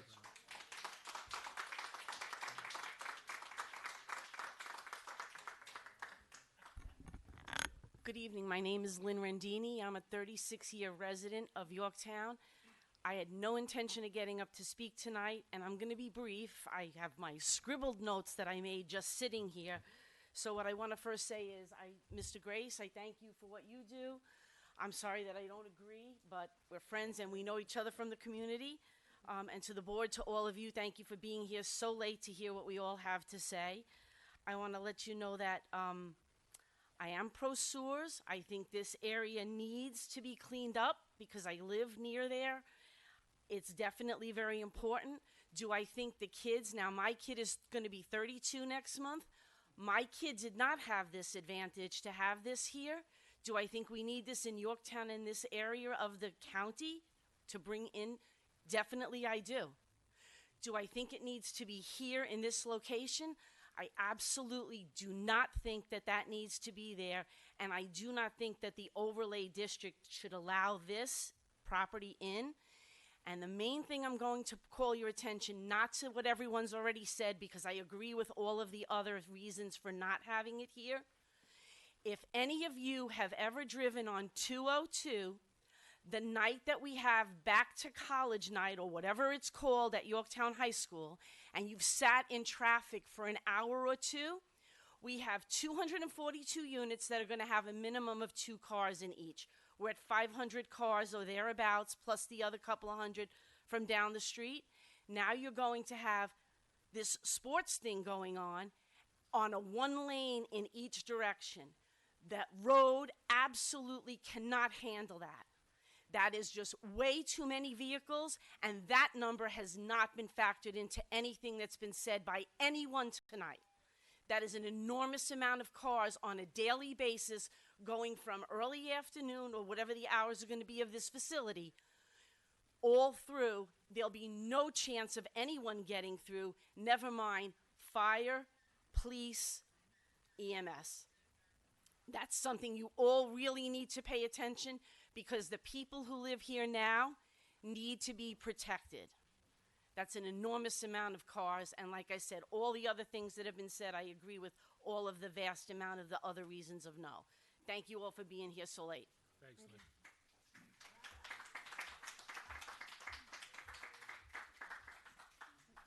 Is there anyone else that would like to speak to this public hearing?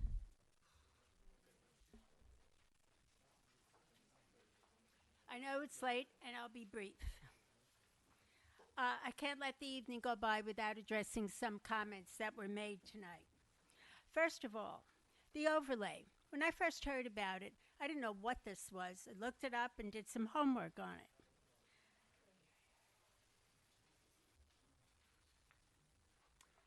The overlay was passed at the height of COVID. We were all locked in our houses. We couldn't get out here. Yes, I know there's Zoom. Yes, I know there are phones and there's emails. But we couldn't come here in person. It was passed on December 29th. Gee, funny thing. Holiday week, 2 days before New Year's Eve. And it was passed. I turned around. What? How? When? Okay. Think about that. Let that sink in. Yes, Mr. Grace mentioned a few terms. I think this was yours. Knee-jerk, knee-jerk.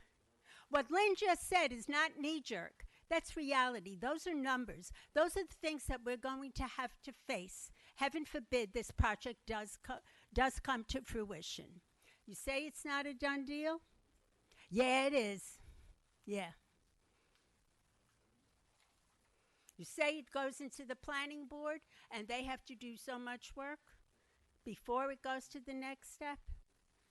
You haven't given me an example of anything that got to that planning board that did not go through. The only one example you did give, it's not because of the planning board, but the developer backed out of it.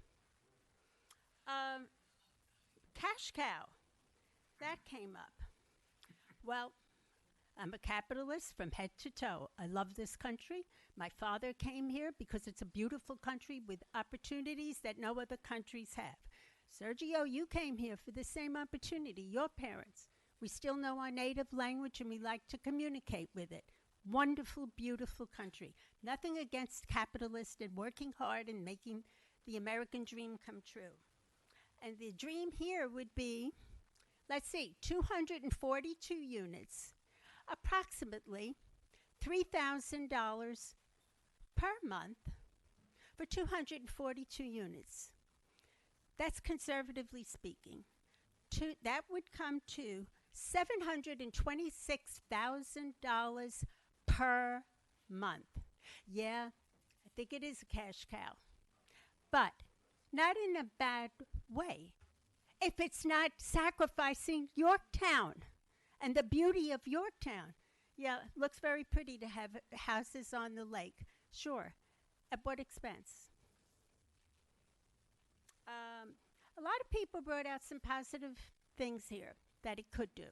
And I agree with them. Why not have that sports complex? Why not have that going on in the winter? That would be great.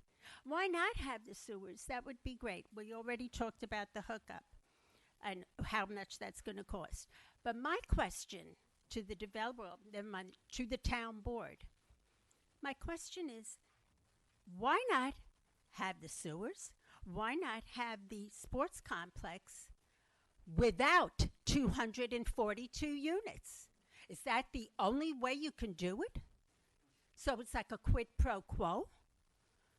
And you talk about, I'm not done, and you talk about, no, this has been around for so many years, and it went through many different supervisors, and these people have been suffering for so long. Why wasn't anything done before that, without that overlay, without quid pro quo? Well, if you have the 242 units, then we'll give you the sewers, and then we'll give you the sports complex. Why can't you do it without it? Why can't we apply for grants? One other thing. The small businesses, the mall. Online shopping ring a bell? All these young people, if they do move in, do they all go to the mall? Families? No. A lot of them, as you said, Supervisor, that, hey, let's give the business to the people in Yorktown. I agree with you. But a lot of people don't, including myself. I could take a walk and go and do something, but it's much more convenient. Well, other people are doing the same thing. So the mall's not going to be revitalized because of that. I think that's about it. Oh, one other question. How many stories are we talking about? Look what happened to the monstrosity across. We're not there yet. Anywhere near there. Okay. Well, thank you for the opportunity for letting me come up again. Thank you. Joanne, I will Yes. say that if I know you've been paying attention, you've been to these meetings. Quid pro quo might be the wrong phrase. What it's called is community benefit. So AMS is doing 2 traffic lights. They're widening roads. Field Home did work at one of our fields. They're helping us with I&I work because it's a community benefit for their area for the things that are needed, and that's an important thing. The sewers are an important thing, and I agree with you. We should be trying to get grants. I've been working night and day with our grant worker during this time of year because we're trying to get grants for how many years now just to do the Halleck's Mills section. Mhm. And because we have to, if we do it, it is all on the union wage scale. We have to prevailing wage. Thank you. We have to pay prevailing wage. Independent contractors may not necessarily have to do that if they're doing it as part of their project. So for us, the cost of Halleck's Mills is about $52 million. That is why we can't, and sewers have to be charged directly to those benefiting. So you have a very small area in Jefferson Village, very small population. If you're spending 3, 4, 5, actually I think the estimate is now about $8 million for that sewer, that $8 million is going to be divided up as sewer, a tax to those people that live there. And if you're talking about 300 or 400 homes, that's a ton of money. That unfortunately, the state wouldn't even let us do it. The state will block that and say, you can't raise people's taxes, so they're paying $3,000 a year on sewers or $4,000 a year on sewers. So there's a threshold that we're allowed to go to, but I'd love to be able to do it on our own. It's just municipally, it would break the back of the people in the neighborhoods. Okay, so if the developer offers this, then that takes a burden off the town with the tax money. Off of the people in that area. It would be a community benefit for the people in that community. But at what price to the town? Well, that's what we have to sit and debate and listen to. If I may, you did mention something that I forgot. Traffic lights. Traffic calming, I think, was the term that was used, and streetscape. Traffic lights, stop signs, and a traffic light could be $1 million. We've been through that, 250,000 per, depending like on. 125,000. Okay, well, what? Yeah, but all the traffic lights that you would need, and stop signs, that's not going to calm traffic. That's just going to back it up. I don't think the traffic calming. When we said street lights, it's like the nice lamp posts. Oh no, I'm sorry. Yeah. Traffic lights. We weren't talking about traffic lights. Okay. Well, I am talking. AMS has 2 of them, but that's needed to phase in the traffic. Yeah. Well, you're going to need a heck of a lot more, and it's just going to back up. I'm talking traffic lights. And as far as streetscape, very nice. They do look pretty, and yes, we do want streetscape, but you're not going to have it you're not going to have in comport with the surrounding area. Does Soundview look like anything in Yorktown? Really? Doesn't. But thank you very much. Ann O'Neill. Ann O'Neill, Yorktown Heights. I just wanted to thank Ed.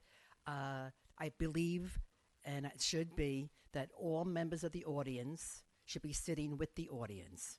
No one should be standing here. They're not part of the board. And if there's no place in seats, then stand against the wall like everybody else. Thank you for making that movement. I appreciate it.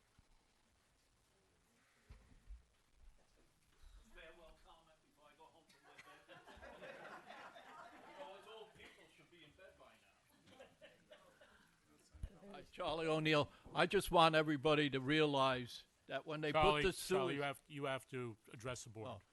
when they put the sewers in along 6N, you think there's traffic now?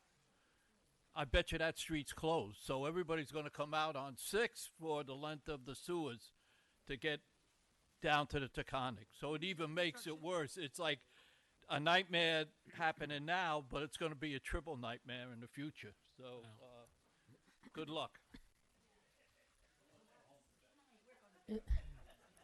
Is there anyone else that would like to speak towards this public hearing? I think you might want to wait. I have some comments that you might want to Is there anyone else that would like to speak? Charlie's leaving without All right. you. If there's no, So, Let's get through this, please. if there's no one else, Well, should you want to close. speak, but I would like to have Susan, a chance to make let's let our first off. Do we want to close the public hearing and leave open for comment? And I would say 21 days because we have to wait for conservation to meet. Conservation, the planning board's not meeting till June 14th. No, July. July. 16th is conservation, and I think the 14th is planning. And So- Parks now is the 17th. So do we want to close and Close until close for public and then leave public comment open? Closing the public hearing or adjourning it? closing the public hearing and and Yes. I know, and I'm He's- clarifying. he's clarifying I understand what I that, said. and I'm It's clarifying what he's closing. saying for you. Closing the public It's hearing. 6 of one, half dozen of the other. Leaving Thank you. public comment. I didn't say I was. Guys, but neither are please, you. please. Neither I are don't you. want anyone to have a birthday in a town board meeting. It's a horrible feeling. Trust me. Should we ask if It anyone happened to else me. wants to speak before we close? We Or- did. Okay, we did? I don't know. Yeah, Diana did. So we'll keep open for 21. Actually, you know what? We might as well make it 28 days because we don't have another town board meeting until August. After that, 28-day written comment. Let's give plenty of time for that, and if people want to get that in, it'll help us to go through it quicker. Because we'll miss the next board meeting, the last board meeting of the month before. All right. Because everything got pushed. Huh? Okay, all in favor of closing? Aye. Motion? Motion. Second.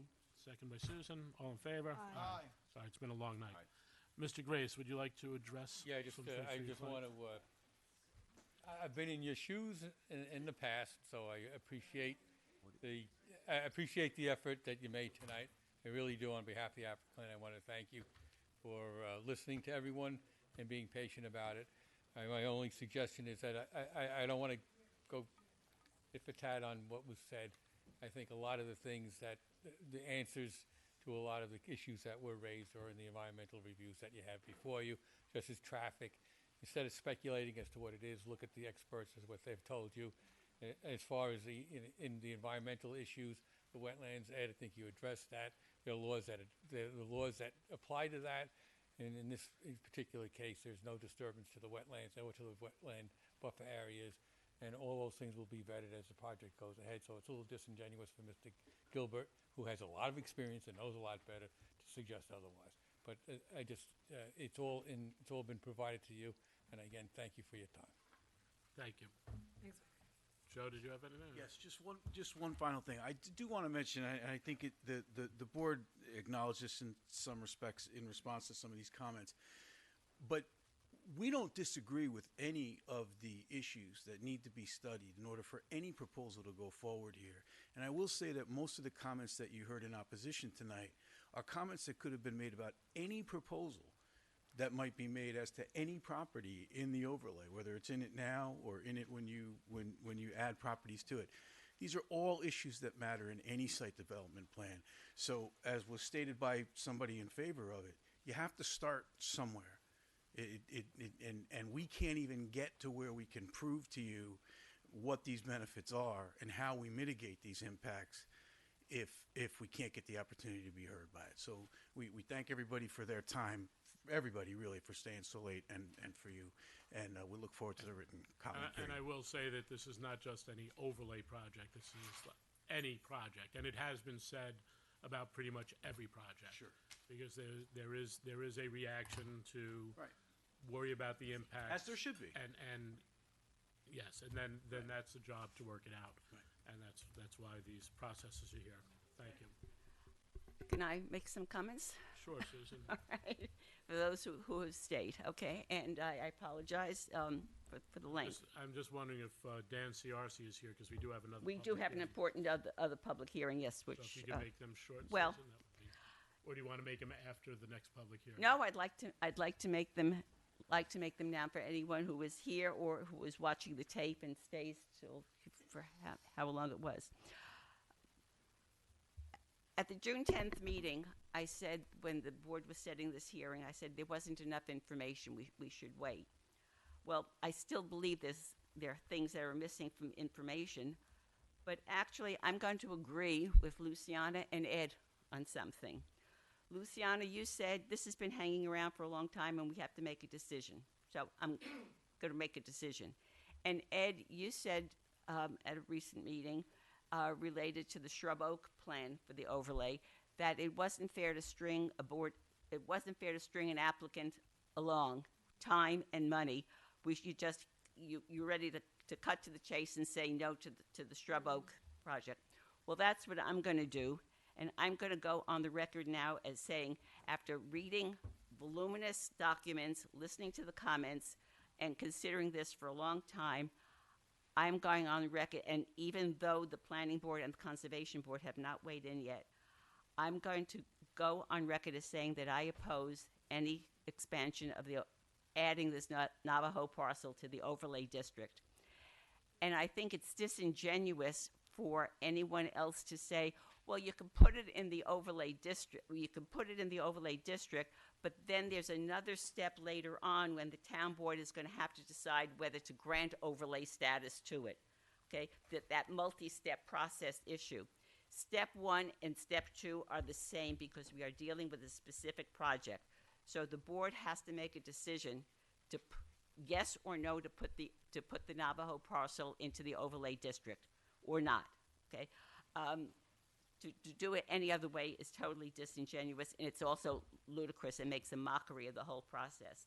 Let me just go through some of the reasons why I'm opposing adding Navajo to the overlay district. Susan, is it necessary? Yes, Because I you would like said to. no. No, I would like to. No, but I think some of the I would like- reasons have not been brought out. And you Some had of the reasons. Okay, some of we the do have a reasons have- public hearing that has to be done by midnight.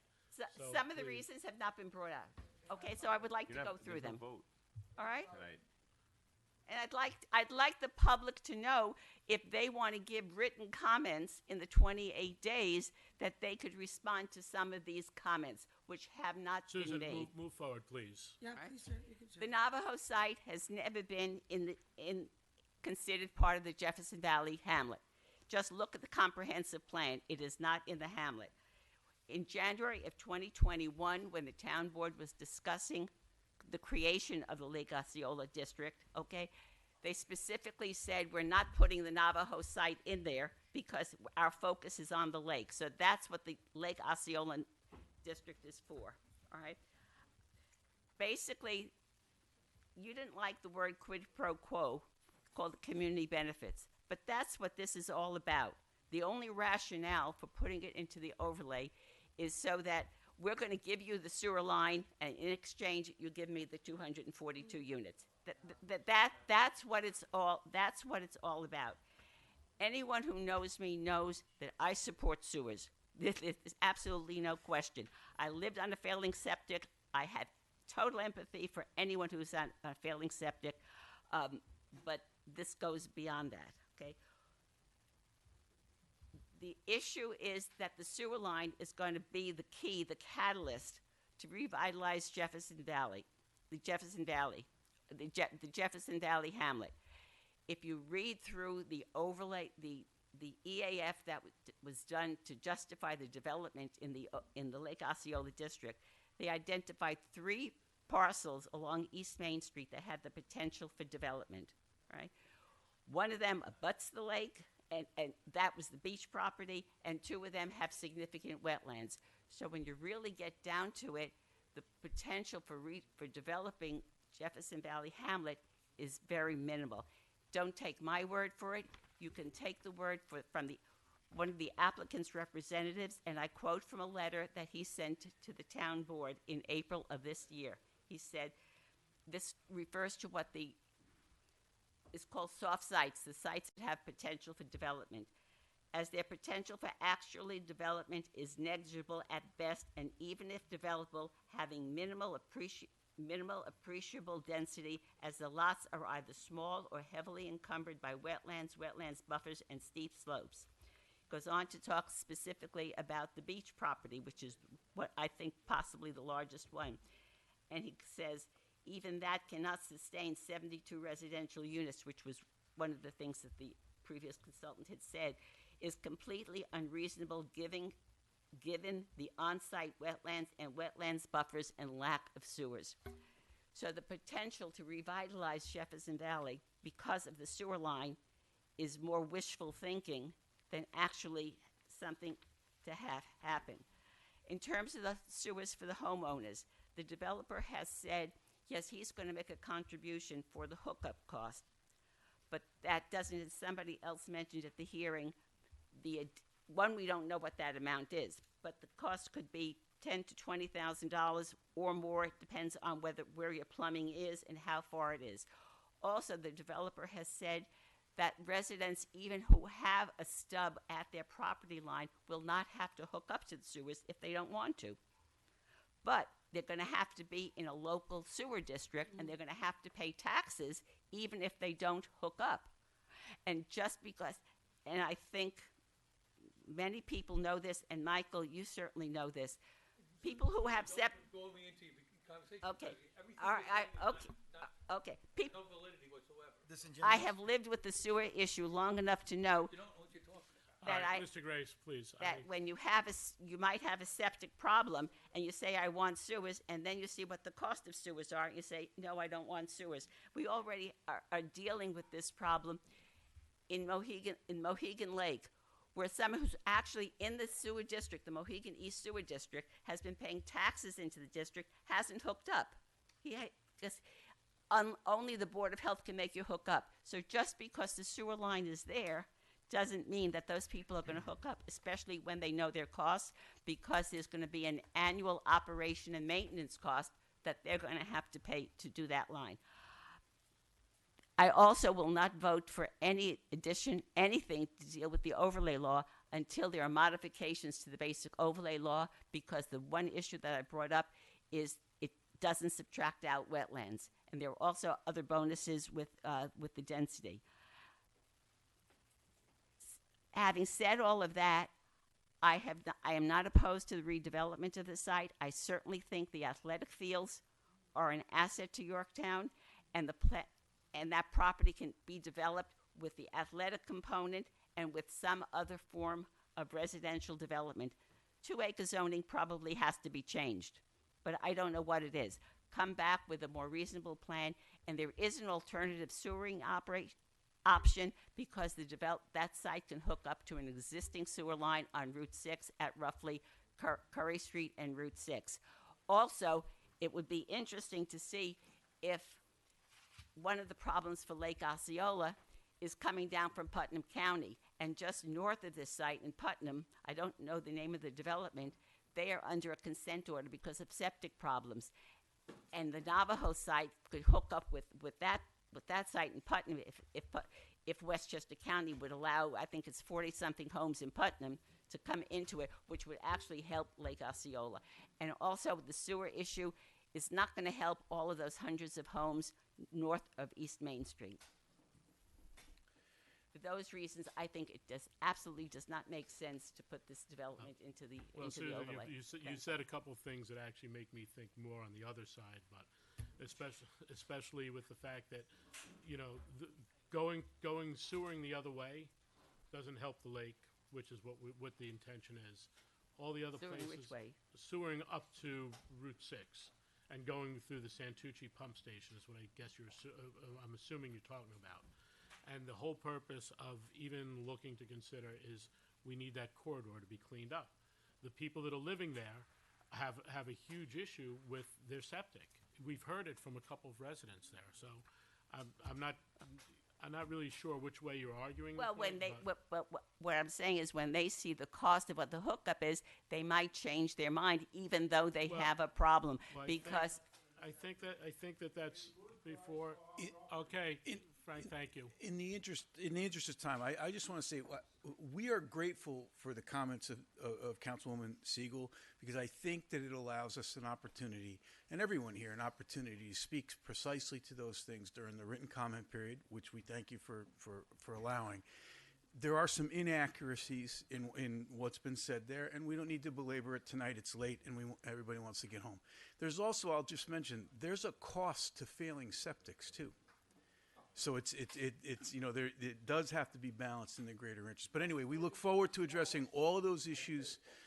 There are some I think inconsistencies in there, and maybe some things that are factually not true, but we'll address them in writing, as we invite everybody else to do as well. Thank you. And thank you very much for And your please time. clarify the conflicting statements. On one side, you say, well, the sewer line along East Main Street is going to open up and revitalize the community. And then in another document, the one I read from, you're going to say, no, because of the wetlands and the steep slopes, there's going to be very little development. I really look forward to clarifying that, because I think it's really clear in the record why it falls on the side of Thank you.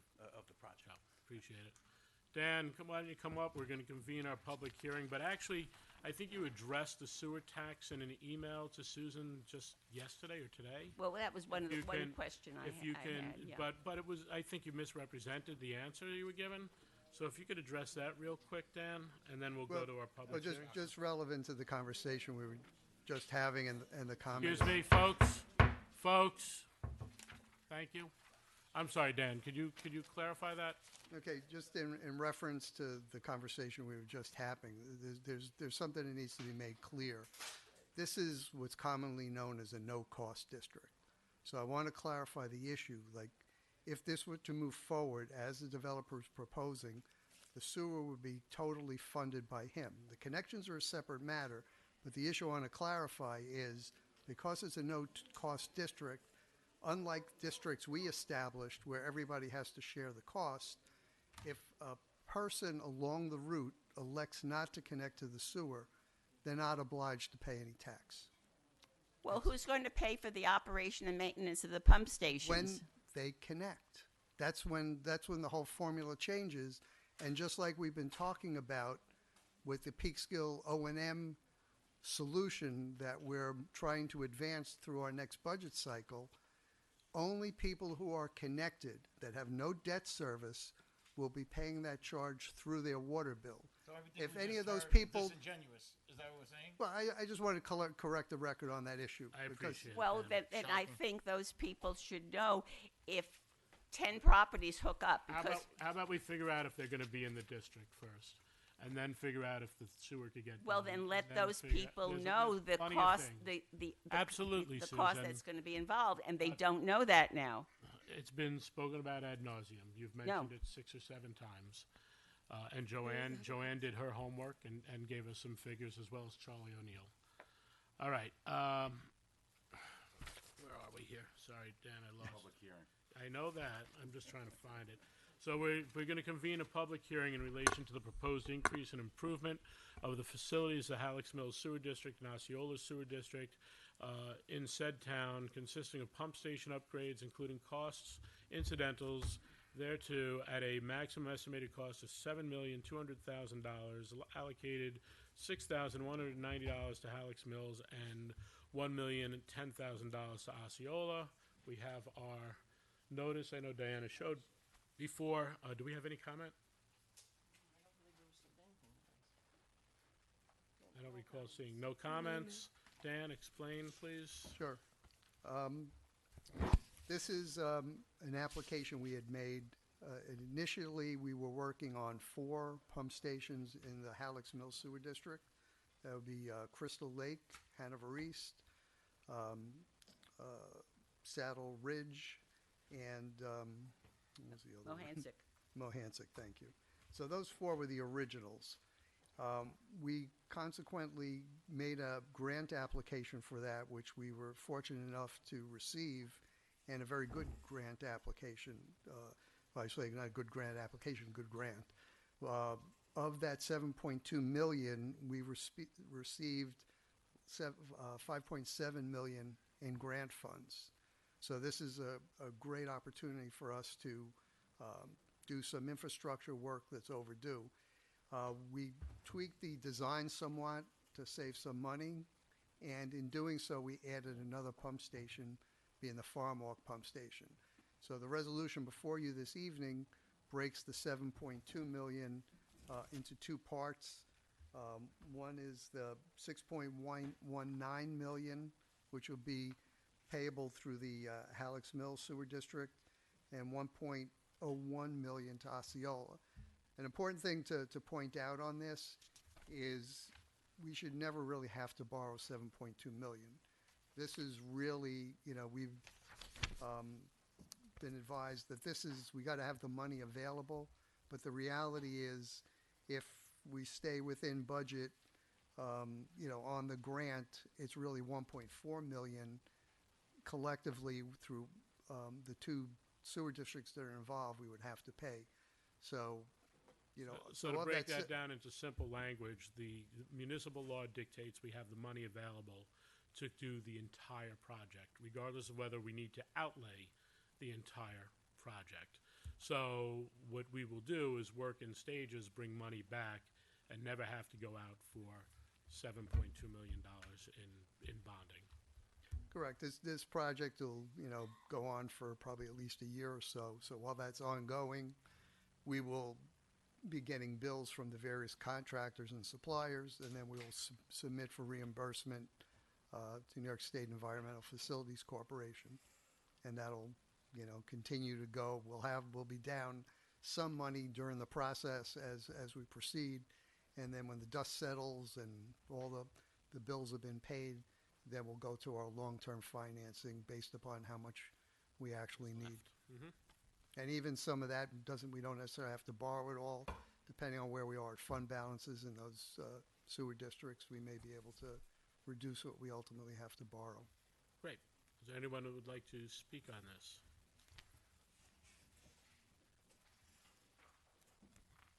Yes, just a couple of quick questions. If and when you need to go out to do financing, do you know how much, for how long and for what rate it would be?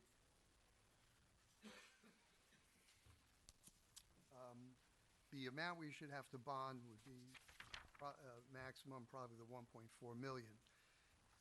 EFC normally does 30-year notes, and the bond market, I'm not going to speculate where that's going right now. Okay. My only thought was when I was the supervisor, I had discussions. I know obviously you can't utilize the town funds for districts, but I was wondering, and I had actually had conversations at the time with Pat Caporal, whether or not there was a possibility, and hearing now that we have such a large fund balance, whether we could self-finance and basically lend the sewer district the monies and maybe charge them a percentage if it would be less than what would they would be being spending. We might be able to save them some money, and if we had the money available, it wouldn't be of any cost. I'll speak with Alan Cassay about it. Just a thought. Yeah. Okay. And there are a few different finance programs I want to speak to him about. So. Okay. Just, that's all. Thank you. Thank you, Lonnie. I have some questions. Well, can we finish with the public comment, and then we'll, any other public comment? Motion to close public comment? Motion. Second. All in favor? Aye. When we set this hearing up, I think it was at the last meeting, I said, hallelujah. Okay, we got this grant in December of 2021. We haven't used it, so I am absolutely delighted that we are now using it. I do have some concerns, though, about the cost estimate. The $7.2 million was the cost estimate in 2021 for 4 pump stations. We are keeping to the same cost now, and we're doing 5 pump stations. Somehow, I think costs have increased from over the past 4 years, so I have some concerns. Now, I know that you've made some modifications in the plans for the 4 Halleck's Mill stations, which I've raised this question before about exactly what changes you're making, and I really haven't gotten much of an answer.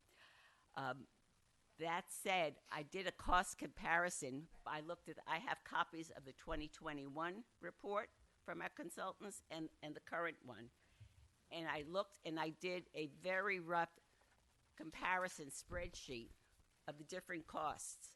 Can you explain to me how the cost for what they categorize as instruments and controls, because all of the new controls are going to be changed, okay? For each of the 4 pump stations in Halleck's Mill, it was $165,000 cost estimate in 2021, and it's $65,000 in 2025. Somehow, unless you're drastically changing the nature of the instruments and controls, I don't understand how it could drop each of them by $100,000. In the category of electric, all of the electrical, everything from the wirings to the lighting is going to be changed. Some of these, one of them I think is like 1959 or something. Some of them are very old. Some of the costs are the same. For the Hanover plant, it was $150,000 in 2021, and it's $150,000 in 2025. You mean the costs haven't changed in 4 years?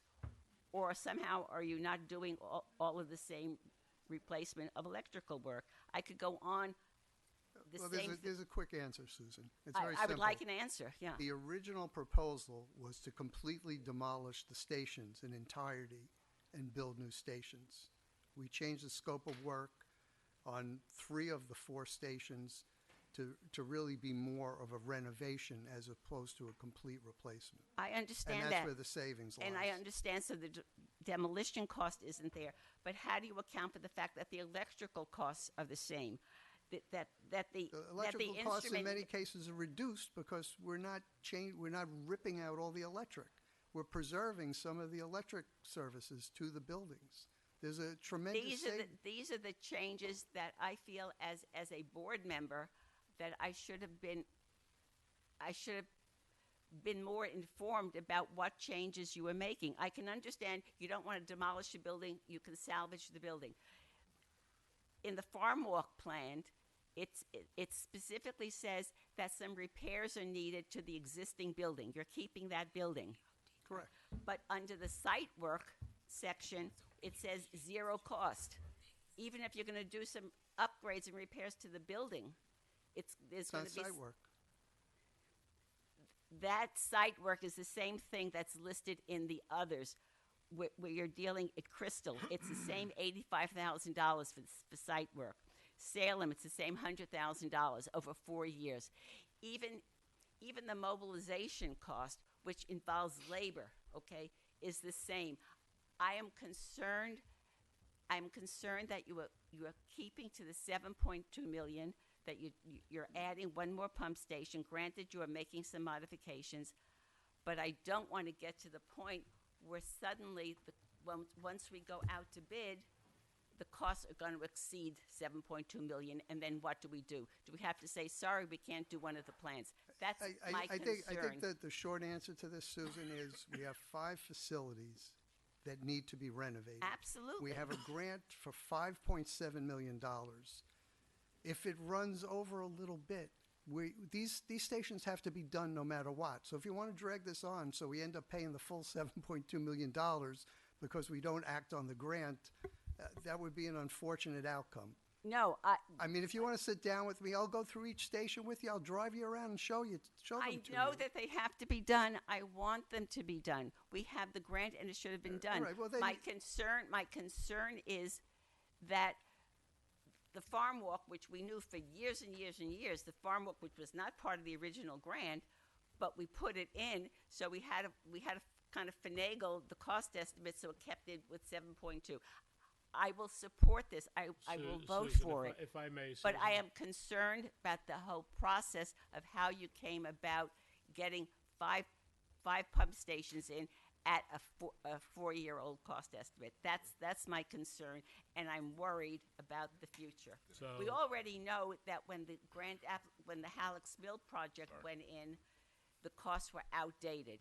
We even know from the Route 118 Underhill Avenue intersection when that was an outdated estimate. We have to be, and even these estimates have contingencies and cost inflationary figures. But But the first one you said was about tearing them all down and starting from scratch. And the second one is to save and DIY what we can keep and update it. And I think that it should almost, in my mind, I think it's almost cheaper nowadays to start from scratch. Not only that, But the finding thing is, by pots the to fit time, in is hard.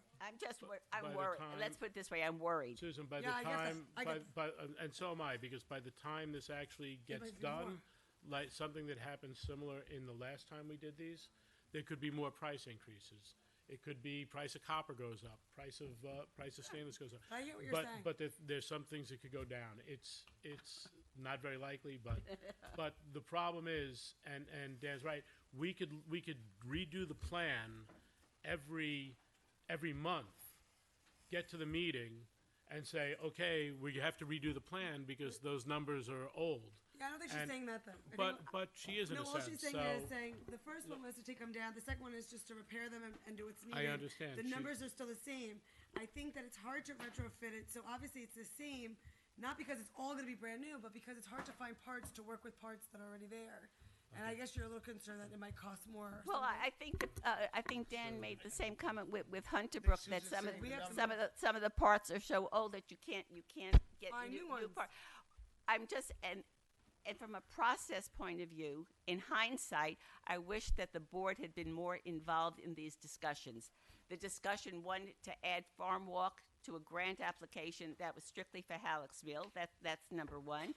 And secondly, on what modifications. And yes, if we have to reduce the costs. You could do a lot of penny pinching, and then you hurt yourself in the long run. There's just one other point I want clarified because I think the public needs to know. For Halleck's Mill, and this is a question, Dan, thank you for answering this question.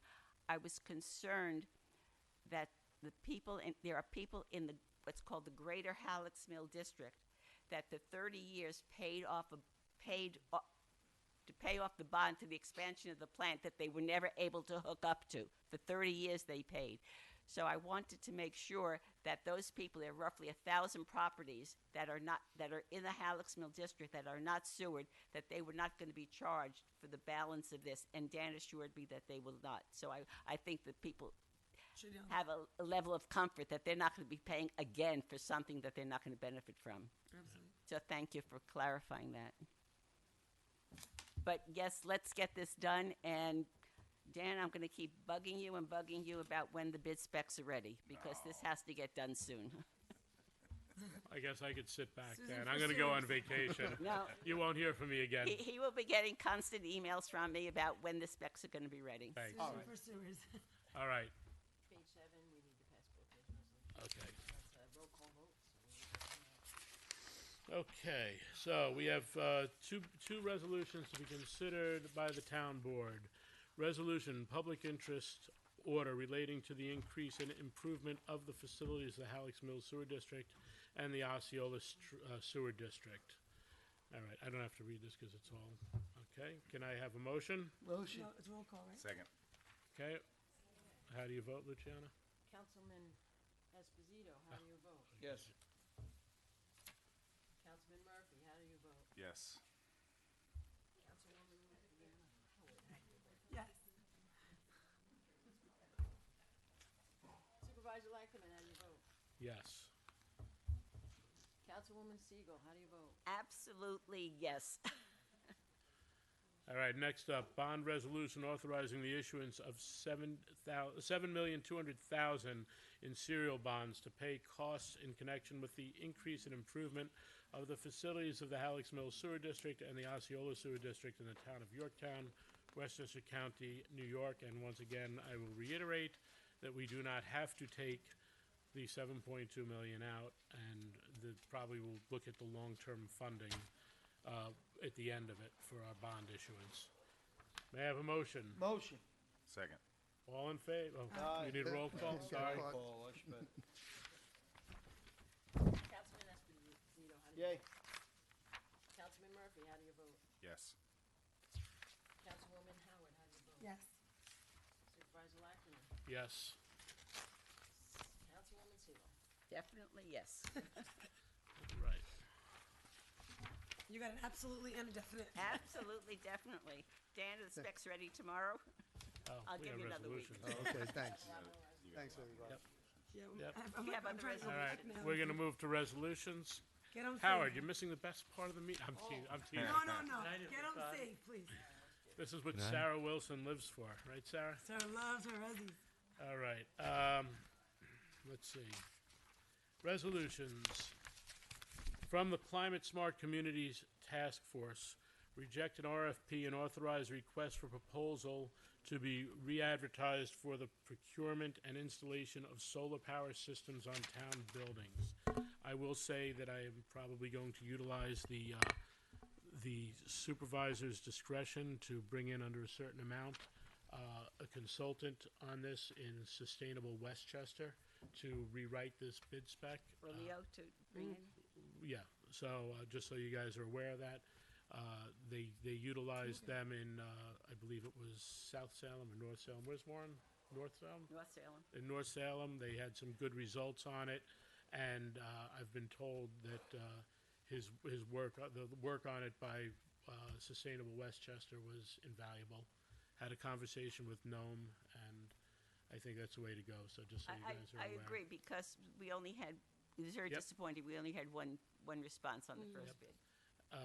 And from the engineering department, authorize the comptroller to release erosion control bond in the amount of $500 to Peter Petrov. Authorize comptroller to release erosion control bond in the amount of $500 to Peter DeChiera. Authorize the comptroller to release erosion control bond in the amount of $500 to Christine and Martin Meany. From Mohegan Beach Park District, authorize the supervisor to sign an agreement and authorize the comptroller to process the following budget transfer from Mohegan Beach Park District of $25,000 from the Mohegan Beach fund balance to the capital projects for Mohegan Beach for the bathroom rehabilitation project. Authorize the comptroller to process the following budget transfer for Mohegan Beach Park District for Weber Lawn Care for sand, mulch, and mowing, and that is $10,775 from fund balance to maintenance. And that is for some past billing, it looks like, 22 to 24. Jeez. From the Zoning Board of Appeals, authorize the comptroller to refund a zoning application fee for Duncan sign application to SDMI Realty in the amount of $210, as it was an unnecessary submission. Authorize the comptroller to refund the sign application fee for T-Mobile interior sign at Jefferson Valley Mall to Matthew Calvo, care of the Building Brothers, in the amount of $75. Once again, that was an unnecessary application. May I have a motion? Motion. Second. All in favor? Aye. Okay, motion to adjourn. Motion. Second. All in favor? Aye. Aye. 2 minutes before, Diana. Hey, you made it before midnight. That's impossible. Thank you, Yorktown. Happy 4th of July.